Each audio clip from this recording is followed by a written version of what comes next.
Yes, Your Honor. The call Jennifer McCabe to the stand. Jennifer McCabe. Bitch. This is the point where I get to ask the questions and you get to answer. All right, so let's ask a question and let's get an answer, okay? Okay, whenever you're ready, Mr. Jackson. Jen. Yes. No, I don't. No, I'm an honest and truthful person. Yes or no? Yes. No, I don't. No, I'm an honest and truthful person. Let's try this again. Jen. Yes. No, I don't. No, I'm an honest and truthful person. Once again, Ms. McCabe, that's not what my question was. Did you understand my question? Yes. No, I don't. No, I'm an honest and truthful person. You just said a second ago, and we can do this all day long, or we can just make it simple. That's okay. You can continue. Thank you. Did you understand my question? I am absolutely not an honest and truthful person. Oh, wait, no. Excuse me. Repeat the question. Me.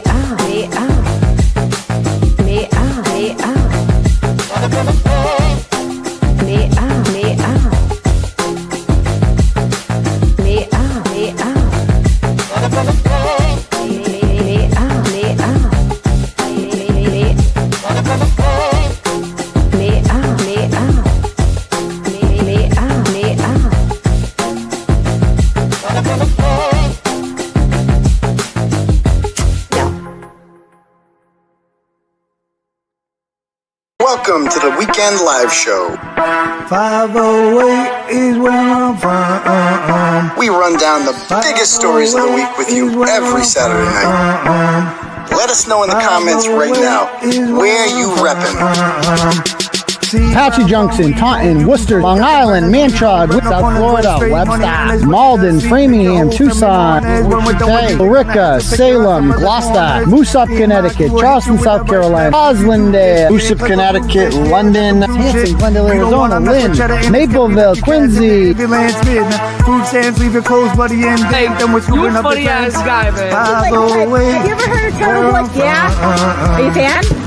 508 is where I'm from. Hey, what's up? 508 is where I'm from. How was that? You a freaking idiot. Stop telling people that I'm mentally deranged and stupid. Call me Aidan. I'm not a doctor, but... Get out of my store, please. You're a fucking loser. You are a loser. You're not a journalist. You're nobody. You're not turtle hair. Don't make such fun of the criminal justice system. NFL on the house, blog that. Let's get this party started. Yo, oh shit, I'm blurry. What happened there? Hold on, I disappeared. Am I gonna come back and hold on? Give me 2 secs. A sec, sorry. Hold on. Visual effects. It was not like this a minute ago. I need to turn the light on. Hold on. All right, that might fix things. A little bright, but that's okay. All right, guys and girls, welcome everybody. Saturday night. Hold on. Is that good? What's up, everybody? Welcome to my YouTube presentation here. My name is Aidan Kearney. You can call me a variety of nicknames if you like, up to and including, but not limited to. You can call me 𝗃𝗃 Kearney. That's my true crime name. You can call me Journalism Jesus. That's my spiritual name. You can call me Uncle Turtleboy. Old school turtle riders call me that. You can call me, and you guys might have seen on my twat there that my hacked Facebook page that which I'm going to continue to use. I don't give a fuck. That just don't message that page if you have anything you don't want like the entire world to see. Yeah, like I have my elf is riding the turtle right now, so go check that out. But anyway, oh, you can call me Saint Turtleboy. That's what 𝗁𝗄𝗄𝗆 G calls me now, so you can call me that. You just call me Turtleboy. I prefer doctor because if 𝗄𝗲𝗵 is a doctor, then I'm definitely a doctor too. You can call me I don't know, daddy if you'd like. Some people find that awkward, but like 82% of people find it like fun. flirtatious, even like sexy. It's really doing the fucking static again, bro. Again? How bad is it? Yeah. All right. I got the Jennifer McCabe song stuck in my head right now. I got static. The camera's not staying in place. I'm disappearing into, God damn it. Disappearing into the screen. Come on, stay. God damn it. Stay. Don't move. I think we're good. Nice and clear. Yeah, you can call me different derivatives of daddy up to and including fridge daddy is always a winner. I fix a lot of fridges. You can call me crowd daddy, theater daddy, brow daddy, daytime daddy. I don't care what you call me. Just be here every Tuesday and Thursday night at 9 p.m. sharp. And make sure you smash that subscribe button for me. All right. Let's see. What is this?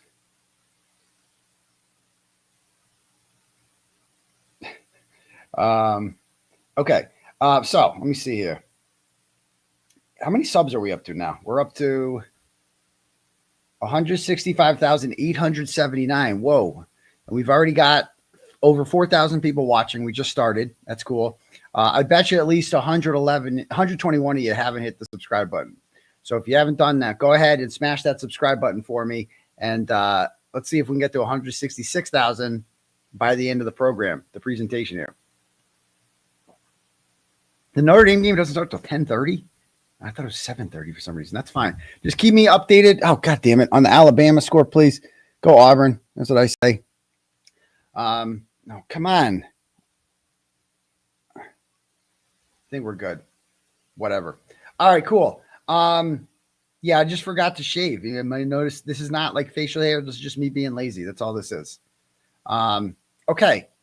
So if you guys want to have your messages read out loud to the class, you can click at the link at the top for Turtle Chat, or you can cash at me at $ Uncle Turtleboy, and we can do it that way. Before we get started, I just want to thank people who bought. Let me see here.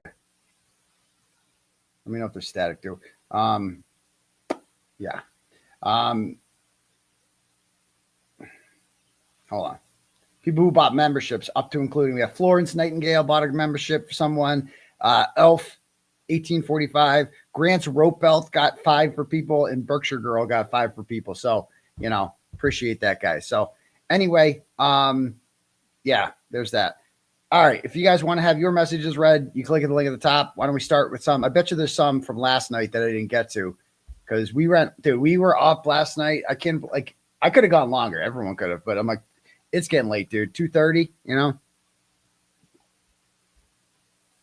we got to end this shit sometime, So hopefully tonight's doesn't go that long.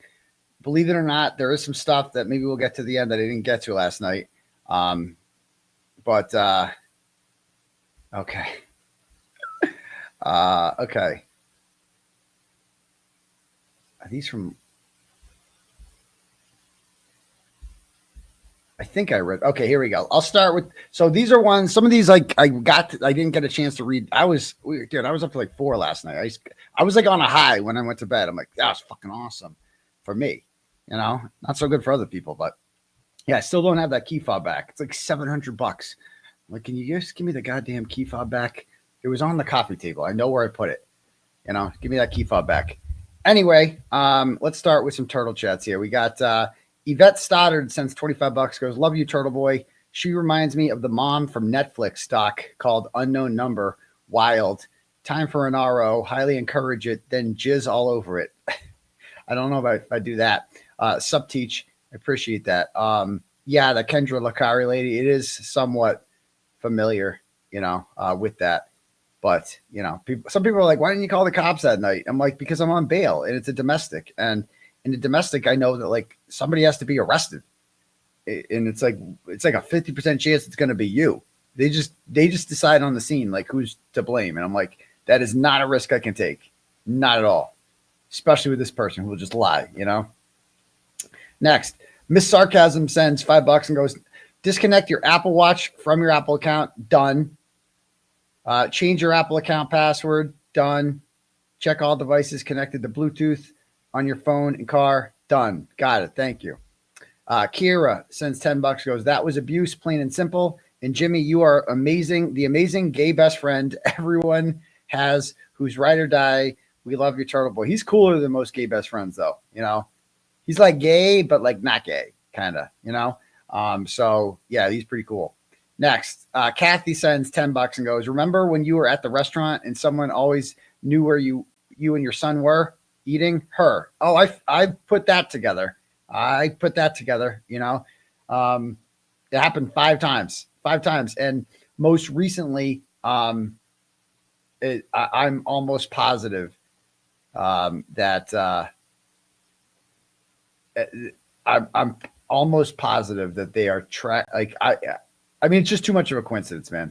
Who else could it be? Come on.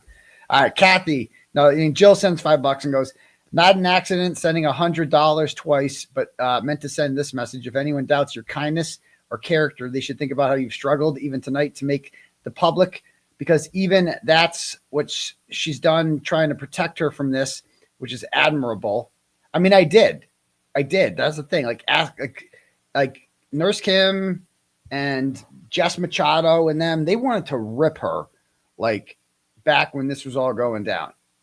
And I'm like, you know, and I wasn't sure. I just couldn't come to terms with the fact that anyone could be betrayed like that. And, you know, the recording gate happened and I knew, you know, I thought it might be her, you know, and then the evidence just became too overwhelming that it was like, holy shit. It was just a lot, man, to process. Like, wow. And then it was all confirmed yesterday, really, when she posted those recorded phone calls of me. Like a couple of those were recorded in like early September, I think. It's just times were not bad then, you know? There was just no reason to tape anything back then.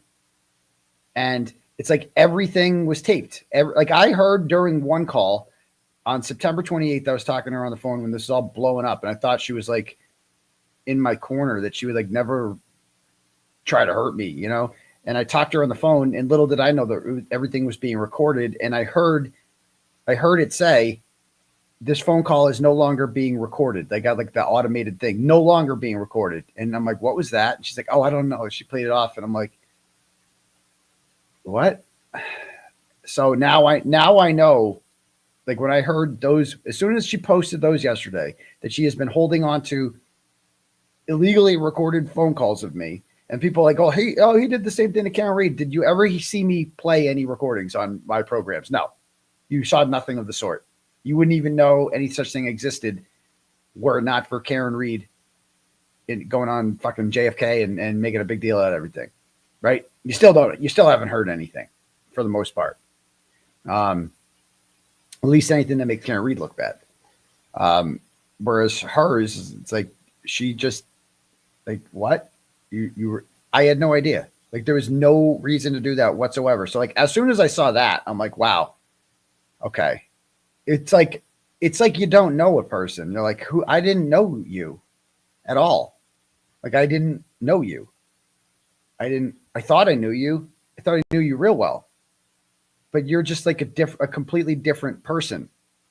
And it's just a lot to, so like, you know, I protected her because like Nurse Kim and especially and Jess Machado, they were like convinced it was her early on. And I was like, no way. And she was throwing them under the bus, you know? Well, not Jess. Jess admits that she's heard it, but like Nurse Kim never heard it. Like I'm telling you right now. She never heard it, and never, and neither did Will. And she was like throwing them under the bus, like blame. And she would tell me like, "Why don't you ask Nurse Kim or Will?" And I'm like, they never heard anything. What are you talking about? You know? And I talked to them about it. I told them all about it. Like and it's like, it was like she knew who I had called that day. It was weird. Like. If you could see, and yeah, the ex-wife's good. The phone calls stopped. And hopefully they continue. I don't know. It was from like a blocked number. You know, it was a male voice on the phone, to be very clear. It was a male voice on the phone. And maybe you guys want to hear it. I have the record. I have it. We should let me know if anybody recognizes this voice. Will you? Actually, I should play this. Hold on. Give me 1 sec.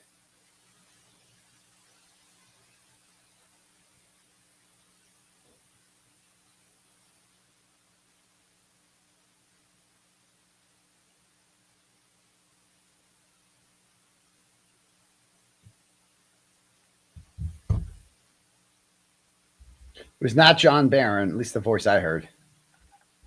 But maybe one of you guys recognizes this. I don't know.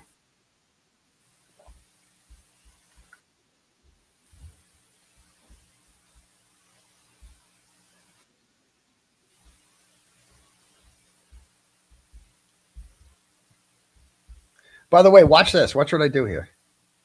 I'm on Facebook Messenger now, and I can be like, why don't you fucking thank me for once? Why don't you fucking say thank you to me, Aidan? I fucking made you what you are, and you fucking know it. Why don't you fucking thank me? And then I can hit stop, right? And then, boom, I have a recording. What? Like, listen to this. Hold on. How do I hide these all? How can I hide my sidebar? I want to share my screen of Facebook Messenger, but I don't want to let everybody see the messages on the left. How can I do that? Because then trolls will like, believe me, they will stop it. They will pause it. They will let you see every single person who you reached out to. Actually, I can just go to unread. No, I can go to events. Okay, good. All right, I'll do that. I don't know what this is. So check this out.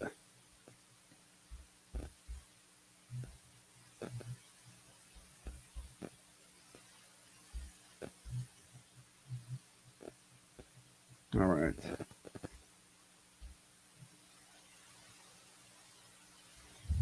No. What's this?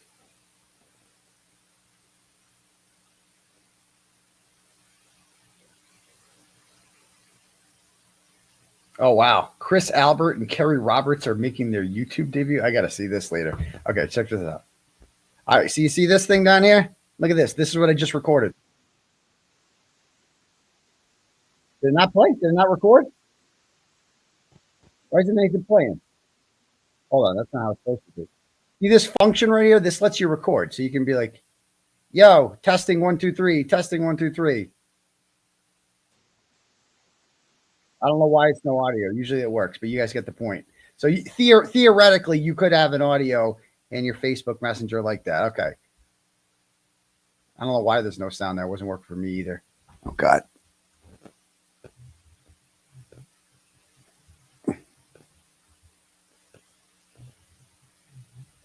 All right.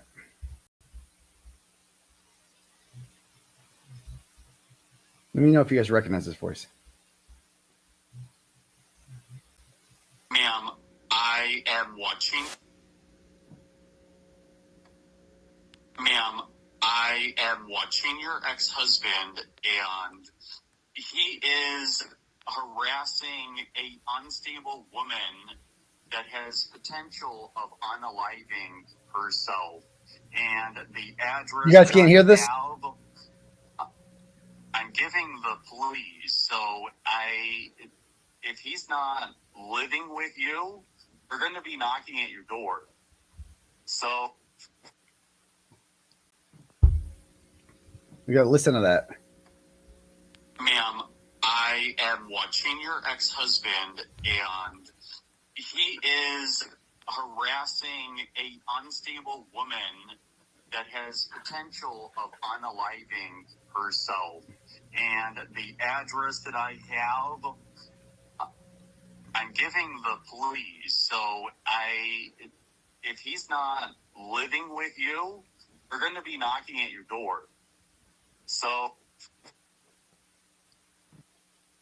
there's one, and then here's another.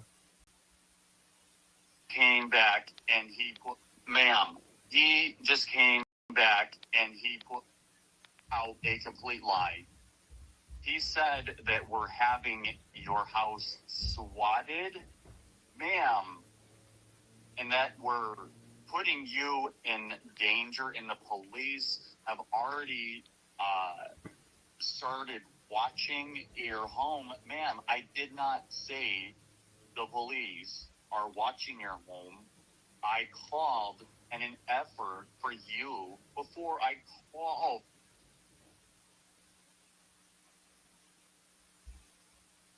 The people, the peanut gallery in the reply. So then they played, they played some of my show. He just came back and he put out a complete lie.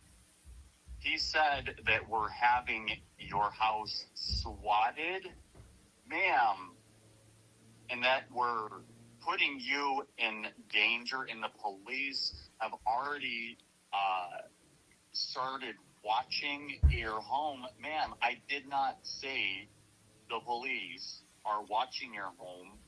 I called in an effort for you before I called. Yeah, so that's so people are saying AI. I don't know how any of this works. That didn't sound like a real person though. It was weird. I mean, it sounded like that's gay eye. That's what you just heard right there. That was gay eye. I don't know what that was, but I don't know. Can a woman do that? I don't know. It's fucking nuts. Either way, it's just the timing is interesting, don't you think? And like, who would have her number? Well, somebody who had access to my phone for 5 months certainly would, wouldn't they? And honestly, like, you've lost the benefit of the doubt. Like when you take somebody's watch for 5 months and then you hook it up to their phone and then you lie about having it for 5 months and you monitor their messages and stuff like that, you kind of just lose the benefit of the doubt, and you can't blame other. Can I prove who that is? No. But like, I have a suspect in mind, and I think that you've lost any. If you don't want people to assume you're doing stuff like that, don't take people's watches and hook them up to their phones and then steal them for 5 months and then lie about having them. I don't know. It might happen. All right, next. Thank you so much. Next. It's just a long thing here. Actually, this is interesting. Give yourself nothing but grace, Daddy. The list of the most stressful events that can be experienced in a lifetime. The top 5 are divorce, marital separation, kind of the same thing, imprisonment, death of a family member. What's not on the list is doing a big show at the Wilbur, living in fear of going back to jail, fighting a corrupt DA. Exactly. Not to mention what she did. Exactly. Agreed. Thank you so much.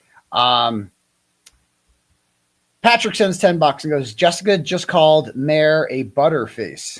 Everything looked good, butterface. I wouldn't call. I mean, she's not ugly. I'm not saying. I'm not going to be that petty to be like, yeah, she's ugly. Like, I wouldn't be with an ugly person. No offense. Call me, materialistic, whatever. But yeah, I'm not going to be that.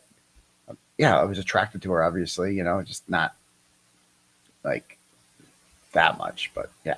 All right, Morrissey for federal prison sends $45, goes, here's my donation to the Android Defense Fund. This is much cheaper than having to hire my own attorney. And by the way, journalism is not a crime. Thank you so much, Morrissey, for federal prison. To Honest Daddy sends $10, goes, our hearts were all broken for you on Thanksgiving. Enough is enough. You don't deserve any of this. And we all pray you get some peace soon. This is all cruel and brutal. But always remember, you are not alone, Doc. We will free Turtleboy, and you will have peace. Much respect to you. Your mama raised a good man. Man, you guys make me feel so loved and supported. You really do. It's just it felt, because a lot of shitty stuff happens to me, and unfortunately, and people are like, well, he deserves it. He's the common denominator.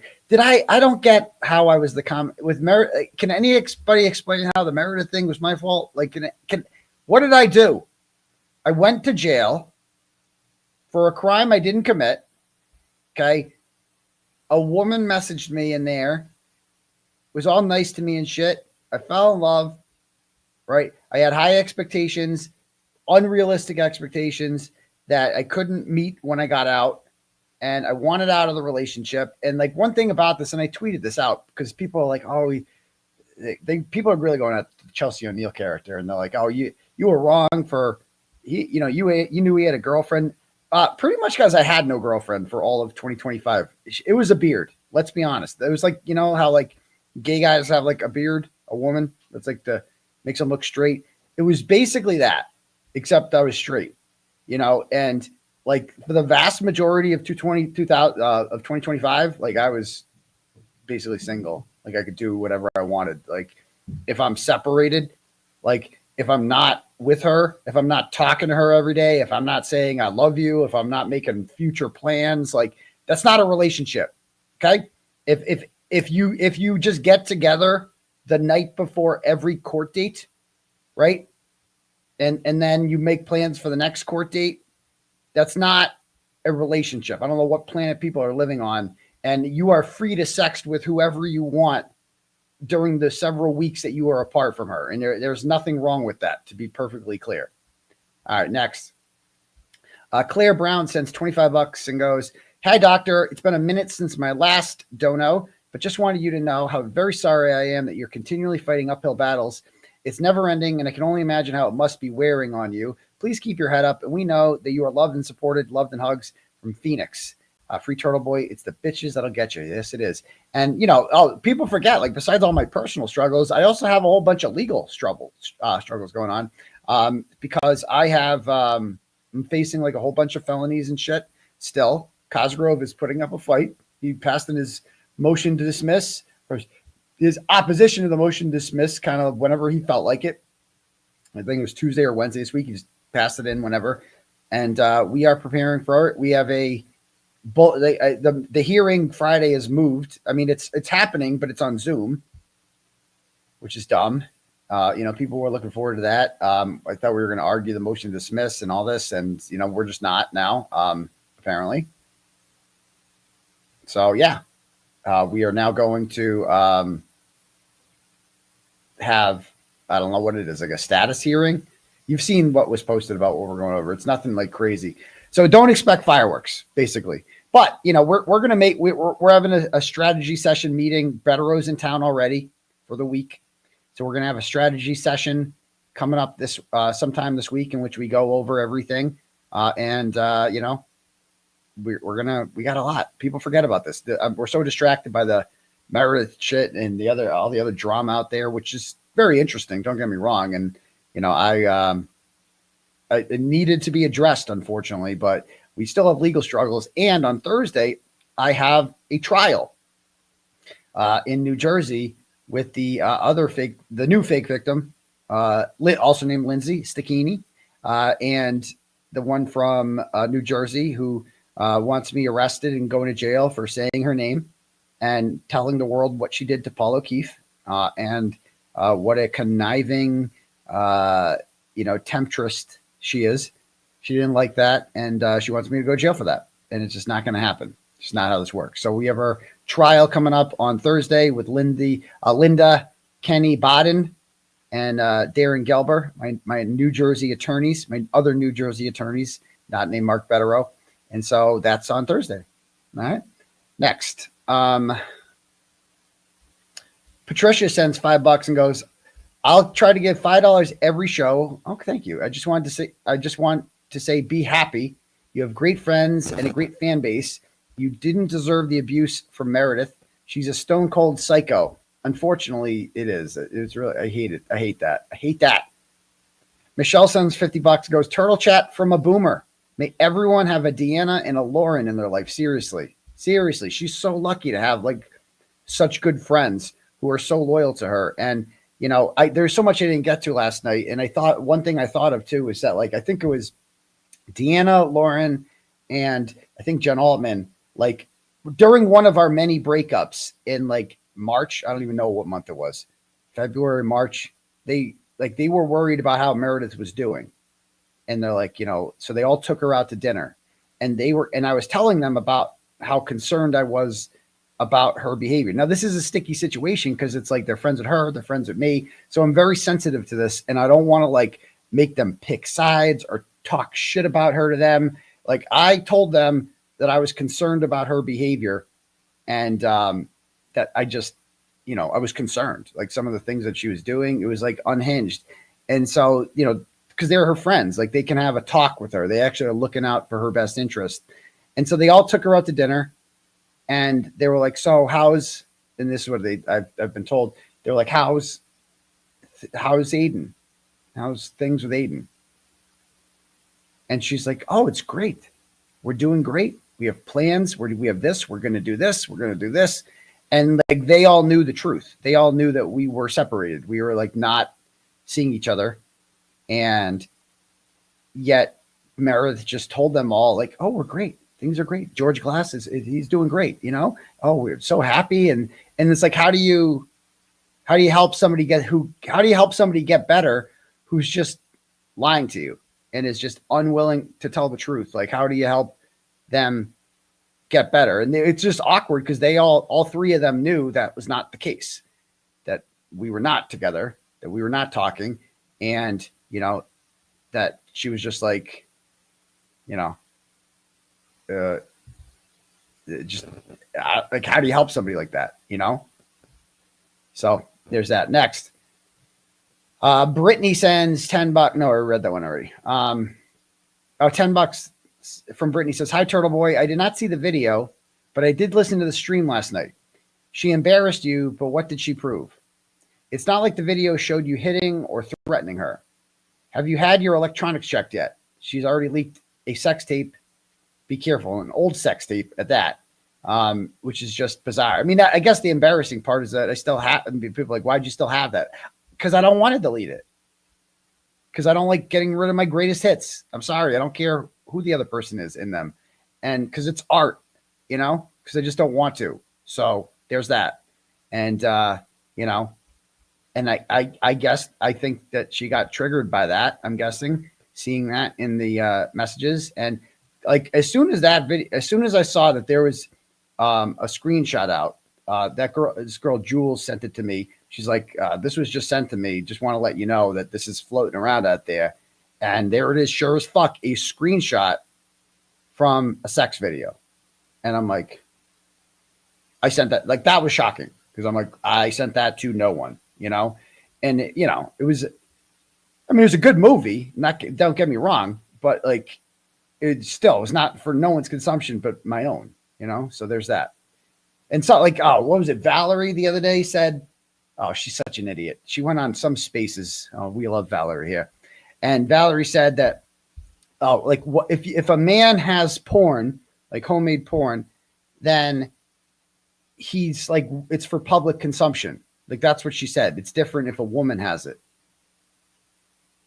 Like, what? Like, what's he going to do with that? What do you think I'm going to do with it? What do you take a wild fucking guess, right? What do you think I'm going to do with it? Like, you don't just do it to like, so the world can watch it. Like, you'd start an OnlyFans if you wanted to do that, you know? But anyway, there's that. Next. Megan sends $10 and goes, I've been thinking about you and your family all day. Hope today and every day get a little better. All my love and support from Iowa. Thank you so much, Megan. It was a good day. I had a really good day today. Well, you know, slept till like 9:30 because we were up real late. And then I went and my daughter had a sleepover last night and another one tonight. She's been busy. So this morning, then I went and picked up my son and we went out for a meal of food and Panera Bread. Met some nice people there. Some Turtle Riders were there. It was excellent, delicious. And then we went bowling in Gardner. There's this bowling alley in Gardner that nobody goes to. It's awesome. There's no line, nothing. And we killed it. He absolutely killed it. He got his first strike. So that was cool. And then we, I ended up dropping him off at his grandmother's house. And then I came home, went to the gym. And here I am now. So it was a nice day, a nice day. Watched some little college football here and there. No complaints. So there you go. Next. Monique New sends, how much did she send here? $10. What do you think of this take? Cosgrove wrote in this tone for Judge Krupp and delayed filing it because of the appointment of a new judge, as he didn't know if this would go down well. And then then the paralegal, he doesn't have a paralegal, refused to change it in time, or the new judge contacted him. Okay, this is like Grant Smith's 𝗃𝗃. Then he goes, also, thank you for the stream yesterday. I've been praying for your family. She's scary. Can you trace a car with the key fob? That's one thing I have thought of. That is one thing I have thought of. Yes, I was in your city of Gardner. Yeah, it was great. The chair city, or the furniture city. I forget, one of those two.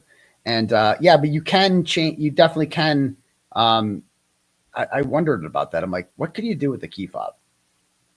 What can you do? Because she still got it, unless one of the cats got it. That's the only thing I thought of. Like, did she put in the cat's fucking fun box or something? I don't know. Like, my whole thing is like, you return the watch, and I found the shoe. Can I get the key fob? And she's like, you lost that. Bitch, it was right on the coffee table. I know where it was. I went to bed. It was right fucking there. I know the fucking key fob was there. I didn't lose the key fob. You took the key fob. Can I have it back? You wouldn't let me leave. Like, it was the same thing over and again, you know? All right, next. Brittany sends $10, goes, hi, Turtleboy. I didn't see the video, but I did listen to your stream last night. She embarrassed you. Oh, no. Yeah, so as for that video, you know, like that, it was like, I already read the one, but like, yeah, the video it's embarrassing, you know, but whatever. It's out there. I cried, okay? I had a panic attack. Big deal. There you go. Next. Kentucky, our KY Heather Averdick sends $50, goes, for fuck's sake, 5 months of Peacock Premium, helping to avoid awkward sex encounters, one donation at a time. There were so many takeaways from last night's stream. That's definitely top 5, top 10. Cannonballs was another one. Imagine if that one was on the bingo card. But yeah, the Yellowstone one, it's a good show. And I don't have a Peacock subscription, but just wanted to get it. Unfortunately, that was the mentality. I'm like, you know, could we just watch like Yellowstone instead? Like, that would be cool. And like, maybe you fall asleep, you know? All right, next. And Kim, shout out to Nurse Kim. She killed it today on her stream. She's such a good public speaker. Like, when she gets going on her presentations, it's like she's just like such a natural on a microphone, and she does have a nice microphone too. And so her whole presentation is getting better too. She talked about for like 45 minutes. It had a whole little soliloquy at the beginning, and it was just like really good. It was really enjoyable. So I'm enjoying the content.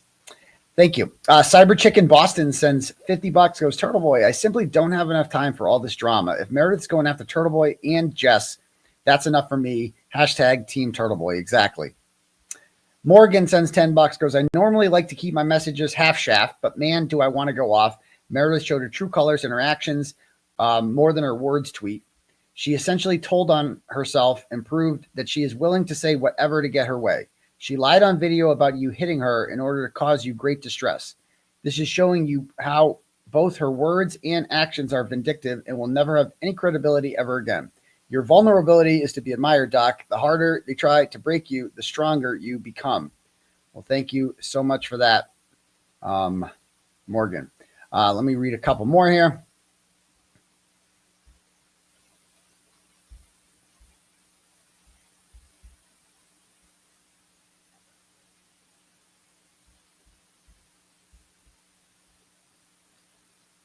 Man, we got a bunch. Holy shit.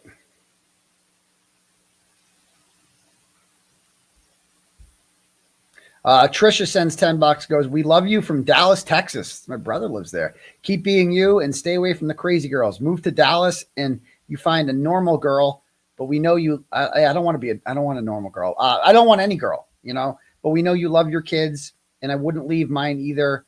Stay strong. You know, yeah, exactly. I would never do that, but no offense to Dallas, and it gets hot in the summer in Dallas. You know, I don't want to get to know anyone that well because you know why?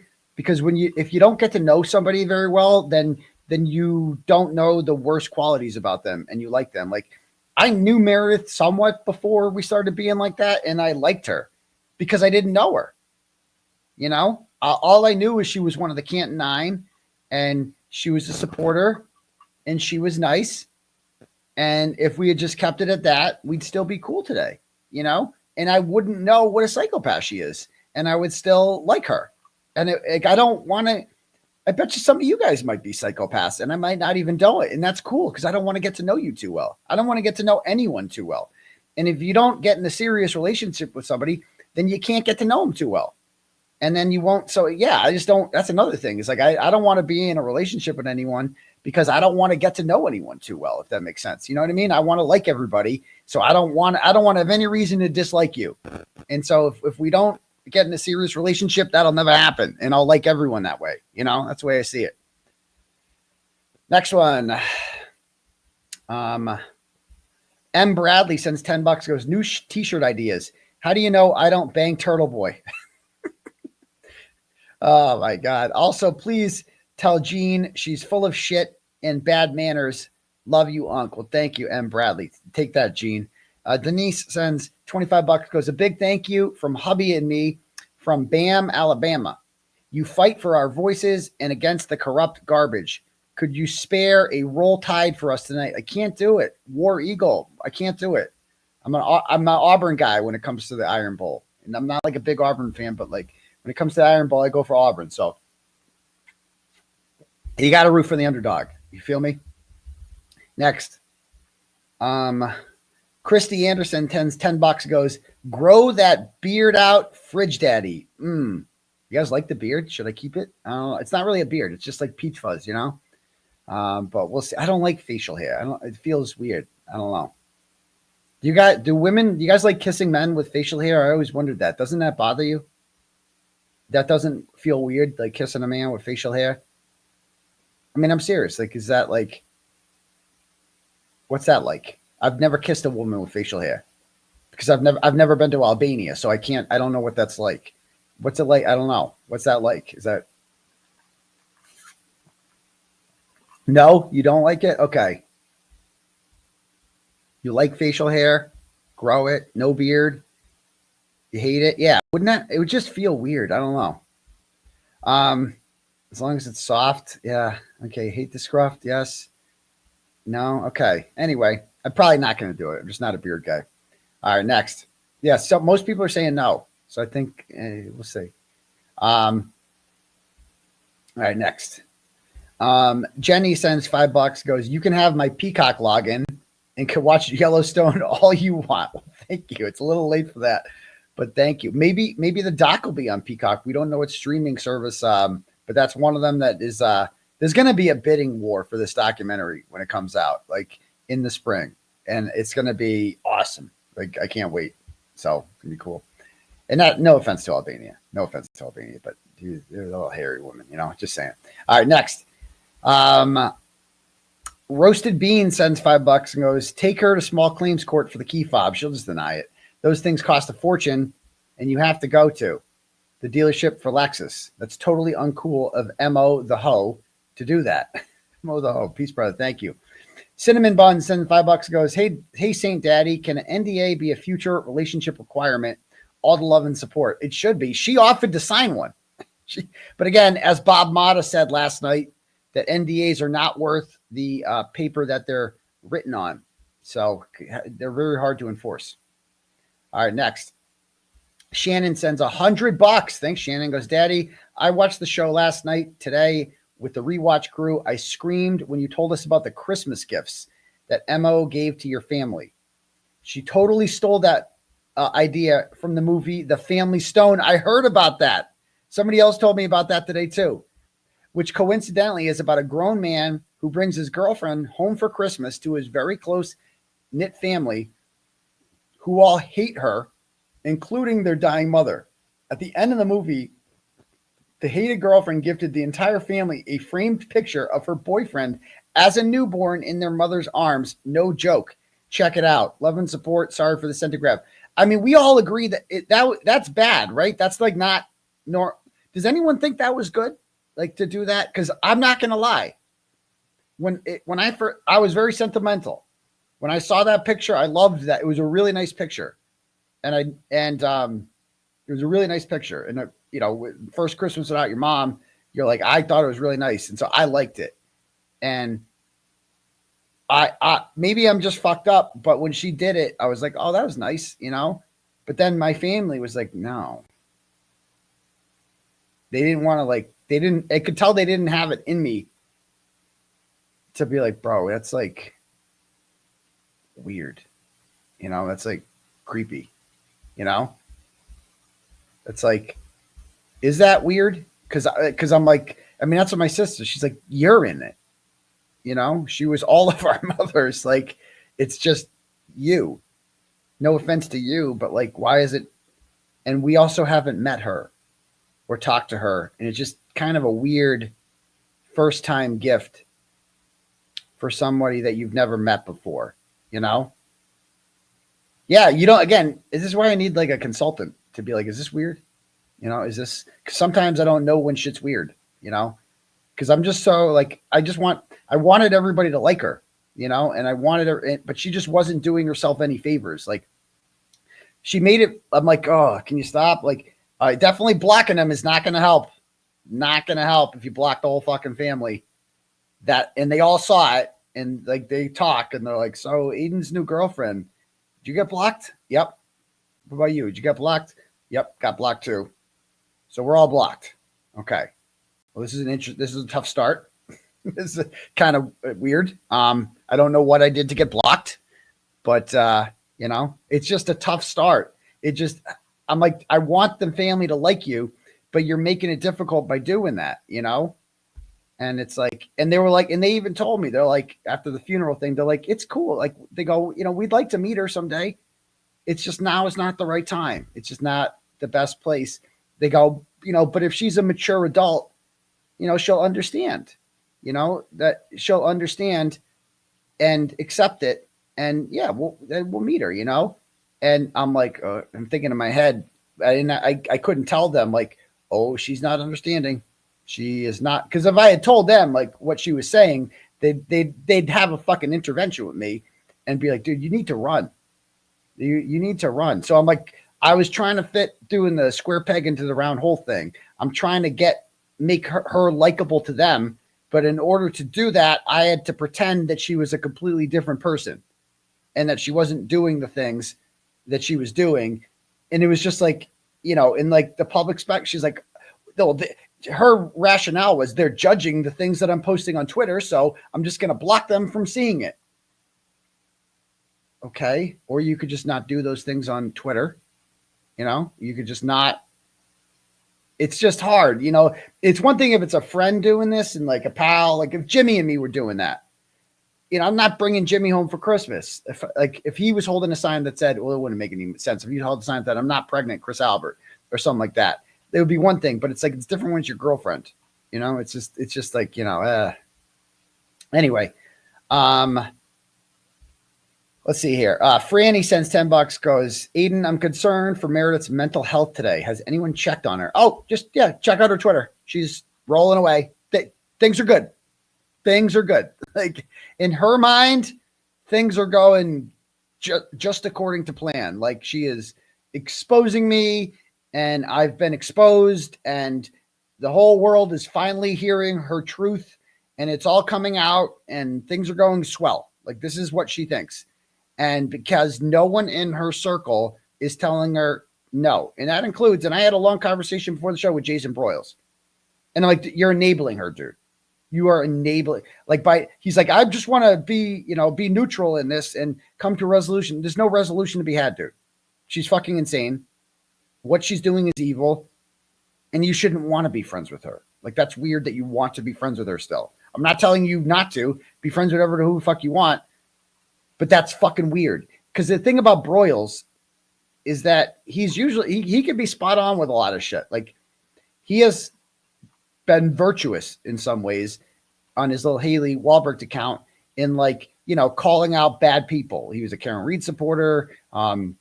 He has gone after, I don't know, he's gone after people who, in my opinion, often deserve being called out. But like it's like and I told him, I'm like, but you're afraid to do it to Meredith. You are afraid to do it to her. And I don't know, because you don't want to burn that bridge, maybe. I don't know. I don't think he like wants to bang her or anything like that. I'm not saying that, but it's just weird because he usually sees through the bullshit and whatever. But now it's like, okay, I'm just like neutral. I'm like, he didn't even watch the whole presentation. Like, bros, you got to watch it. You got to see the funeral shit. You got to see all that. Like, fucking insane, you know, insane. So, and he's all mad at me. He's like, you stuck your fans on me. I didn't tell anyone to go after Broyles. Oh, you know what you did.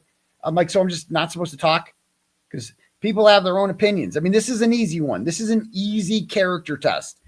Anyone at this point who thinks that's okay, I'm done with them because you're fucked up in the head too. If you think that's okay, like that's fucked up. That's weird. So anyway, Let's see.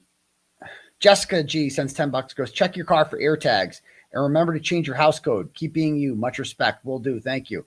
Just me sends 100 and goes, not trying to be dramatic, but I'm genuinely worried about you. Please change your locks and alarm codes. This shit isn't normal. You know, we'll see. I hope not, you know. All right, next.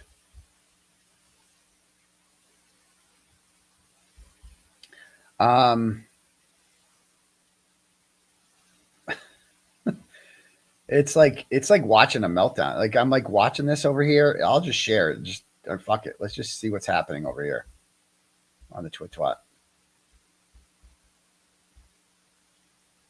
So we have here, let's see. I mean, we are still have the wiretapped audio. That's good. So we're making fun of Jimmy, Purple Kool-Aid, Flipper. Somehow I'm Team Flipperhead now. I don't know how that happened. And Video Jesus. I'm on Team Video Jesus. Okay. And then Raccoon Girl. I mean, these are her friends now. It's something called Raccoon Girl, whatever that is.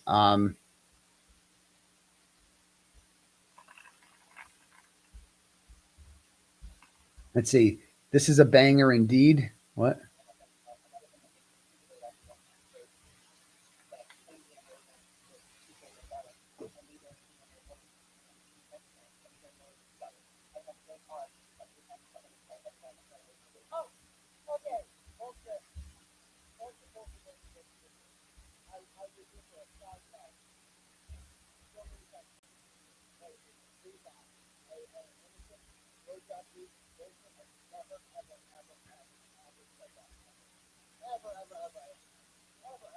Not to Natalie, I didn't. And I made a joke in a private chat with some chick. And the only reason Meredith saw it is because she helped herself to my phone extraction and just plugged it in. All right. Let's see. What do we have here? I mean, this is what we're doing all day. So she's proving what?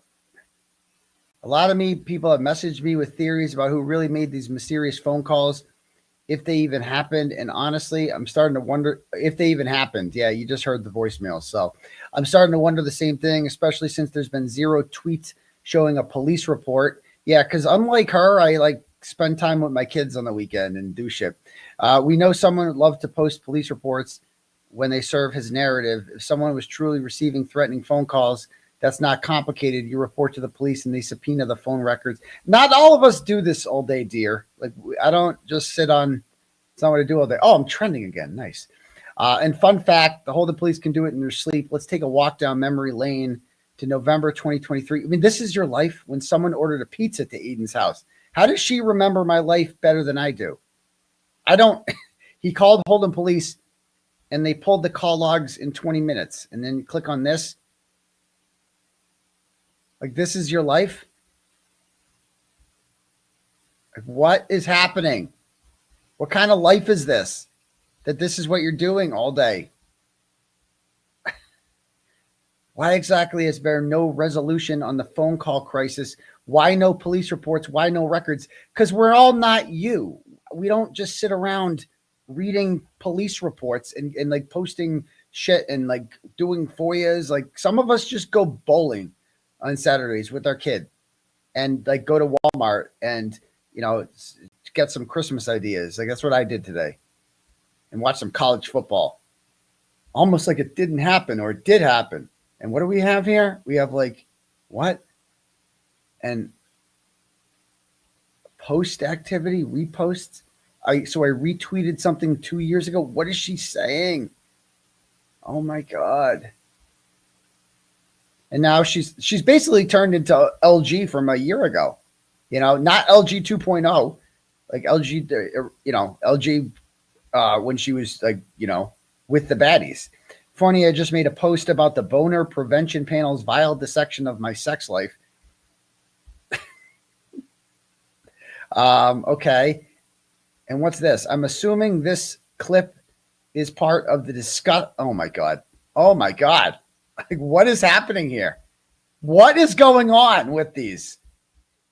I'm assuming this clip is part of the disgusting sexual analysis these sex repellent slugs had in the last hour of the show that everyone told me to avoid. And no, I still haven't watched it. Bullshit. Not because I'm afraid, but because I'm carefully unraveling the lies brick by brick. She's very busy. None of it bothers me the way he hopes it will. I don't care if it bothers her. That's the thing. I just wanted to tell the truth, especially since most of it isn't true. Hurt people try to hurt people, as they say. I was a hurt person. I'll give her that. I was hurt for sure by the video that she shared. There is nothing less attractive than a man who has to lie about an ex to distract from his own mess. I was telling someone the other day who was worried I'd ever trust him again. In the words of Queen Dr. Marie 𝗲𝗂𝗧𝘂𝗏, I think it was Elizabeth 𝗲𝗂𝗧𝗂𝗏, but okay. Ew, gross. Especially a man who's stupid enough to run back to Lindsay or surround himself with the 𝗵𝗄𝗆𝐿𝐶𝐵 circus. I couldn't be less attracted if I tried. Right. The night before the Wilbur, she was totally not attracted. Right. Like with Lindsay, she's helping out with my legal defense, I guess, by giving us useful information. That's it. I got it. How that translates to he's fucking her is wild. Like, it's like, where did this come from? These people have wild imaginations. Let's see. If he wants to lie about our relationship, our intimacy, or anything else, that's on him. Believe me, I'm not. I'm not going to post private messages or get into details because, unlike him, I have sympathy. Oh, do it. Do it. I post it because I got a whole file that I went through on here of just called awkward sexting, and it was really awkward. We're not doing that though. That's really awkward. What I will say is this: his version isn't the truth. He knows this too, and what he struggled with the Temu trash crew was never an issue with me. And the fact that the only ammo he has left is trying to embarrass me, that's not, says a lot more about him than it ever could about me. I will never violate him the way he violated me by posting sexual messages. She posted a fucking video of me on the floor having a panic attack and crying, but she's above sexting message. Okay. So instead I'm sharing something from a time when things were good. A letter he wrote me on my 34th birthday, March 24th, 2024, a month after being out of jail. The letter touched on our intimate connection in a dignified manner. And that's how I'll choose to put that memory away in a faraway box. No, just burn it. Like, why are you holding on to anything? When times were good, when I still saw good inside of him. Reading that today, it honestly makes me sad that it's come to this. I never imagined you would publicly shame me. Oh, right. It's my fault. It's my fault about our private relationship, least of all our intimacy. But he is forcing me into a position, what position? Where I have to defend myself. And I'm going to hold myself to a higher standard than he ever has. Sounds in this clip like he's recycling the infamous Wilbur fantasy night that I was mad he didn't sleep with me. Bro, you sent me a message saying you wanted me to bend you over and fuck you. Like, it said right in there. Like, what are you talking about? And I just didn't respond. Let's stick to reality since he can't. Okay. It's just like she goes on and on. He was texting me before the Wilbur. Yeah, it did. Because we got fucking lunch. She had my shit. What is happening?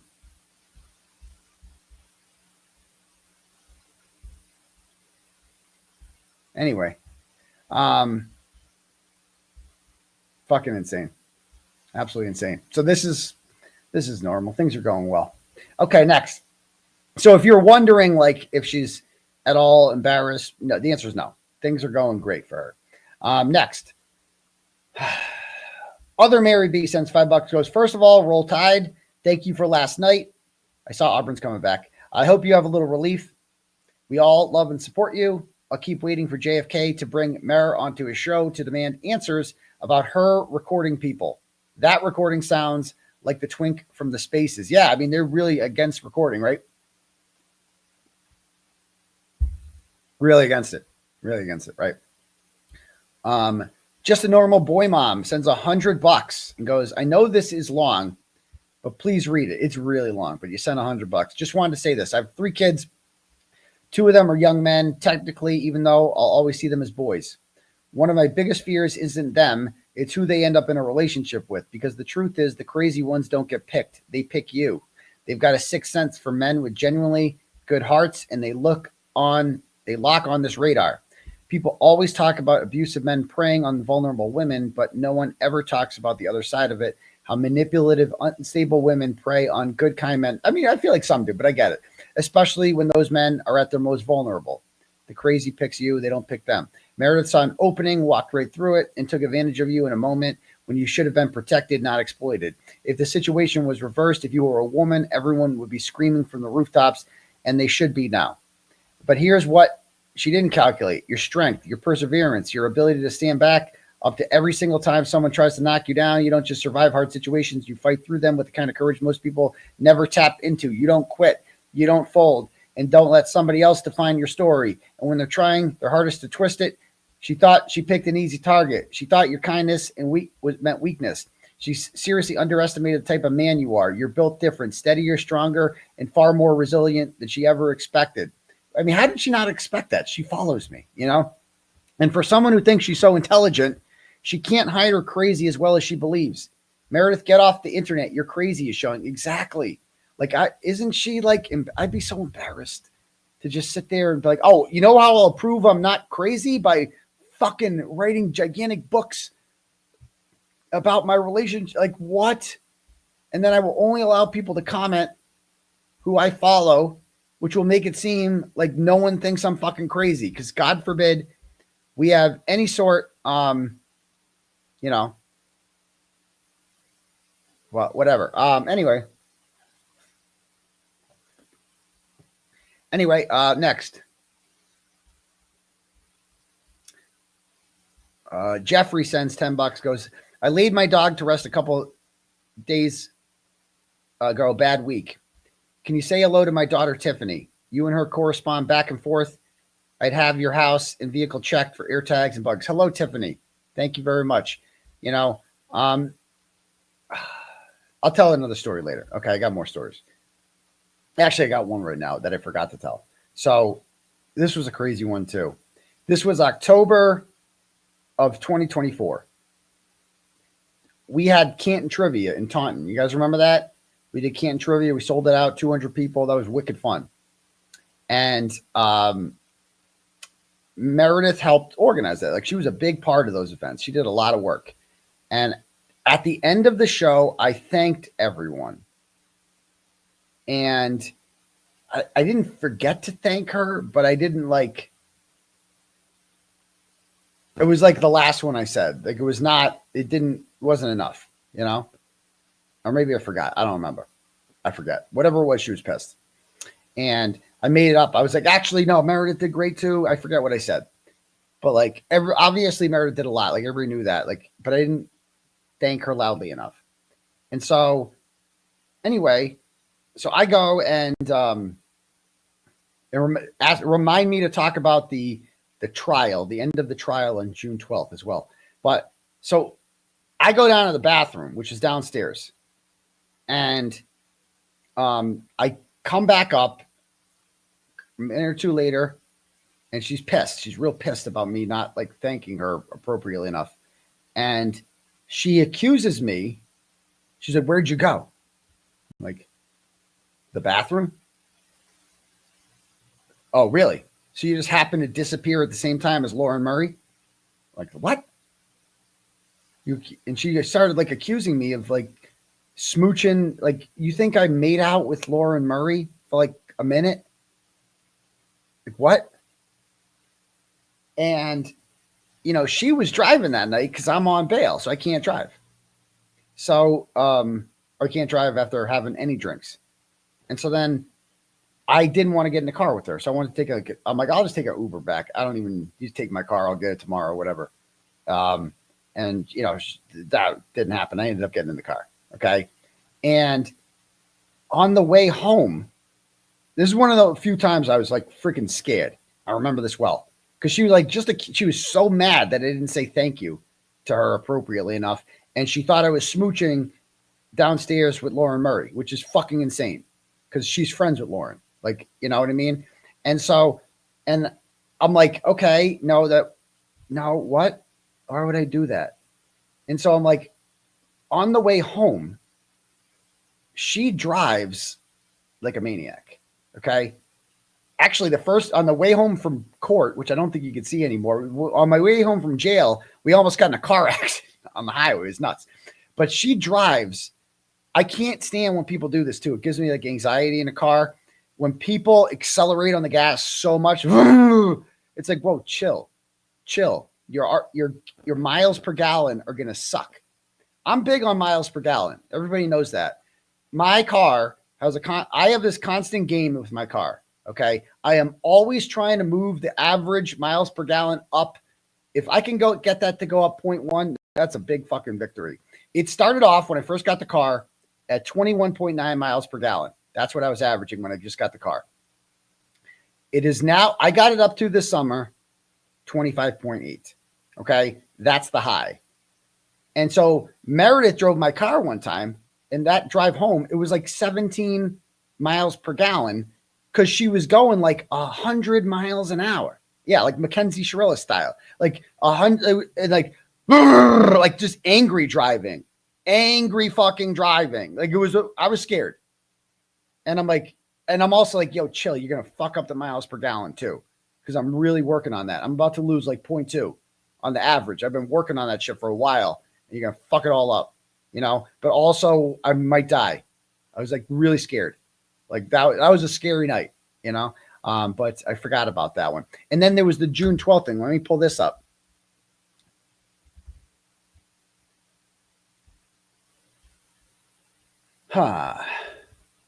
Videos. Okay.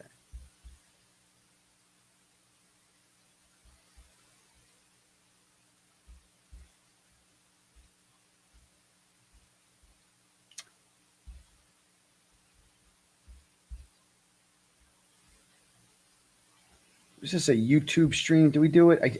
Oh, here it is. Okay, this one. All right. I shared this remember this trial in June, the 3-day trial that I was acquitted on? And after this trial for violating the restraining order with Lindsay Gattani, I ended up afterwards, I uploaded it all. And she called me all mad. And she's like, why'd you cut out the part where you hugged me? I go, I didn't cut out the part. What are you talking about? I didn't cut out any part where you hugged me. Maybe they didn't get it. Maybe the camera guy didn't get it. And I'm like, and why do you care? Why do you want there to be a part where I hug you? Why does that need to be seen? And then I go back and then I rewatch it. And I'm like, I go back and I rewatch it let's watch when I'm acquitted. Prevention order, such charge will automatically be sealed. Aidan Kearney, after a bench trial, you have been found not guilty as to one charge of violate abuse prevention order. Such charge will automatically be sealed by the Office of Commissioner of Probation and the clerk's office, unless you notify both offices in writing within 10 days that you do not want the charge sealed, using the request not to seal court records. The request not to seal form must be sent to the Office of the Commissioner by mail or email to the addresses provided on the form. If you want copies of any documents associated with these charges, you must request them immediately before the charges are sealed. Thank you. Thank you, ma'am. Thank you very much. Thank you, Your Honor. Court, all right. What's this? Quietly, thank you. Oh, what's that? What's that? There you go. There you go. There was no, and so she called me. She was all mad that I cut her off of you cut out the part where I hugged you. First of all, why do you care? That's kind of weird that you care, that's something like concerns you, that you want to be seen hugging me. Second of all, I didn't do that. I don't know what you're talking about. Third, chill the fuck out. You know, can we chill the fuck out? And then like on July 7th, there's another thing I forgot. We had a hearing on July 7th in the courthouse. And if I didn't walk into court with her, she would literally cry. Like she would be so mad. Fine. Why did I even come? Why did I even come? And okay, sorry, you know? Oh, so much happier now. Like on the way out of court afterwards, you know, I stop at the bottom, the cameras all around, all that fun stuff, talk, give an interview. And then we go across the street to decompress. And in the Registry of Deeds, we have a little room there. So we go down there, me, 𝗵𝗏𝗺, Bradel, and Courtney Healy was there, who was Tim's paralegal, who is no longer on my case because she was involved in the Mary Neal thing, and I can't have that on my case. And then Meredith wants to come in. And I remember 𝗵𝗏𝗺 saying, he kind of looked, he's like, no, this is not, he didn't want to be an asshole, but he's like, no. And so I had to be like, you got to go. You can't come in, Meredith. And she fucking lost it. She was so mad, dude. She went to the car. This is a couple days. We broke up 2 days later. She goes to the car. And this is a big reason because I'm like, this is insane. She goes to the car all mad. She's rage texting me from there about it. Like, I'm just going to leave. It's like, yo, chill. It's like, yeah, you're not. And thank God he did. Mark 𝗵𝗏𝗺 has paid good money to protect me and keep me out of jail. And it's like, yeah, we can't just let your girlfriend in here because relationships end sometimes. And I don't really know her. And what if she's nuts? And it turns out she is. Okay. And he didn't even know that, but it's his job. He can't take a risk like that. He's an attorney, you know? And it's like, no, you're not. And she was so mad because Courtney Healy got to be in there. And it's like, but Courtney works for Tim. I know she doesn't like Courtney because Courtney fucking called her mom, which was also insane when I was in jail, to warn her about me. That's a different story. That's why Courtney's not on the team anymore because she's certainly not faultless in any of this shit. But like the fact of the matter is she works for Bradel. So she's there. You're just a girlfriend. And you're proving now that you are fucking insane. Courtney Healy cannot go. If Courtney Healy stops working for Tim Bradel tomorrow, she can't just go and be like, oh, I got all the Turtleboy files. Here you all go. Because I'm sure there's fucking legal protection from that. She can't do that. Meredith can. That's the difference. So, yeah. That, and then 2 days later was the watch situation. I found out about the watch. There is no excuse for the fucking watch. Like, dude, it's undeniable. She took the watch in January. She bought me the watch, hooked it up to my phone, helped herself to the messages. She claims they just popped up. No, you gotta go searching for them. It's not how it works. Read them all. And then what she could have done in that situation is just rage texted me like a normal girl, like a normal woman, and said, I found titty pics in your phone. Fuck you. Don't ever talk to me again. And that would have been the end of it. But no, instead we got the crying video and stayed together. And then she harassed the titty pics lady. And yeah, you know, and then we had March 4th. It was insane. So there we go. All right, next. Mike Haverty sends $100 and goes, I grew up in Canton and I've been told that I'm not real Canton, despite the fact that my grandfather was the first commander of the American Legion and his brother's portrait still hangs in the town clerk's office at Town Hall. I send this dono to let everyone from Canton know that I support the First Amendment and the truth, which is that John O'Keefe was not hit by a car and physical laws prove that tail light was planted with his sweatshirt. End of story. Well, I don't know who told you that, Mike Haverty, but you're real Canton to me, and you're absolutely right about everything that you said about you. That John O'Keefe was not hit by a car. Agreed. Next, Kristen sends $10. Goes, have you thought about lobbying to change Massachusetts to become a one-party state? The law is so antiquated. It is, it is, or at least adjusted. Like it shouldn't be a felony of all things. Like felony. You can go to jail for 5 years for fucking recording someone. Nurse Kim was like, I didn't even know that was illegal. And I feel like a lot of people don't know it's illegal. Like, you're just sitting at home, you press a button and you go to jail. Like, that's wild. And honestly, I'm so stupid sometimes when it comes to shit and naive. Like, I don't see what you guys see. I saw that crying video and I felt so bad. I watched it for like a minute. I'm like, oh man, I'm such an asshole. I felt so bad. I'm like, wow, I made her cry. I'm such a dink. Wow. I just felt so bad. I felt really bad when I saw them. I broke her heart. You know, wow, I'm a dick. She made me feel like I was like the biggest dick. And then you guys all watch it, and everyone's universe. Like every single person watching it was like fake. Like that was everybody's reaction to it. It was like, that's not real. And I'm like, wow, I'm just so fucking naive sometimes and stupid. Like I don't even think, because I'm like, who would do that? Who would fake an abortion? Who would fucking fake tears like that? I'm like, who would do that, you know? And I'm like, apparently people do that. That's a thing. I don't know. It's crazy, you know? Next. Aaron sends $25 and goes, you need to read this out loud. That's the plan. I truly appreciate you sticking up for Frankie last night. Oh, nice. When somebody wrote something unkind in the chat. His sister Adrian is one of my best friends. We went to high school and college together. You're a loyal and kind friend. Says a lot about your character. I met her at Frank's services. She actually came to the house. That was tough when the family came to the house. So somebody left a turtle chat last night, a horrific turtle chat that I didn't read out loud, about my friend from college who died, my roommate. And like, I don't even know how they found out that I was roommates with him, but they did. And they just shit, like it was horrible. And I didn't read out loud, but I took the time to be like, actually, I want to give a shout out to Frank DiPolito. And because I have a much larger platform now, and chances are, if I'm watching this, chances are that somebody I haven't talked to his family since I didn't really get a chance to know him that well. I met him at the funeral or at the wake, and when they came to the frat house. But like, you know, I'm like,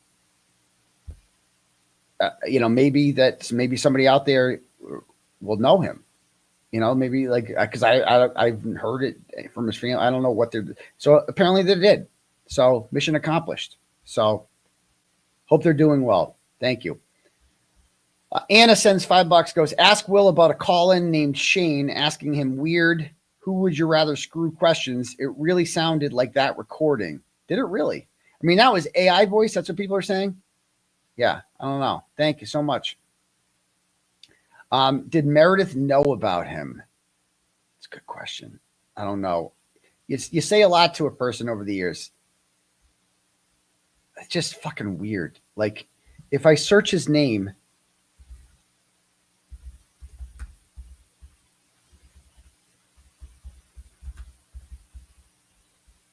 yeah, like this. Like if you search his name, it's like UMass. This is all you find. So this is 2003, you know, from Revere. I don't if they even have pictures of him. He's a very handsome man. None of them are him. None of these guys. I don't see him there. But anyway, I don't know. I can't remember if I ever told. I don't think so. Anyway, next. I've told the story of him before. Have I? Okay, well, that would make sense. I don't know what I talk about. Oh, I've talked about him before. Okay, I apologize. Then maybe that would make sense. Because she can't be blamed for everything. Okay, next. Anna sends $25 and goes, hey, Turtle Babe. I'm not sure if any of your siblings picked up on this, but the whole gift idea with the pic of you as a baby and your mom is from the movie The Family Stone with Sarah Jessica Parker. Third time I've heard that today. I'm so sorry on the behalf of the people who can't handle the truth. Love and support you, half shaft. By the way, we met baby Clay. Did you really? He's a great guy. He's a great kid. We miss him so much. He would have, if I took Clay bowling today, he would have got a 300. He would have beaten my son, like my other son. But you know, he's dead. So we miss him though. He's alive in my heart. Next. Lisa Marie sends $5 and goes, let's not forget the day after that video, you got indicted for the window BS and the mayor cycle begins again. We get it. We always have your back. How dare she do this to you? Exactly. That's why the timing is important. Cause I had every intention after that to end things. Like that's a deal breaker. The March 4th incident. We can't be together after that. I told her, I just feel unsafe around you. This, like last night was so dangerous, you know, like I am it was so dangerous. We're dangerous. Like, I'm on bail. I can't be in dangerous situations like that. Like, I can't afford to go to jail. Like, no, you know?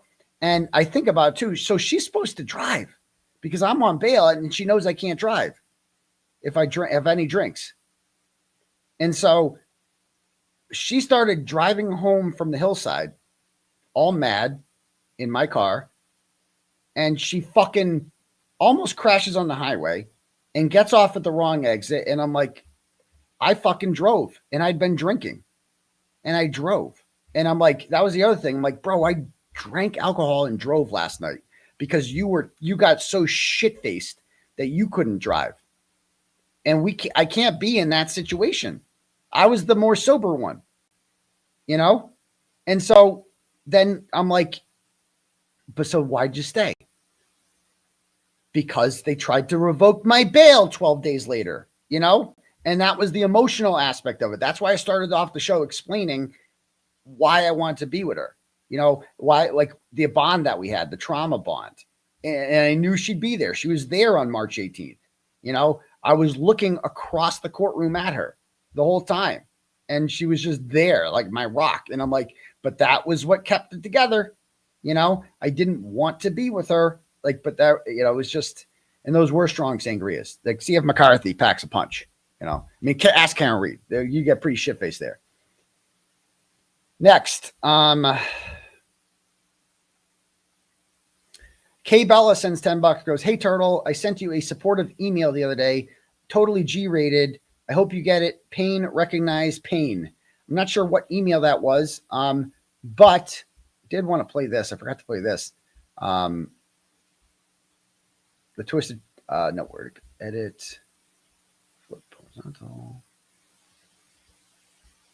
It's inverted for some reason. This was not Twisted Tragedies, the other one. Know my objection, her.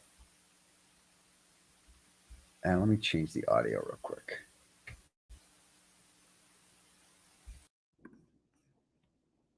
That being said, Karen Reed would be in jail if it wasn't for Turtleboy. Like, let's be serious. Like, let's be serious. She would be convicted and in jail and nobody would be paying attention to this case. I'm sorry. Like, I will stand by that all day, every day. I really will. And so I think most people. One more time. That being said, Karen Reed would be in jail if it wasn't for Turtleboy. Like, let's be serious. Like, let's be serious. She would be convicted and in jail and nobody would be paying attention to this case. I'm sorry. Like, I will stand by that all day, every day. I really will. And so I think most people. All right. Broken clock. Right twice a day. There you go. Thank you for that. Back to this.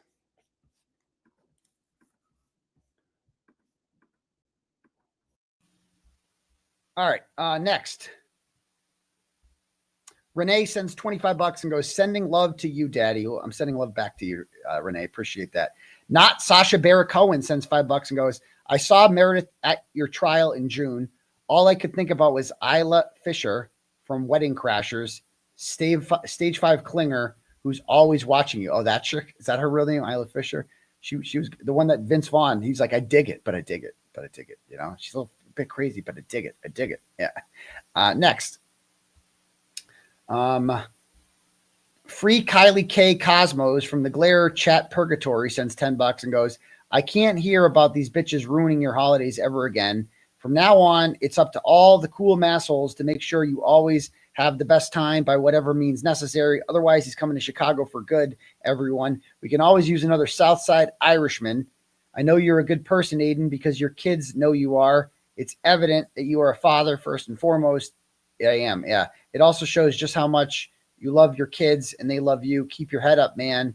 As I always say, this too shall pass. P.S. Show us your tits. I got to keep my shirt on, but I appreciate that very much so. Christy sends $5 and goes, Grant Ellis reported that the joinder motion means someone is getting indicted and tried with you. Okay, just can't listen to Grant. I know he's getting better, but like, chill. I'm confused. Can you please explain what's happening with this? If you know, I don't know anything about that. Just don't listen to Grant Smith Ellis. Cindy sends $25, goes, Aidan, we know you didn't die. So how Cosgrove was able to canonize you, St. A. Timothy, was impressive. I'm sorry all of this is happening to you. Maybe you should stick with Rosie Palm and her 5 sisters for a little while. I mean, I stick to that a lot. Like, don't get me wrong. That's not at all happening. Yeah, that's not at all. It's not a problem. Not a problem. Okay. Let me read some Cash Apps here.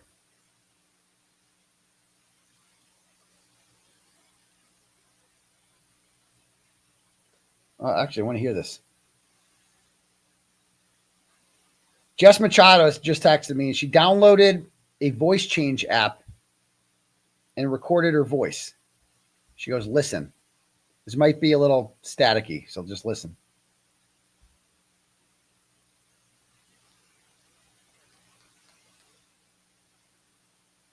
There's no audio, just silence.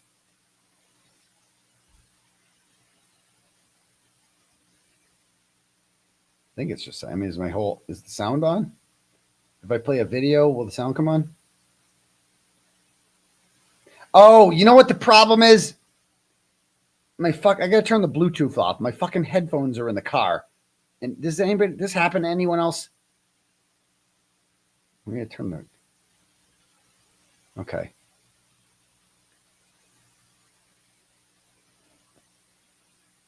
Play this again.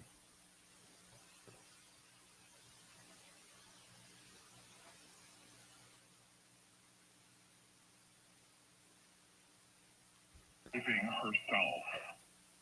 This is Jess Machado. This is her voice. Tell me if this sounds like her.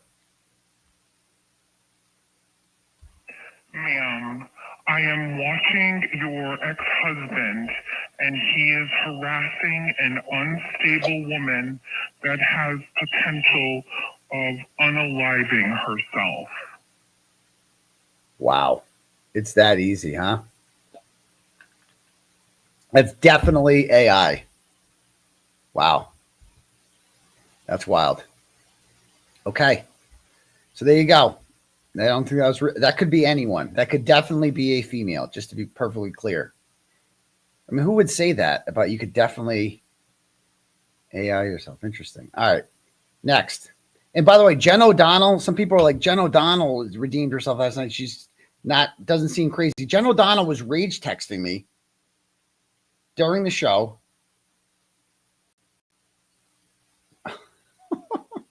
And she got, all right, this is her. Out of nowhere, she goes, you are quite, I haven't heard from her since she pretended to be suicidal and check herself into the hospital.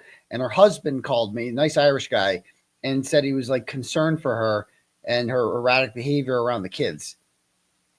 And so she goes, you are quite literally the most pathetic human ever. You gaslight with every breath. The poor Meteor is fucking funny. She's so much smarter than you. Ha ha. Then she goes, good job, little puppet. Then she says, I knew you would read it because you have no impulse control. Oh, right. I'm the one with no impulse control. Then she says, cute story. Then she goes, oh, so cute. Did you get the butterflies? So then I respond and I go, how's your marriage going? I heard you threw yourself at Will and he rejected you. Ouch. Because, yeah, as it turns out, about a year ago, Jen O'Donnell sent a very awkward email to Will the Glare trying to fuck him. And he turned her down. Because he recognizes that, like, she's too crazy. Nope, not doing that. And so apparently the husband this week had enough. And he's divorcing her, he said, because she's just too fucking crazy. And so so this is a bad time to troll me. If you're her, bad time to troll me. And then she goes, oh, look who climbed out of the gutter. I hope your kids don't sit on that nasty couch of yours. Yucky. Well, I don't put my dick on the couch. That's the thing, dear. Okay? I don't put my dick on the couch. Like, you sit on the couch. I keep my shorts on. You can just pull it out without, so it's really not. The couch doesn't get dirty during that. It's much more likely to get like crumbs on it from like eating Cheez-Its and shit. But, if you're talking about dirty. And we have a cleaner and shit. So then she goes, oh, and Christmas came early with your crying video, pure gold. Very funny, Jen. And then I go, you still pretending to be suicidal? Then she goes, are you? And then I send this. So this is Jen O'Donnell on October 16th, 2024, trying to fuck Will the Glare. Well, hello, Will. It's Jen O'Donnell from Canton. I just figured I would reach out versus casually flirting with you through social or YouTube. I wanted to thank you for taking the bum thing so well. To be honest, I didn't think it through. I never even thought it would invade your comfort zone. So for that, I am so sorry. I just wanted to get your attention as I wasn't able to go that day. So I improvised. That and Charlene proved the triple dog dare is alive and kicking. That alone was worth the risk. I don't know what any of this means. Since I've only stumbled through saying hi in person once, this will be an odd flirt. Bro, this is like sexting with the Amish. What is this? I only know the personality that you present to us all on YouTube. However, I adore it and just think you will be fun to chill with. Okay, she goes on. I've watched you on your show for the past year, but it was actually meeting you in person and watching how you interact with others that got my attention. So here goes nothing. If you aren't currently in a relationship and are open to some flirting, I'm a little smitten with you.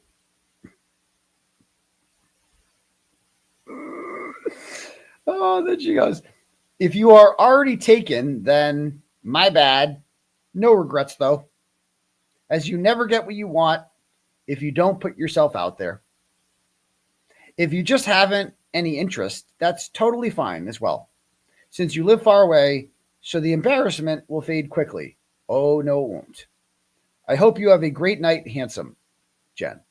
Okay, so that's, you know how hard it is to get rejected by Will? No offense. No offense. I'm just kidding. No, I'm not kidding. That's mean. But like, even he recognized it because she's not bad. I mean, she's not bad looking, but you're just too crazy. You can't stick your dick in Jen O'Donnell. It's bad. Things are going to happen. Plus, she's married at the time, you know? She's like asking him, like, are you taking, like, that's the part about it is Will is single and she's married and he's the one saying no. And not because he has some moral conundrum with you being married. Like, if you want to, I know Will, he's not going to respond. Like, this isn't nasty enough for him. It's being nasty. Like, what are you supposed to do with this? Yes. Do you reciprocate, sir? Would you like to engage in some flirting with me, Mr. Will? I'm quite taken with you. I'm very smitten. Very smitten. Okay, it was sweet. It was flattering. But yeah. All right, next. I'm told to refresh this. It should be interesting. Let's see. Eventually, we're going to get started. Stupid April sends $10. This should be interesting. It's my online girlfriend, Stupid April. And she says, hey, Daddy, I'm just here to voice my full-throated objection to any half-shaft nonsense. Absolutely not. I'm a full shaft online girlfriend. Thank you for cooperation in this matter. Hashtag free Turtleboy friend. Well, thank you so much. That's always fun. Okay. I appreciate that. Let me do some cash apps too. Thank you, April. Yes, we know you're full throated. I really, and that's good. Good girl. Thank you. It's very good. All right, next. Let me do some cash apps. I don't want to forget the cash app people.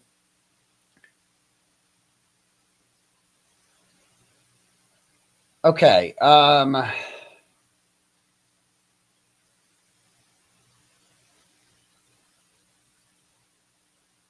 right.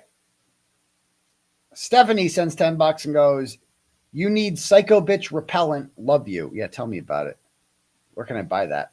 Laura sends $25 and goes, I hope you enjoyed bowling today. I did. I didn't bowl that well. I broke 100, but barely, you know? So thank you very much for that, Laura. Jennifer sends $5 and just sends a heart emoji. Thank you so much, Jennifer. Paula sends $25 and goes, please change house codes and locks on the doors. Yes, we'll do.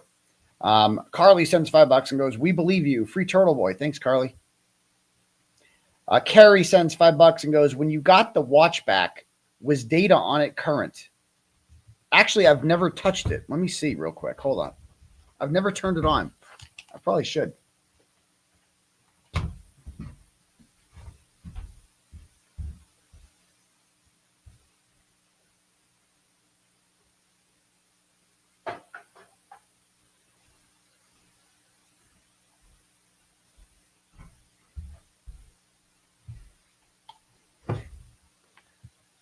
I'm just lazy, you know? So this is the watch. This is the mysterious watch. I don't know how it works. How do you, there's a button on it. Do I hold it? Do I turn it? What do I do? I don't know how it works. I don't know. I've never, I don't know. So that's the watch. Imagine it's like not even the watch. Imagine she bought me another watch and kept that watch. That would be wild.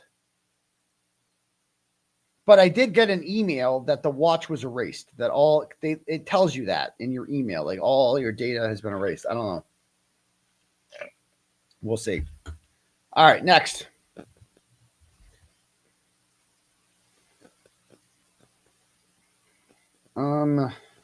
Jennifer sends $20 and goes, a treat for your sweet kids. Well, thank you very much, Jennifer. I appreciate that. Laura sends $5 and goes, she's crazy. Your life may be in danger with Mo. I hope not. I hope not, but you never know. Paula Roderick sends $5 and says Yellowstone. It's a good show.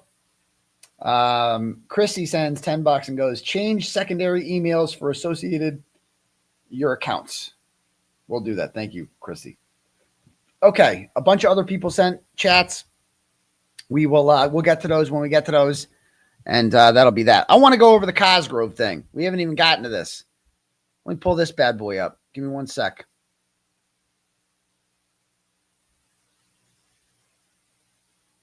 That ain't it.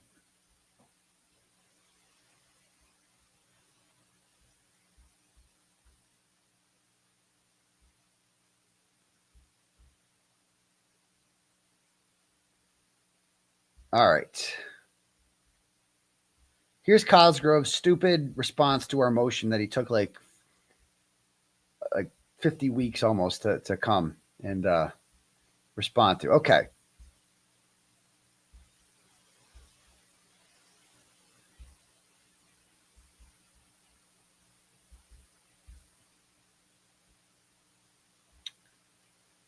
All right. The defendant wants to, the defense asks for dismissal of the indictments. Okay. Disqualification of Mello and dismissal of the Commonwealth's failure in providing discovery.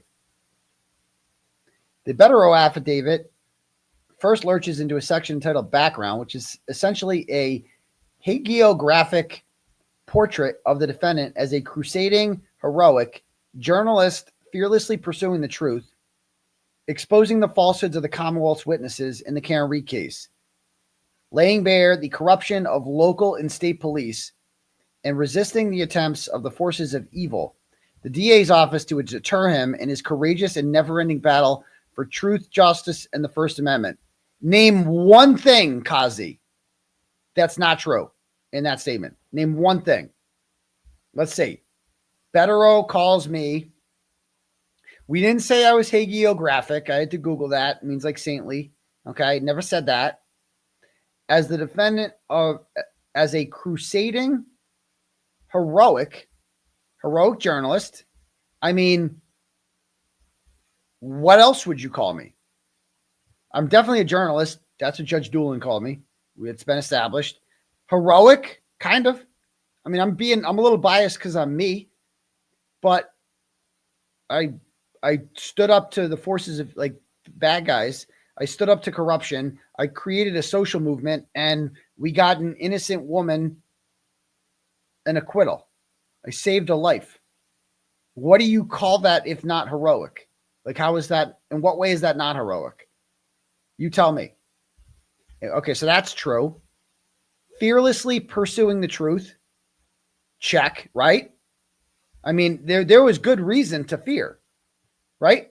And I was fearless because there was a lot to fear because you could get arrested for this if you go after these guys are real corrupt.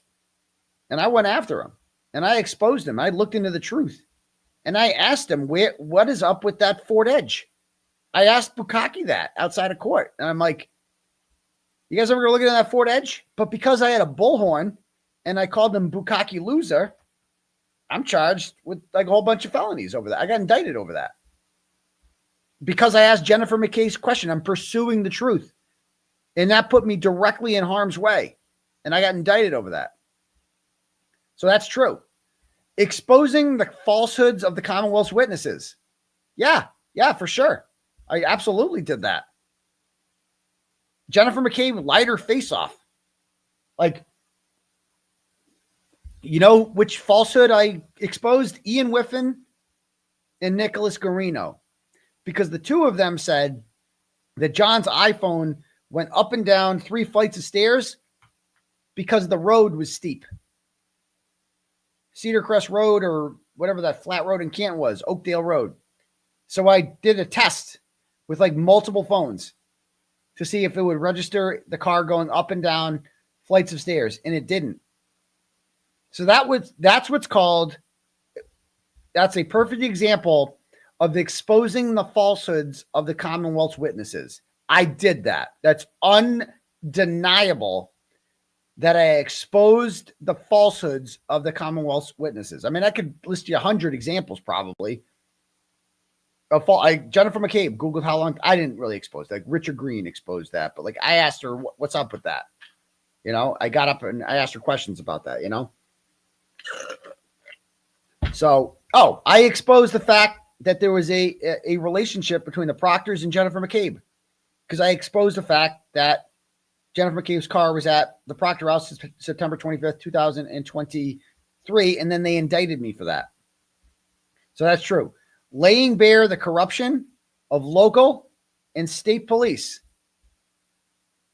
Yeah, I certainly think I did that. And resisting the attempts of the forces of evil. Yep, did that. Yeah, I mean, so he's right. Then he goes, in reading Bettero's encomiums to St. Kearney. Okay. This is so, like, he's trying to be Turtleboy. It's almost like this whole thing, like he's trying to be me. Like, bro, you're doing it all wrong, first of all. And this is for the Twitter trolls. This is for, like, he's throwing them a bone to be like, oh, get him, King. He's mocking Turtleboy. He called him Saint Kearney. Nobody said I was a saint. Like, I'm definitely not a saint. Like, I have way too much premarital sex for that. Like, that's a big no-no in the church. So definitely not a saint in that regard. But, you know, for him to put this in there, it's just so unprofessional. And this is me saying this. It's like, you can have your fun side. Get a YouTube channel, 𝗄𝗄𝗄𝗃. You can't be putting this in official court filings, you know? Auburn tied it. Is that right? No way. I'm missing like a legendary Iron Bowl. Wow. War Eagle. Let's go. Keep me posted. All right. Good for them. Goes on to say that one is irresistibly reminded of Oscar Wilde's comment on the death of Little Nell. Like, bro, how old are you? Like, you should be trying not to seem so old. Because everybody makes fun of you for being old. And you're like, you know how I'm going to show them I'm not old? I'm going to cite Oscar Wilde's comment on the death of Little Nell. Like, bro, no one knows what that means. Like, can you pick something a little Oscar Wilde? I mean, what are you, Sean Connery in The Rock? I think he quoted Oscar Wilde. Like, you're not, who you think you are, pal? Who do you think you are? The Virtuous Child in the Charles Dickens, The Old Curiosity Shop.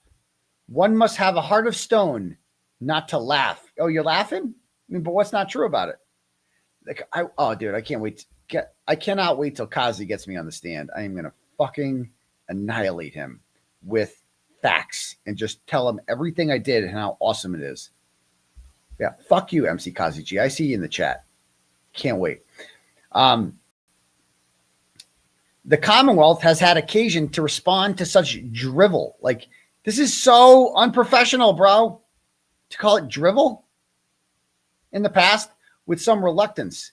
Now does so again. Rather than reinvent the wheel, it quotes liberally from its response to the defendant's previous motion to dismiss. So he's just copying and pasting. Defendant is self-employed, supporting himself via a variety of internet presentations, appearing on blah, blah, blah. He broadcasts frequently and has monetized his productions in various ways, including selling subscriptions, begging. He says begging online for contributions. That's a lie. Have you guys ever once seen me beg? I don't even ask for contributions. You guys just give them to me. I just say Turtle Chat's pinned to the top if you want to have your message read. First of all, it's not begging. It's not even a contribution. You're purchasing something. A contribution is when you give to the Give, Send, Go. That's a contribution. If you do it on here, you're paying for something. You put money in the machine and they spit it out for you. That's it. Begging for online contributions. And it's just so, again, unprofessional to say that. Selling T-shirts, etc. He attempts to present himself to the viewing public as he seeks to portray himself to this court as an investigative journalist. Yes, that's what Judge Doolin called me.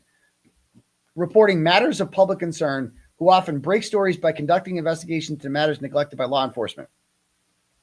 The crusading journalist pose is supplemented by assertions of virtuous moral outrage, fearlessness in the face of opposition, and crass vulgarity, as seen, for example, in the opening to his YouTube show, which begin with an extensive repeated chant of, "I'm going to fuck you up."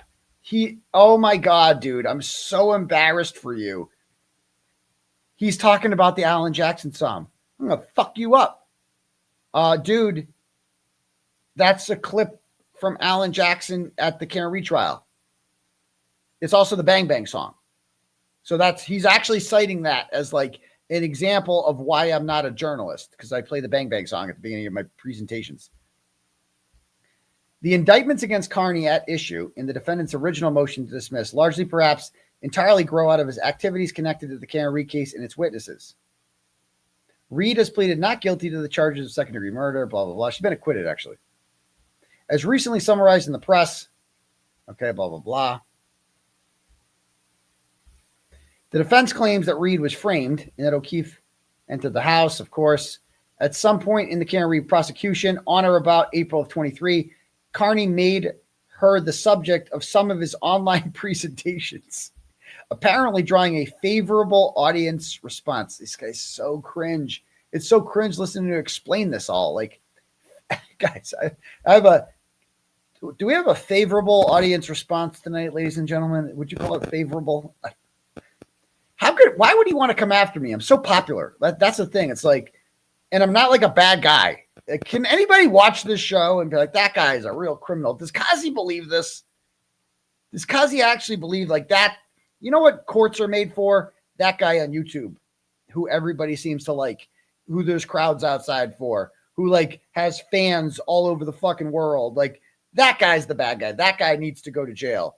Like, how does he? Whatever. Goes on to say,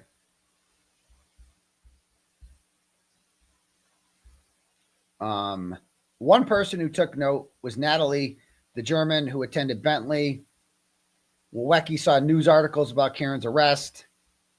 The two women began a series of conversations about Reed's innocence, and Reed sent Natalie pictures of Cole and Albert and suggested he and O'Keefe shared mutual animosity.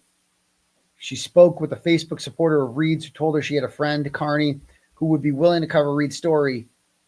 Natalie asked Reed if she'd be interested, and she was.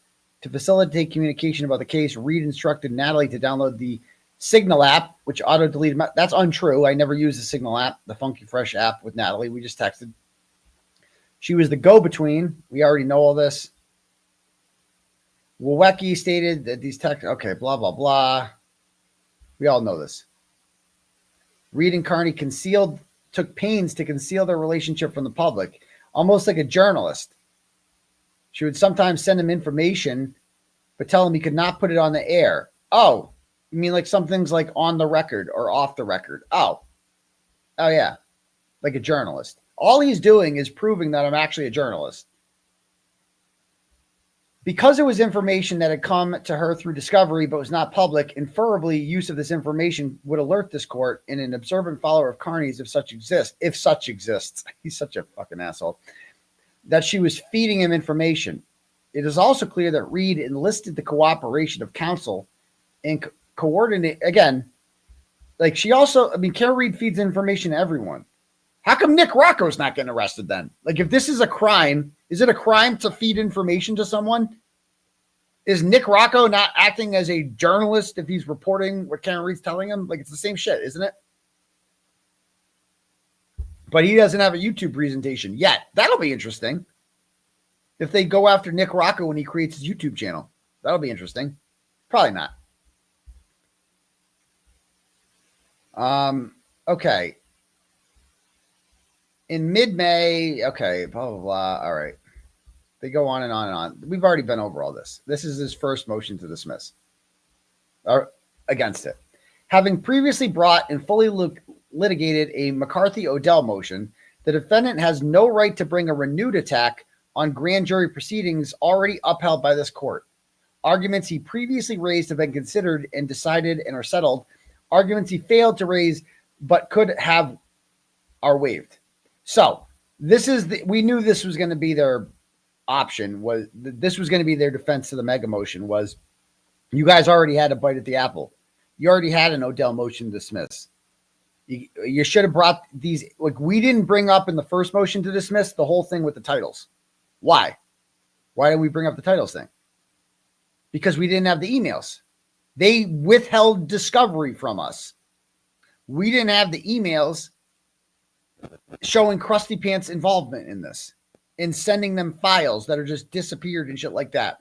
So how could we include that in our motion to dismiss if they intentionally withheld this for us? And by the way, was there any punishment for that? No, because you can just do whatever you want in the Commonwealth. Think of what they did in the Reed trial. Those videos of Brian Higgins at the Canton Police Department, they just didn't give them to the defense. What if she was convicted and that you just didn't have them? Oh, oops. We forgot to give those to you. Oops. There you go. On February 14th, the defendant filed the motion to dismiss lack of probable cause. Okay. So we bring up that the grand jury heard Mello ultimately did not ask the grand jury to return an indictment against Kearney for illegally wiretapping Mr. Scanlon. Yeah. They did a whole day of testimony in which but they talked to Steve Scanlon about wiretapping, and then they never bring it up again. There was just to dirty me up. All of the testimony of all grand jury witnesses, including Detective Tully, all of the instructions given or not given to the grand jury by Mello, and all questions comment by him. These are all issues we brought up. All of the excerpts of Kearney's online media presentations introduced into evidence, and now how they were identified on the thumb drives introduced as grand jury exhibits. Yeah, you guys changed the titles of the YouTube presentations to bias the jury and make it seem like I was all about witness intimidation. Kearney originally told this court that the prosecutor impaired the integrity of the grand jury by misrepresenting facts and law. He specifically argued Mello's instructions to the grand jury were deficient, and he elicited improper opinion and hearsay.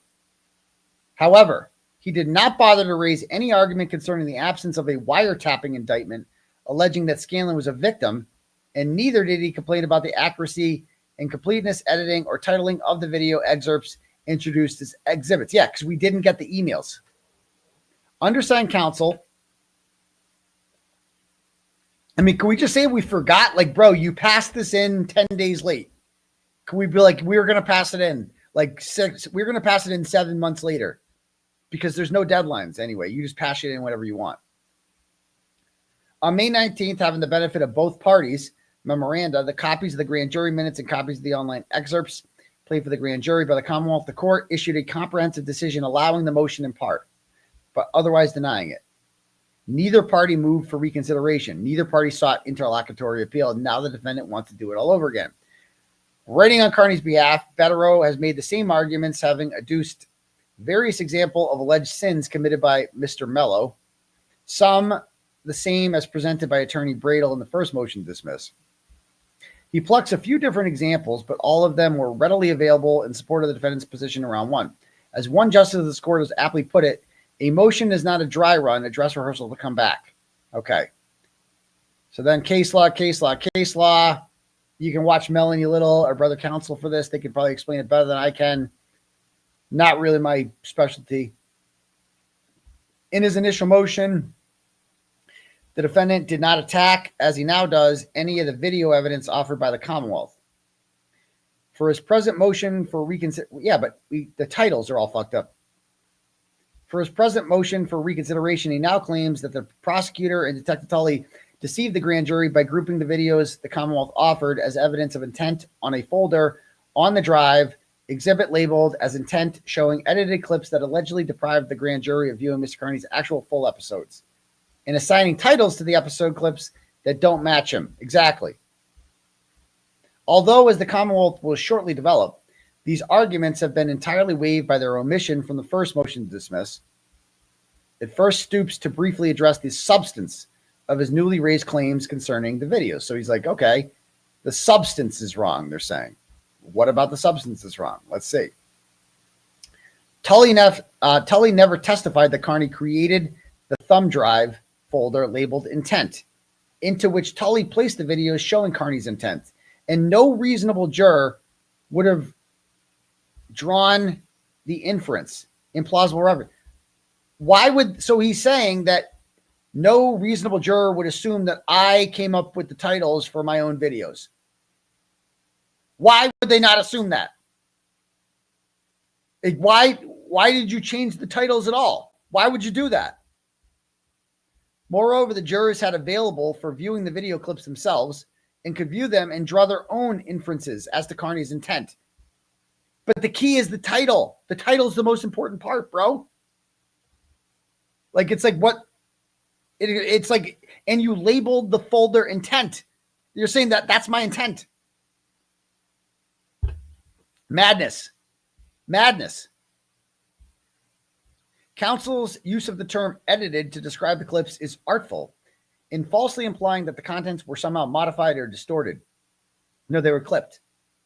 Were that so, one might expect the 88-page affidavit to offer examples of the edits, but there are none. And that is because the edits consist entirely of exact clips of relevant content broadcast by Kearney. The only editing is selection. The appropriate course, according to counsel, would have been to show the entire episode for each show. Exactly. Or by Mr. Kearney's count, over 50 hours of content. Yes, that would have been 100% the correct thing to do. If you want to understand what I'm all about and what my intent is, you have to watch my show. You can't just take a fucking clip of my show and be like, this is what it's all about. You have to watch the whole show to understand what I'm about. If you want to be honest, which they don't want to be, obviously. Prescinding from any question as to whether subjecting the grand jury to such an extended dose of Kearney's video would have violated the constitutional prohibition against cruel and unusual punishment. Okay, all right. This is dumb. Generate additional defense arguments. Kearney was prejudiced. If one were to seriously entertain the defense's play the whole video argument, a useful way of thinking about it would be by analogy to the trial doctrine of verbal completeness, which holds where the Commonwealth places into evidence passage from a defendant's statement that it believes to support the charge. The defense may then put in such, okay. Bro, your kill is so boring. Okay. Of course, the standards of a grand jury presentation are less exacting than a trial's. A grand jury is not bound by the rules of, okay. I'll just let 𝗏𝗏 handle this. The grand jury hardly could have been misled by the titles Tully used to identify the excerpts he played for them. Consider the specific examples which the defense singles out as misnamed and misleading. Those titled by Tully are trying to destroy Colin Albert's life, life as normal is over, and impromptu live 823 Alberts should be afraid.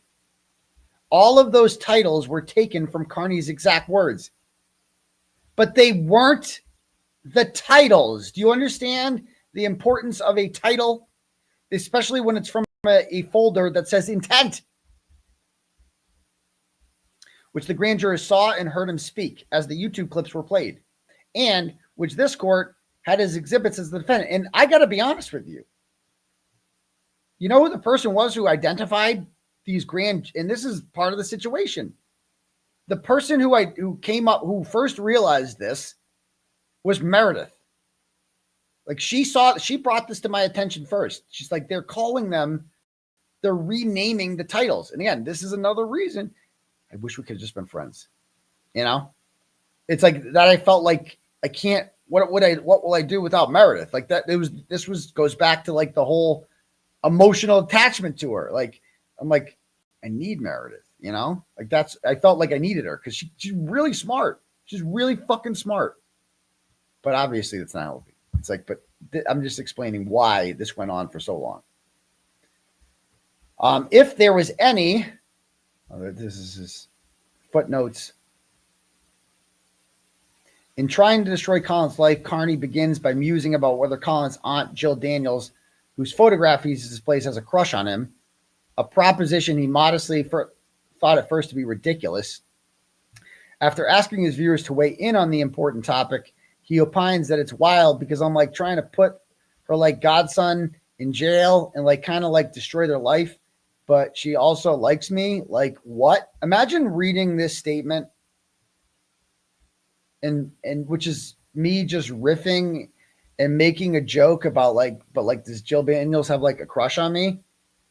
You know, does Jill Daniels like into me? Like, obviously, I don't think she might be, you know, like that. You call yourself a turtle. A turtle. Do you know what that means? A turtle. Guess what? I like it. You know, it's not a high bar. Do you know how to shut up? Do you know how to shut up? Have you ever shut up in your life? I feel like you've done most of the talking, in fairness. Okay, sorry. So, whoa, take it easy. Easy, pussycat. Name's Aidan. Aidan, you can call me Aidan. You can call me doctor. No, but... I want to call you a dickhead because that's what you are. Okay. You are. What crime did I commit? What crime did I commit? Why do you guys all say that? No, shut the fuck up. Whoa, we're getting a little off track. Shut the fuck up. Turtle boy, you fucking turtle rider. Go get a new name, okay? You fucking turtle juice. This one thing, because this is one thing I've always wanted to ask you. Where's your award? Your award-winning journalist. Where's that award? Okay, no, you don't, because you're a fucking loser. Oh, I went to Truro because somebody gave me a thing. So, yeah, we miss Jill. We miss her. We got to bring her back. So, obviously, I'm like making a joke about Jill Daniels having a crush on me. And imagine just putting that in a court filing as like, this guy's dangerous, Your Honor. This guy's making jokes about if Jill Daniels has a crush on him. And he's juxtaposing that with the fact that he's trying to put Colin Albert in jail, which apparently is witness intimidation, trying to like put someone in jail. Then I guess Krusty's committing witness intimidation every day because she wakes up every day and her life goal is to put me in jail. But okay.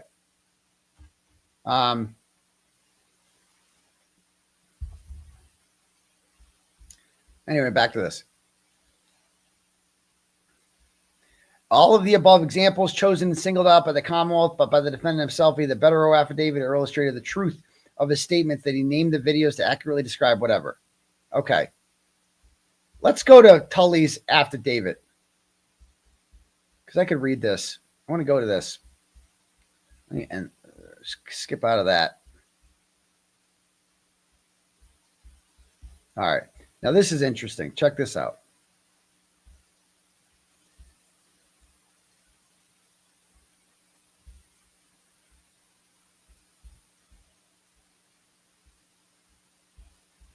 All right. Affidavit of Lieutenant Brian Tully, DLT. All right.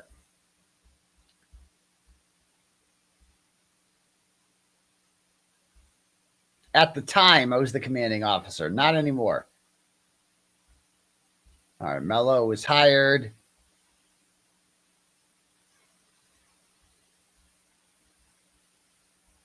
All right, so he read the motion. I submit this affidavit in opposition to the motion. The defendant complains that the grand jury was never asked to return an indictment after receiving evidence of an illegal wiretapping of Steve Scanlon, and suggests that the presentation of such evidence was part of a nefarious scheme to dirty up the defendant. It was, in fact, the intention to later present further testimony of Mr. Scanlon, but concern arose as to whether a Norfolk County grand jury had appropriate jurisdiction to bring that particular indictment.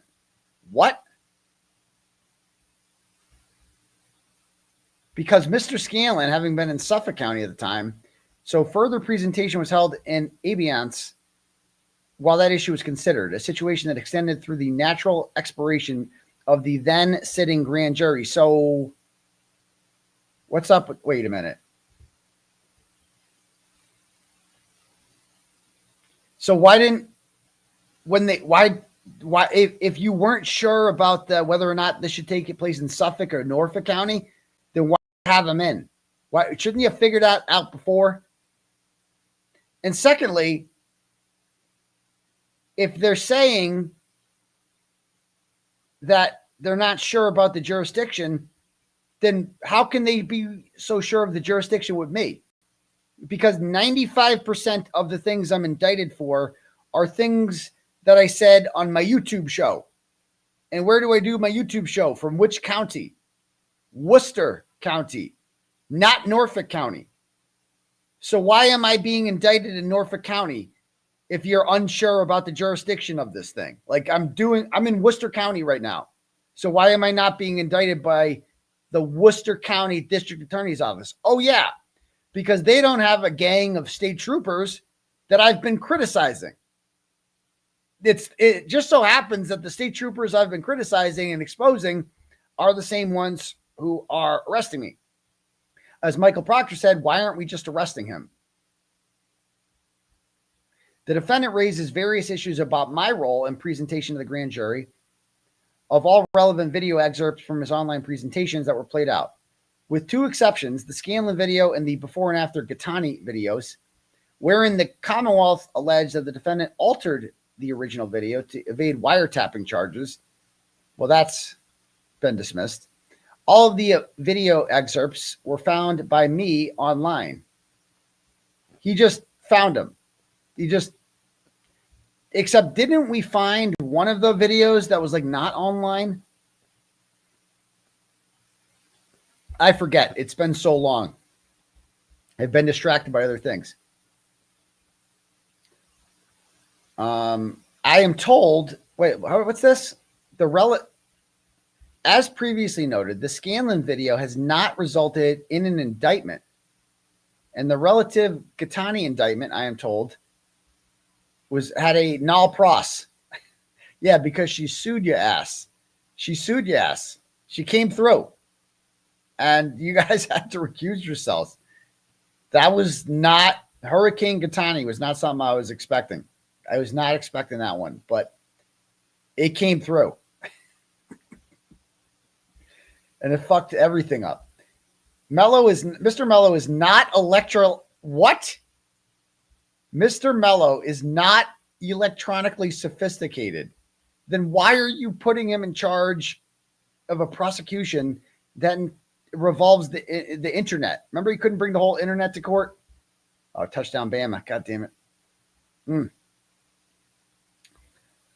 And therefore, he tasked me with playing the video excerpts entered into evidence for the grand jury. I had operated that equipment during witness testimony on previous cases.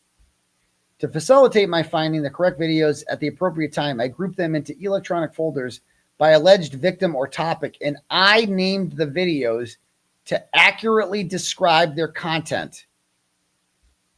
But the problem is, you guys said, you didn't say that. You said that they're the titles, and they weren't. The defendant misleadingly represents that I apparently edited and renamed various of the defendant's videos and falsely alleges that the special prosecutor Miller and I used this altered evidence to mislead the grand jury. That's exactly what you did. My alleged editing consisted of selecting relative excerpts from the defendant's online presentations and presenting them in full, those excerpts in full. But you didn't play the whole show. If one of Kearney's online presentations ran, for example, 2.5 hours and covered various topics, I chose the statement that the Commonwealth believed was relevant evidence. So you cherry picked it. Okay, duly noted. As to the claim that the Commonwealth tried to mislead to the grand jury as to his intent, I note that the Dono affidavit makes no attempt whatsoever to describe the defendant's actual intent. My actual intent is to make people laugh, have a good time, tell the truth, right? Expose injustice. That's my intent, Tully, in case you didn't know, is to expose you for being a corrupt piece of shit. That was my intent. And I feel like I succeeded in that regard. The defendant was more candid in speaking to his online audience during describing his intent. Considering, for example, an August presentation of record, Kearney himself addressing people with the bullhorn and saying, "We are trying to affect the jury pool. That is exactly what I'm doing." That's not the whole quote. We're educating the public, right? And like, what's wrong with educating the public and affecting a potential jury pool? And by the way, what does it matter? Because at jury selection, you just weed out the people who already know about it and have a bias. You just get rid of them. I mean, what are we doing here? Who cares what I said? What was played for the grand jury were the defendant's exact words and the defendant's exact images. There was no attempt to mislead. Right. He wouldn't do that. To the extent may have mentioned the titles I assigned the video selections, it was to create a clear record as to which excerpt the grand jury was viewing at that particular time. As noted, the titles I assigned almost invariably taken from the words the defendant himself spoke in the relevant video. During the course of the investigation into Kearney's behavior, various individuals contacted myself. About online presentations. Who? One such person was Krusty Panties, whom I learned was a rival online personality, not much of a rivalry, who shared a mutual dislike with the defendant, and from time to time would send me links to various of his presentations. I mean, she has imagine having no life like this. Again, she had nothing to do with the story. And she's sitting there. Wait till you read the letter that she wrote the FBI on behalf of Jennifer McCabe.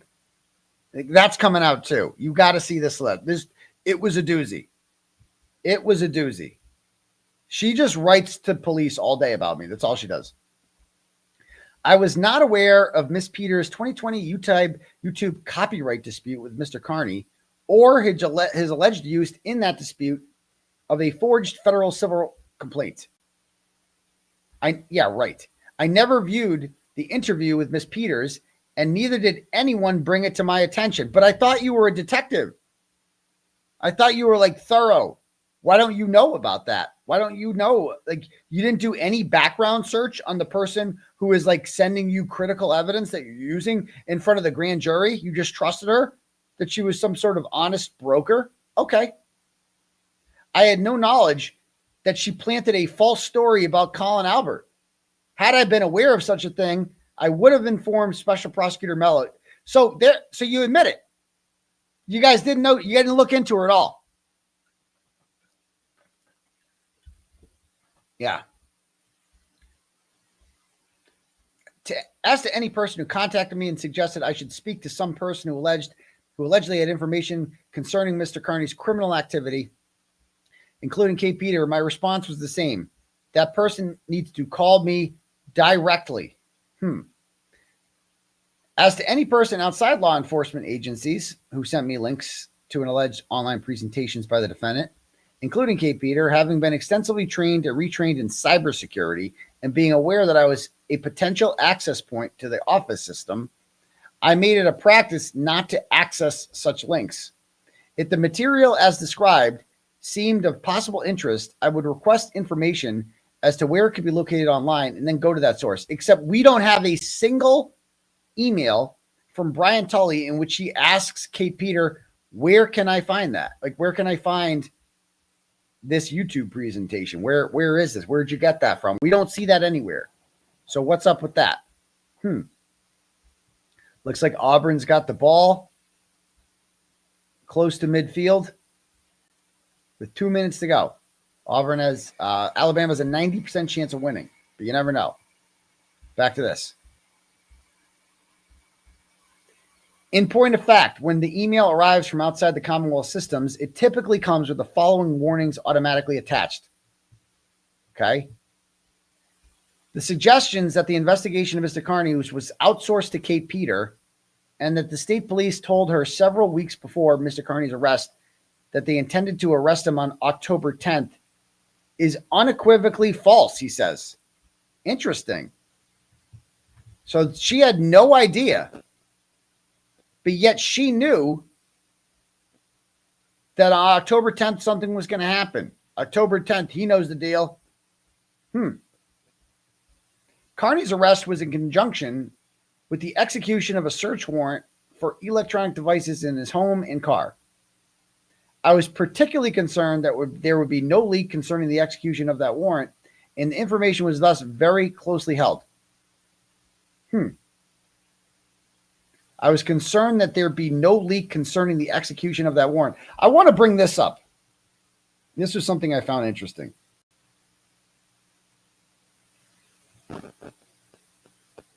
Do I have this?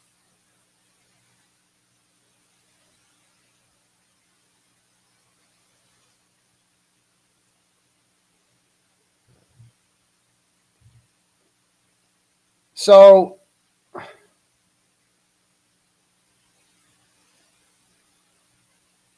Krusty Panties tweeted at 9:21 a.m. Oh man, Dr. Turtleboy, I heard you had a rough morning. Fuck your whole bloodline, though, scumbag. And she also took the day off from work in order to be at my arraignment. She goes, please make sure to send your fearless leader commissary money, though, at 9:23 a.m. All right. I was particularly concerned there would be no leak, he says, so I didn't tell anyone about it. While I no longer recall when I informed Mr. Mello, I have no reason to doubt his account. To buttress the fiction that 𝗃𝗃𝗃 had inside knowledge of the defendant's arrest, Attorney Betterow quotes from a radio transmission. Remember when they said they heard KP? Okay. Remember that, getting on the bus? On information and belief, they believe KP referred to Miss Peter. The current trend in law enforcement is to execute search warrants when the target is outside the residence, thereby reducing both the target's access to weapons and the possibility of evidence destruction, as well as increasing the safety of both the officers and the target. Imagine saying, first of all, I don't own a gun, and they know that because they'd be registered. And imagine them being like, we need to be scared of him. We need to make sure that this guy doesn't have anyone around because he's dangerous. Like, bro, this is such fiction. Nonsense. I did not want to conduct the search while the defendant's children were present. Bro, the bus was right there. And I also did not want to arrest him in front of his children. They're so nice. Sergeant Keith. Oh, so they have a KP. They found a KP. Was tasked with monitoring the defendant prior to the execution of the warrant and informing us of when the defendant's children were safely on the bus. So some guy, another KP, was stalking me. Okay. Sergeant, who the fuck is this? Keith? Who is this loser? Keith Pantazalos? Keith Pantezalo.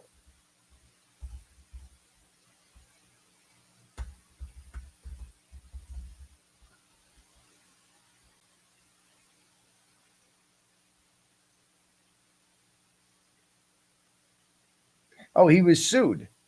Cops plot storm from lawsuits. He was allegedly attempting to wait. Oh, no, he tried to hire undercover trooper. So this guy, okay, no, he's not that bad. He's just some hack. Anyway. It's just weird.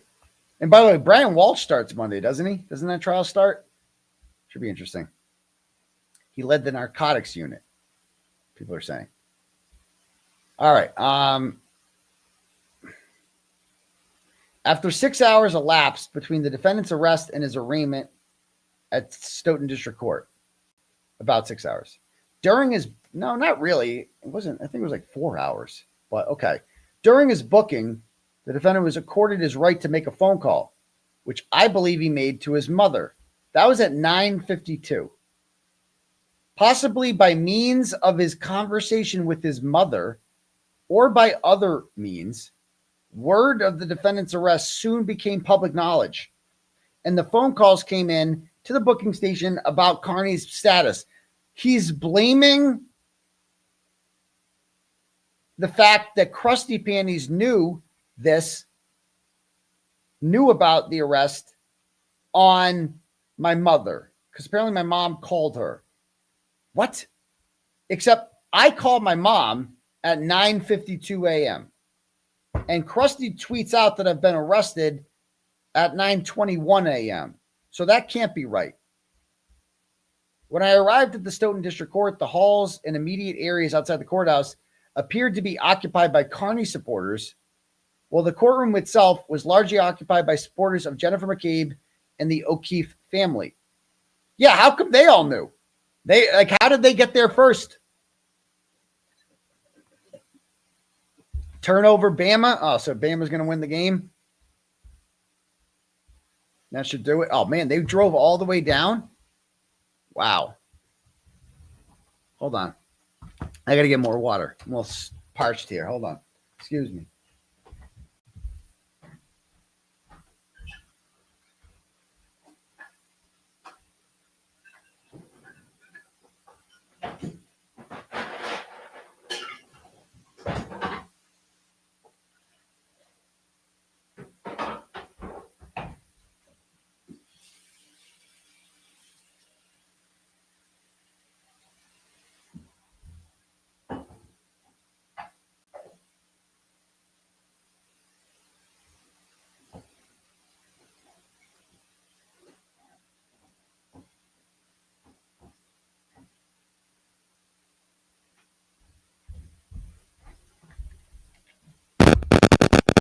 All right, we're back. What is happening? Alabama's got the ball back. Is that right? It was on the TV in there. All right, back to this. I did not see 𝗃𝗵 in the courtroom, but after the hearing, she introduced herself to me in the hallway. Of course she did. The email communications from 𝗃𝗵 to me have been retrieved from the office computer system, and I understand have been provided to the defense discovery. Then why don't we have any emails from Tully asking 𝗃𝗵 where he can find the videos that she's sending him, since he doesn't click on videos? I am advised that the links in some of those emails no longer work. I have done nothing to alter them. Right. To any online presentation, statements, or electronic communication by Mr. Kearney, my concern has always been to find and verify such information myself. I recognize no obligation or duty to click on every link and every unsolicited piece of information. The defense complains it has not been provided with any response to D.L. Tully, any response by D.L. Tully to Ms. Peters' question about files in a now dead Dropbox file. There was no response. Attorney Betterow offers as an ostensible fact that according to Tully, he relied upon information Ms. Peter provided him before he edited Mr. Kearney's YouTube videos. Apart from any question as to the accuracy of Ms. Healy's affidavit, I call the court's attention to the fact that it makes no mention of Ms. Peter, and neither does it state that I edited any video. Although at the end of the day, the important question is the accuracy of information presented to the grand jury, not how the information was gathered. No, that matters too. I agree with Mr. Betterow's contention that the Commonwealth had no reason to consult with or seek Ms. Peters' input on what evidence should be presented. I did not do so. Right. At all. Right. Sure.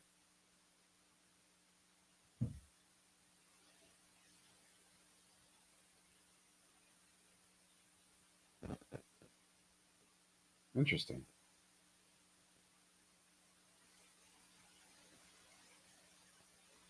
What?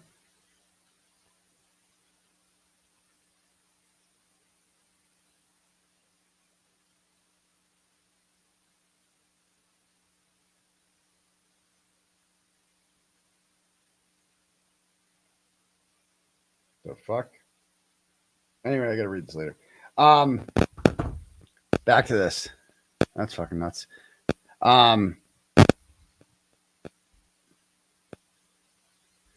Okay. Anyway, back to this. In identifying relevant videos, I relied in significant part of the feedback from victims as to which portions of Kearney's episodes had intimidating effect. Okay. And then here's Cosgrove's affidavit. Triple dip.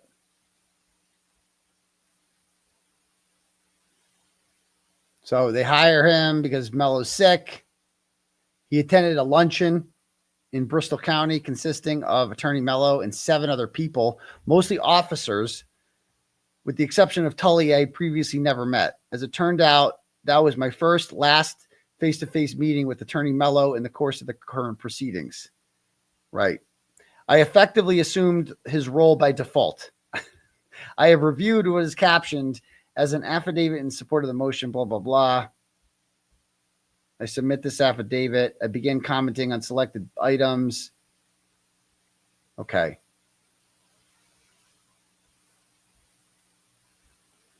I mean, he's just like, Mr. Betterow makes often statements saying on information and belief. Here, as in other places, that phrase might be more accurately replaced with on pure speculation designed to benefit Mr. Kearney. He's just such a sassy little motherfucker.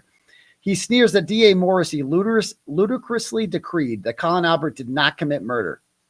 On information and belief, the Karen retrial judge apparently shared that ludicrous belief, prohibiting the defense from arguing that Colin Albert could have harmed O'Keefe in closing argument because of the total absence of evidence supporting such a theory. Yeah, maybe because you guys didn't investigate him. You didn't even question him. Yeah, it's easy to say someone didn't commit murder when you don't, investigate him at all. All right. Mr. Betterow seems to advance the novel proposition that anyone subjected to criticism by a purported journalist is thereby disqualified by conflict of interest from taking any action with respect to that person's intimidation of a witness. What? Anyone subjected to criticism by a purported journalist, like Tully, is disqualified by conflict of interest. Well, how about when they say that, like, why aren't we just arresting him for criticizing me and my family, like Proctor did? Betterow recycles previously made arguments concerning Mello's representations as the cell phone seized by Mr. Kearney. The relevant issue have been long since argued and decided and are nothing more here than a make weight. Okay. Mr. Betterow mentions that Jennifer McCabe initially misidentified herself to the FBI and lied about phone calls she made after the initial approach. My understanding is that Miss McCabe was not convinced that the parties who showed up at her door claiming to be FBI agents were in fact agents. So then why did she lie to them about who? But then she realized they were agents and she still lied to them. She knew exactly who they were. Why did she, when they came to her door, if she thought they were like insurance salesmen, why would she call Peggy O'Keefe, Brian Albert, and a whole bunch of other people? Why would she do that? Oh, the static daddy. Okay. All right.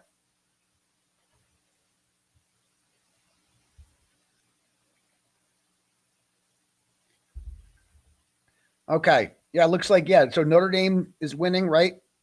Hold on.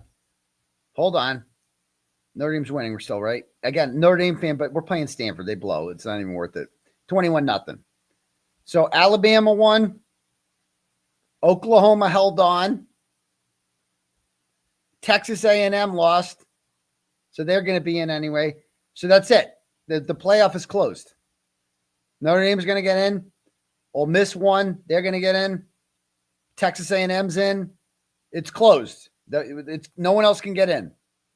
University of Miami's out, which is crazy because they beat Notre Dame and they have 2 losses. I guess they could kick Notre Dame. They're the last team that could kick Notre Dame out. Notre Dame's going to be the bubble team. They're the last team getting in, which is wild. But hey, it is what it is. It is what it is. Go Irish. So Vanderbilt's not going to get in. They won today. They would not beat Notre Dame. They wouldn't win right now. They beat them earlier in the season. They would lose right now. Everybody knows that. That matters. That matters. Okay. Let's go back to this.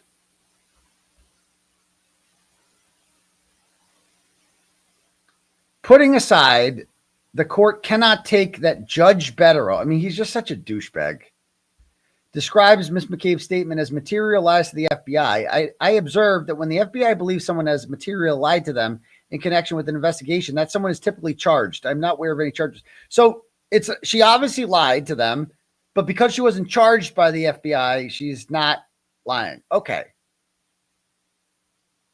Relative to BA, whatever, I became aware over the course of my duties that Catherine Peter was a former employee of Mr. Kearney's, that the two had a falling out, were now naturally hostile. By the way, I have a question. Football question, college football people. Isn't that bad that I guess Alabama had to win? Didn't Alabama not want to be in the SEC championship? Wouldn't that be better for them? Because now they have to play Georgia. And what happens if they lose and then they have 3 losses? Won't they get kicked out? Won't Miami get in? Or who else? Won't Vanderbilt get in over them? Although they beat Vanderbilt. I don't know. Isn't it better not to be in the conference championship? Like Ole Miss is going to get in because they don't have to play in the conference championship. They're going to cruise in. They're safe. Oklahoma has 2 losses and they don't have to play for the conference championship. They're just in. Isn't it better not to play for the SEC championship? Because then you have nothing. Georgia's going to get in either way. They can win or lose the conference championship. So that's my question. Like if you're an Alabama fan, don't you not want to play in the conference championship? I'm just saying. Like and at the same time, they're going to be like, well, we made the championship and then we lost. If they lose, they're going to be like, yeah, but we shouldn't be punished for making the championship game. We should get in. And then it's going to be a Vanderbilt Miami, Alabama situation. Like, don't you not want to be in it? But if you're Georgia, aren't you also like, although Georgia wants to get the first round bye, so there is incentive for them to win the game. I don't know.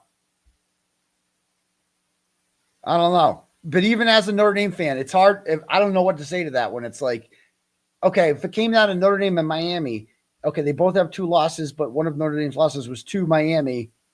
I don't know how I make that case. That's a tough one, but go Irish anyway. Okay. Please put your phone right by the mic so Carrie stays mad. Sorry. Anyway, back to this. Got a little distracted there.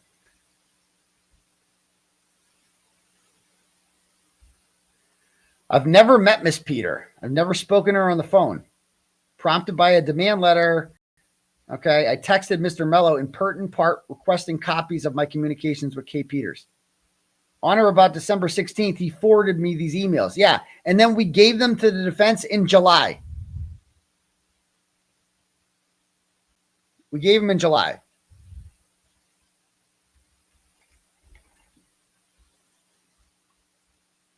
My attention at that time was largely absorbed by issues involving setting up, effectuating a taint protocol, followed by the process of searching for and assembling emails from the named victims and their associates.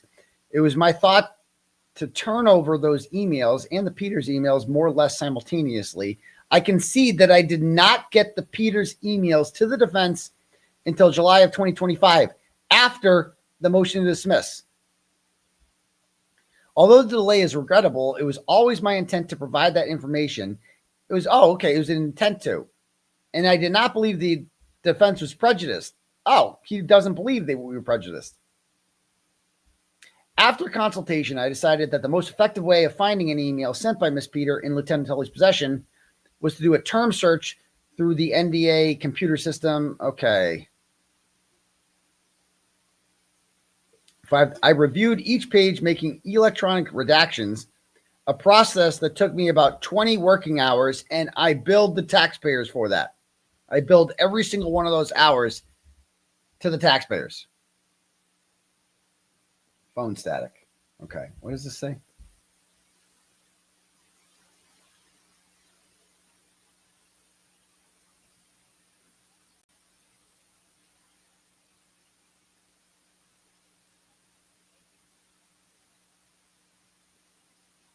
Interesting. All right. Because the term searches invariably generate false positives in the sense of documents that may contain a search term. For example, Peter, when the Peter in the document may be Peter Graves. Okay. This occasioned a number of redactions. In one instance, there was an email correspondence with a number of attachments relating to a convict purporting to have information on a murder wholly unrelated. Okay. Tully replied to this email, blah, blah, blah. Okay. After I completed this process, I transferred all the pages to my redacted copy to a thumb drive, called up the document in the thumb drive, and concluded based on my observations that the transfer was successful. Okay. Blah, blah, blah. Excuses. Mr. 𝗵𝗵𝗺 emailed me complaining that the majority of the pages were blank. Remember, they gave us all like 4,000 pages of blank documents. It was quickly remedied. Right. Excuses. Several weeks passed by with no comment or response to my request for the original thumb drive. So I can't speak with any personal knowledge as to the existence of the blank pages, although I have no reason to doubt the veracity of what Mr. 𝗵𝗵𝗺 represented. I nevertheless followed through, replaced the thumb drive with a new one. Okay. It is true that the Commonwealth never responded to the information of Mr. 𝗵𝗵𝗺. That is likely because the Commonwealth responded to what I regard as essentially identical request from Mr. 𝗵𝗵𝗺. In my letter, i.e., if there is data missing. Okay. Anyway, this guy is so, I get bored just reading his fucking filings, dude. He's so old, Scott. He's just so fucking old. I can't even deal with this guy. Can't even deal with him.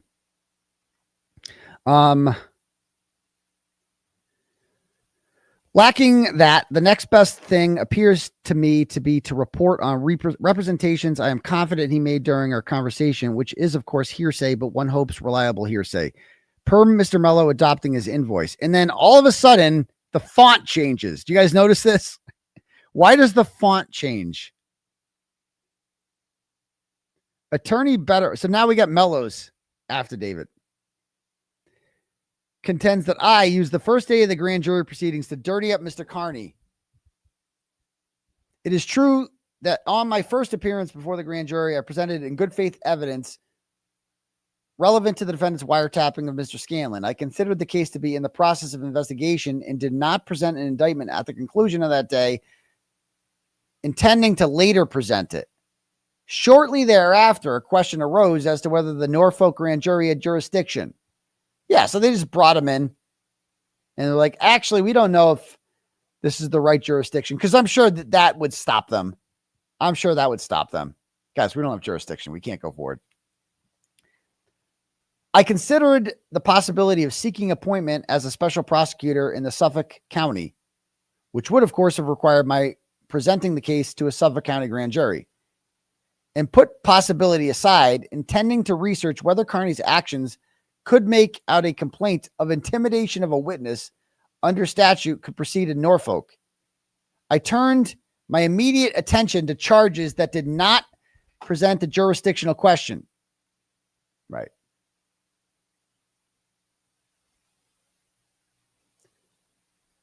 Okay. No rational grand juror could have been misled by the fact that they changed the title of the episodes, right? Then why change them?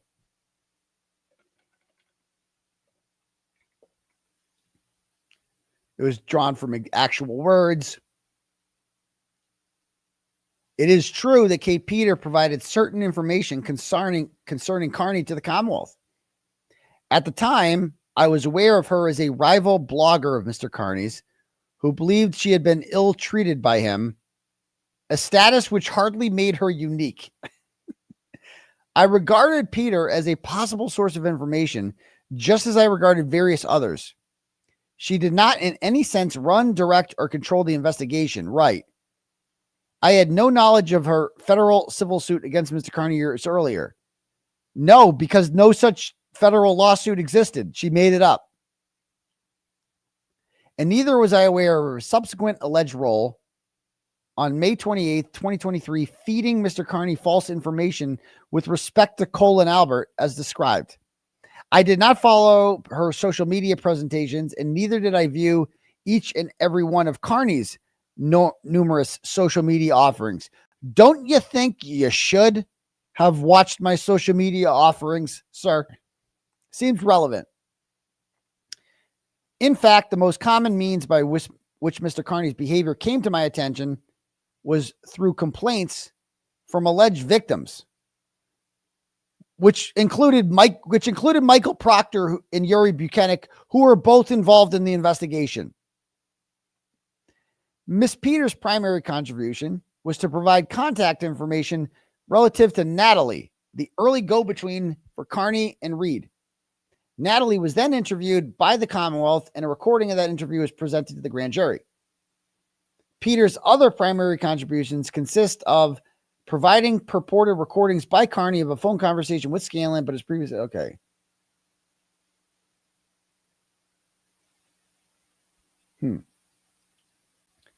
So she gave the Scanlon recording. So he's basically saying that didn't get indicted and the Lindsay Gattani things dropped, so no harm, no foul. The information as to the execution of the search warrant at Mr. Kearney's home was closely held by Detective Tully, who notified me on the same morning he attended to proceed. So then why did she tweet out on February 29th that I was going to be arrested on October 10th? And then when I replied to it and I said, I thought he said he was getting arrested today on October 10th. And then Kate Peter responded and go, actually, it was today. Arrested, baby. So she didn't reply and say, like, I was referencing another legal proceeding on October 10th. Nope, I was referencing an arrest. She confirms that. I am somewhat dismayed because I knew that Kearney's arrest would require me to get over from Fall River to his arraignment at Stoughton District Court. And I can't drive. I dressed appropriately. Is that what you call it, Mello? With your Savers suits there?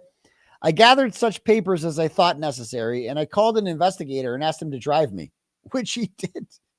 Motherfucker can't drive. I did not advise Kate Peter or anyone else of Mr. Kearney's pending arraignment.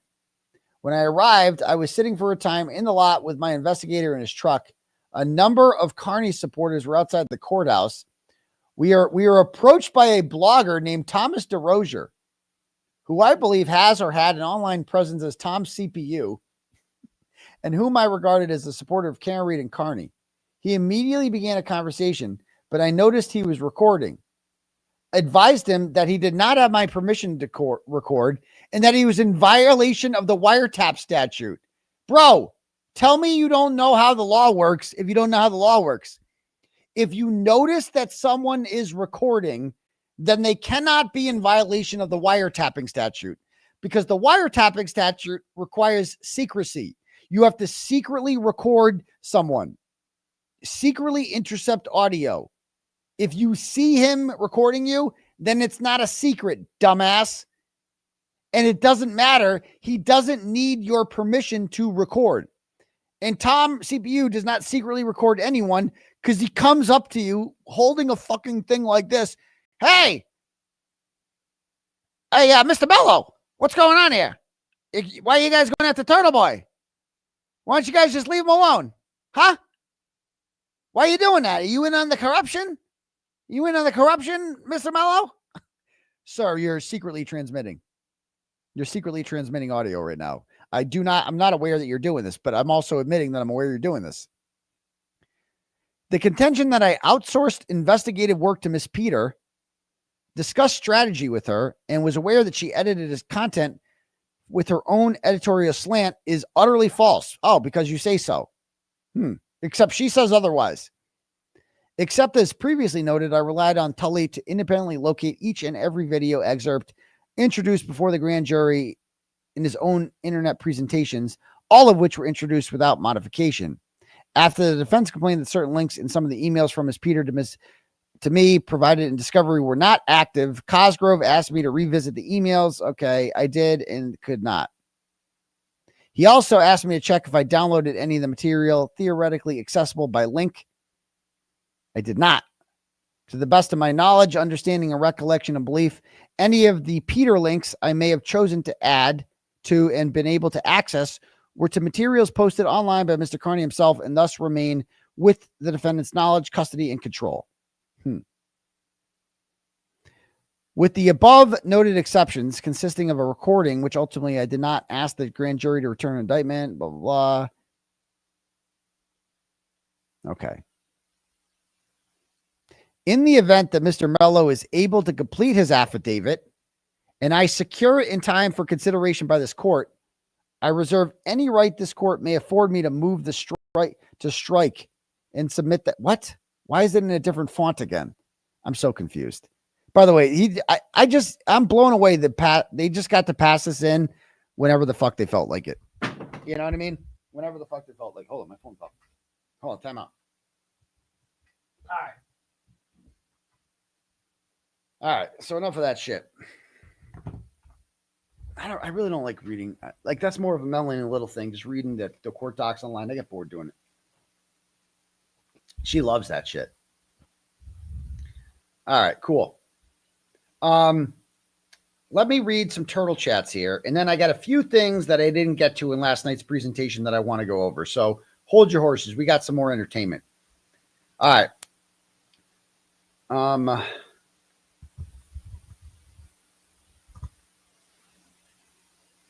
Barbara sends $10 and says, Meredith, don't be such a douchebag and ruin your reputation more than you already have. I hope you haven't jeopardized your job. You know, she claims now that she's like, I don't work there anymore. Ha ha, boomers. Again, I don't really care if she loses. I don't care about any of that. And she's like on recording saying, like, on the illegally recorded phone call of me, she says that, you know, what'd she say? Like, I say on there that, like, oh, Grant Smith Ellis, like, you think it's bad, Grant? I'm like trying to help her out. I'm like, dude, I know you did this. I know you're behind this all. Like, I don't want to, like, put this all out there because I feel bad for you. I don't want it, like, because I know what happens. I know what happens when it happens. Like, people come after you. Like, I don't want to do that. But, like, you got to tell me the truth. And then she just lied to me. She just lied. So it's like, bro.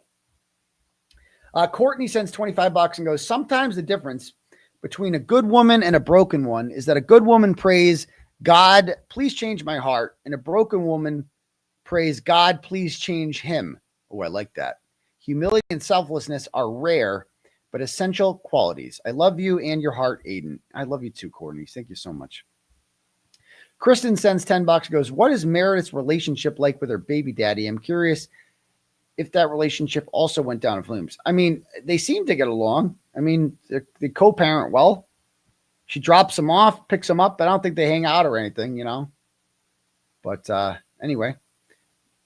St. Thomas Anonymous sends $10 and goes, you are better off without Timu Taylor Swift, CPA, who just wrote an album of breakup songs. Okay. I definitely am better off. Like, I'm so much happier, and that's not like a dig at her. I mean, I could definitely have a dig at her, but, like, I don't know. I'm just so much happier. Like, it was just such a weight off my chest to be like, you know, she would want to hang out like every other day at least. And sometimes like multiple days in a row.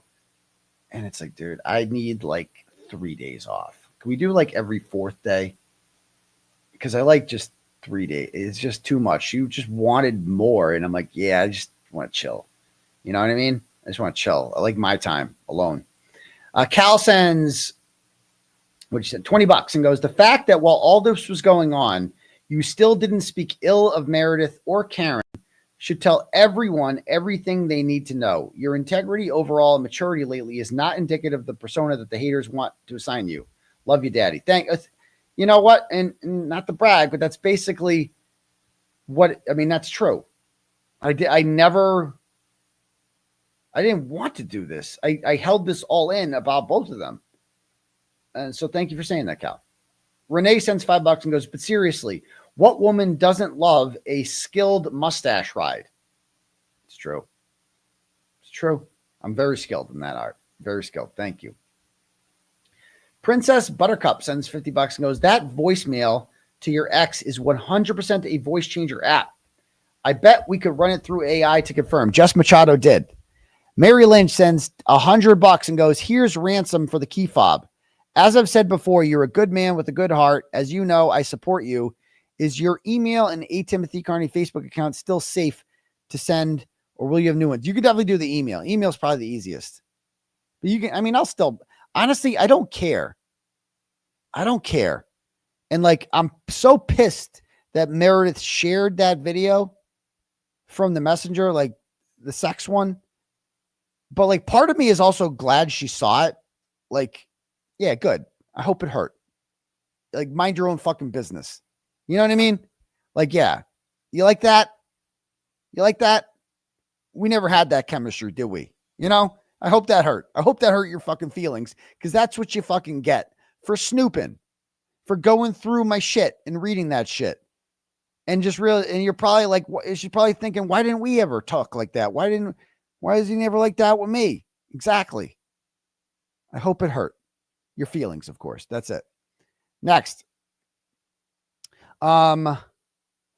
This is from John Jackson, sends $10 and goes, sup, Doc, you may be fridge daddy, crowd daddy, but you're not leaf blower daddy. I know. As Meth and Turkey would say, damn, TB, come on, man. Everybody knows you can't. Didn't I read this one last night?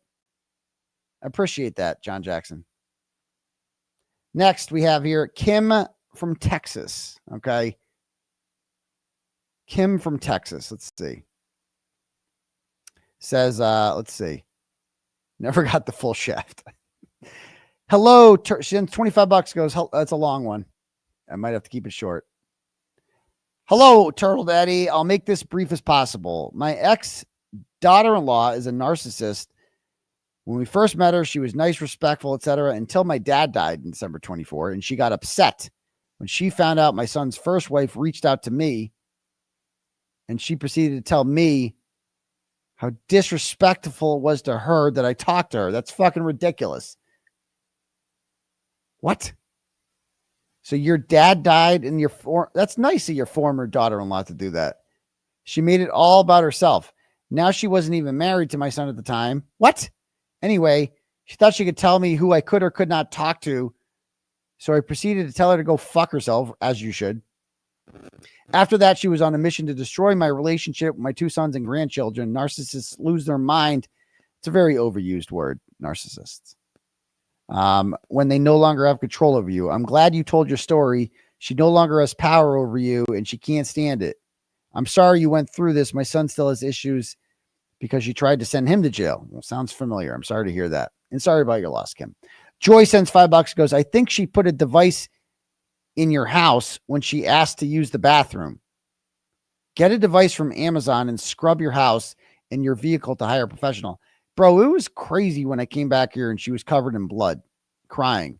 But it was so fake and manipulative. Like, and I just knew it was going to happen. Like, she's like, I'm just going to come there and I don't want to see you. I just want to drop the stuff off and leave. And it's like, I knew her by then. I'm like, I know it's not what you're going to do. You're going to come up with some reason to stay. Can I use your bathroom? All right. Okay. Right. And then she has a fall like Colin Albert and just cuts herself. Like, you saw the cut. How the fuck did that happen? What do you cut yourself on? You know, fall like with you, Steve Urkel? You just fall over all the time. Did I do that? Give me a break. Makes no sense. And how did it get on your face? Like, she went full Gone Girl. Crazy. Joy sends $5 and goes, I think, oh no, I read that one. Wisconsin Farm Gal sends $20, goes, hey, Turtle Boy, with the utmost respect for your mom, as a boy mom myself, I know exactly what she would do. She would slap you aside the head, tell you, I told you so, and give you a hug like only a mama could do. Exactly. Brian Walsh sends $10, goes, hey, Doc, regarding the key fob, I suggest having a mobile locksmith create a new fob. This will overwrite any pre-existing fobs and give you the peace of mind you need. By the way, who knew a Holden Town Cannonball contest would be such a triggering event? Yikes. Like, it was so wild. I'm so glad I read those parts of it, because it was just like, you could see how crazy this whole thing was and unreasonable. Like, bro, Cannonball again, but I should have just told her, like, see ya, see ya. But I didn't. Jennifer sends $10, goes, Lexus app has vehicle locator. So she is tracking you on that, bro. I mean, possibly, we'll see. Naomi Dunson. I mean, what do you think the craziest part was? Like, I think Mara's Diary was up there. Mara's Diary was fucking wild. Like, the fact that she made that and then blamed it on Chelsea O'Neill, or the recording, the voicemail that Chelsea left her, and then she then repackaged and sent to Jennifer Altman and said it was a, it's just crazy. Like, unliking the picture of the girl from the Wilbur, like, that was crazy. I don't know. There's so much. There's just so much crazy. So much. All right. Back to this. This is Naomi sends, it's a long, Jesus Christ, it's a long one, for $50. It says, listen, Turtle, what most irritates me about Karen and Meredith is the way they carry on and makes a mockery of how serious your charges are and how frighteningly corrupt Mass State Police and Norfolk County DA's office are. They aren't a distraction. Their behavior makes a farce of the fundamentally dangerous situation where one person's liberty and our rights to criticize the government without prosecution are being threatened by the Commonwealth. Meredith is all over Twitter bleeding about the situation like she's on Love Connection.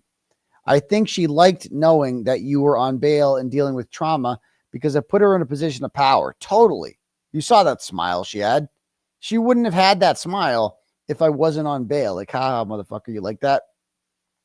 She felt safe being a manipulative, horrid banshee because the minute you stepped out of line, she could punish you. And that's why I'm so glad I didn't put those out, because I knew it would, like, instigate shit with her. But I'm so glad someone else did, because I wanted the world. I'm so glad the world saw that this is who she actually is. Like, that video, and anyone, and I mean anyone, who sides with her after seeing that video where she goes, I'm going to tell the police that you hit me, ha, ha, ha, and thinks that's okay, is not somebody I want anything to do with moving forward. And goodbye. You will not be missed. I think that's why she's, this does not appear to be equal partners in a relationship. It wasn't. I think this is why she is so hung up on you, not forcing your family to welcome her, because it was all about her being in charge and controlling your relationships. You got to warp that. Okay. It kind of goes on and on and on. I can't read the whole thing, but I appreciate that. Thank you. Mandy sends $10, goes, if you want a bitch ordering you in the bedroom, get a dominatrix. Nah, I'm not doing that. Pleasurable business arrangement with no crazy ex-girlfriend buddy bullshit. Word to the wise man. I mean, you could do that without, you just get a regular hoe to do that, you know? The PSA, the Simon sends $5 and goes, PSA for, and I use the word hoe like, you know, whatever. Oh, what's this say?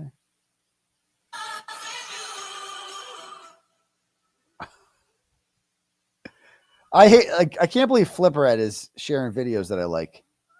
He's back to making videos. I can't play that one because it's copyright, though. It's because it's all I want for Christmas is you. I can't play that. So anyway, Simon sends $5, goes, PSA for the me out there is you shall stay far away from people named Leah, Lindsay, Lauren, and Meredith. What's wrong with Lauren? Oh, but Lauren Murray's a good friend of mine. I can't stay away from all Laurens. Thank you. 𝗵𝗵𝗂𝗺 sends $10, goes 𝗵𝗿𝗲𝗺. Although I don't do impressions, it is my opinion the voice clip you played at the beginning struck me as Jason Broyles adding an effect to his voice to obscure his easily recognizable speech impediment. Stay strong, 𝗄𝗄𝗄𝗃. I see no evidence of that. And Jason Broyles is a lot of things, but he is certainly not somebody who would ever partake in any such harassment of my ex-wife. Somebody put it perfectly today. Jason Broyles is to Meredith O'Neill as Grant Smith Ellis is to Lindsay Gattani. It is the most accurate description I've ever heard. And it's like, because they do the same shit. But, I mean, Grant actually wants to fuck Lindsay Gattani. Like, he thinks that they're going to get together at the end of this. And she's told him a million times it's not happening. But, you know, yeah, I don't know. Meredith would not hook up with Jason. I know that. But, you know, I mean, if she did, it'd be fine. I wouldn't care. But, you know, I don't think that would happen. Emo's chin hair sends $10, goes, thank you for visiting the armpit of Massachusetts, Gardner, Mass, where dreams go to die. Big chairs rule. Well, yeah, I've been to Gardner a million times. A lot of furniture up there. You know, I used to coach cross country. We'd have the championship meet at the golf course up there. There's reasons to go to Gardner. They have a Wendy's. I like it there. It's cool. They got the Gardner Ale House. Lovely. I go to the Walmart there. They have an optician. We go bowling. A lot of reasons to go to Gardner. Next. Ducky Duck sends $5 and goes, sorry, I couldn't donate more tonight. Christmas is coming. I'm already broke as fuck. But Aidan, you've worked too hard to be served this level of drama. You're a man of integrity, fueled by nothing but sacrifice, hard work, and grit. We see you for who you are. Your legacy deserves to be so much more honor and dignity these spineless groupies care to offer. From the wisdom of my 87-year-old father, he asked me to share with you 3 things. It's just long. I'll read this all later. I can't read it all in the show. Thank you so much. Appreciate it, Ducky Duck. We got to keep these shorter, bro. Everyone is sending. I got Dougie Fresh sends $11, and I'm just seeing a lot of these tonight. I love you guys, but we can't do this. I can't. It's just too much. It's got to be like 3 or 4 lines. It's just too much. We'll be here all night. I hate reading shit out loud. But they say, I'll read this one. Saint Turtleboy, you are a fuck ass faggot. You're okay. That's deep. You are a tragic genius, a man whose IQ could launch rockets, yet whose taste in women plummets him into the intellectual Mariana Trench. Well, you can't go half shaft in the Mariana Trench, can you? You are a walking contradiction that can solve quantum equations before breakfast, but chooses partners so catastrophically brain dead, toxic, and soul sucking that every girlfriend becomes irrefutable proof that you're the dumbest creature on earth. You know, it's like, then you just don't have a girlfriend. You know, I got to be honest with you. I've met I've met women since breaking up, and I've had nice conversations with them and gotten to know some, like talk to them. And one woman in particular, I met her and like, she's really nice and she's really cool, but I just don't, I've told her I've been straight up with her. I can't be I can never be a boyfriend or anything like that. So I'm like, I don't want to let you down. And she's like, okay with that. And it's like, I like it that way. Cause it's like, I'll never get to know maybe you have a dark side I don't know about. And I'll never know about it if I don't get to know you that well, will I? And I will always remember you in a positive light because I never got to know you that well. I mean, you could be the greatest fucking thing ever, you know, or you could have a little bit of crazy you're hiding. You know what I mean? I'll never know. I will never know because we can never be that serious. Even though you seem great. You know what I mean? You seem great. You seem ideal.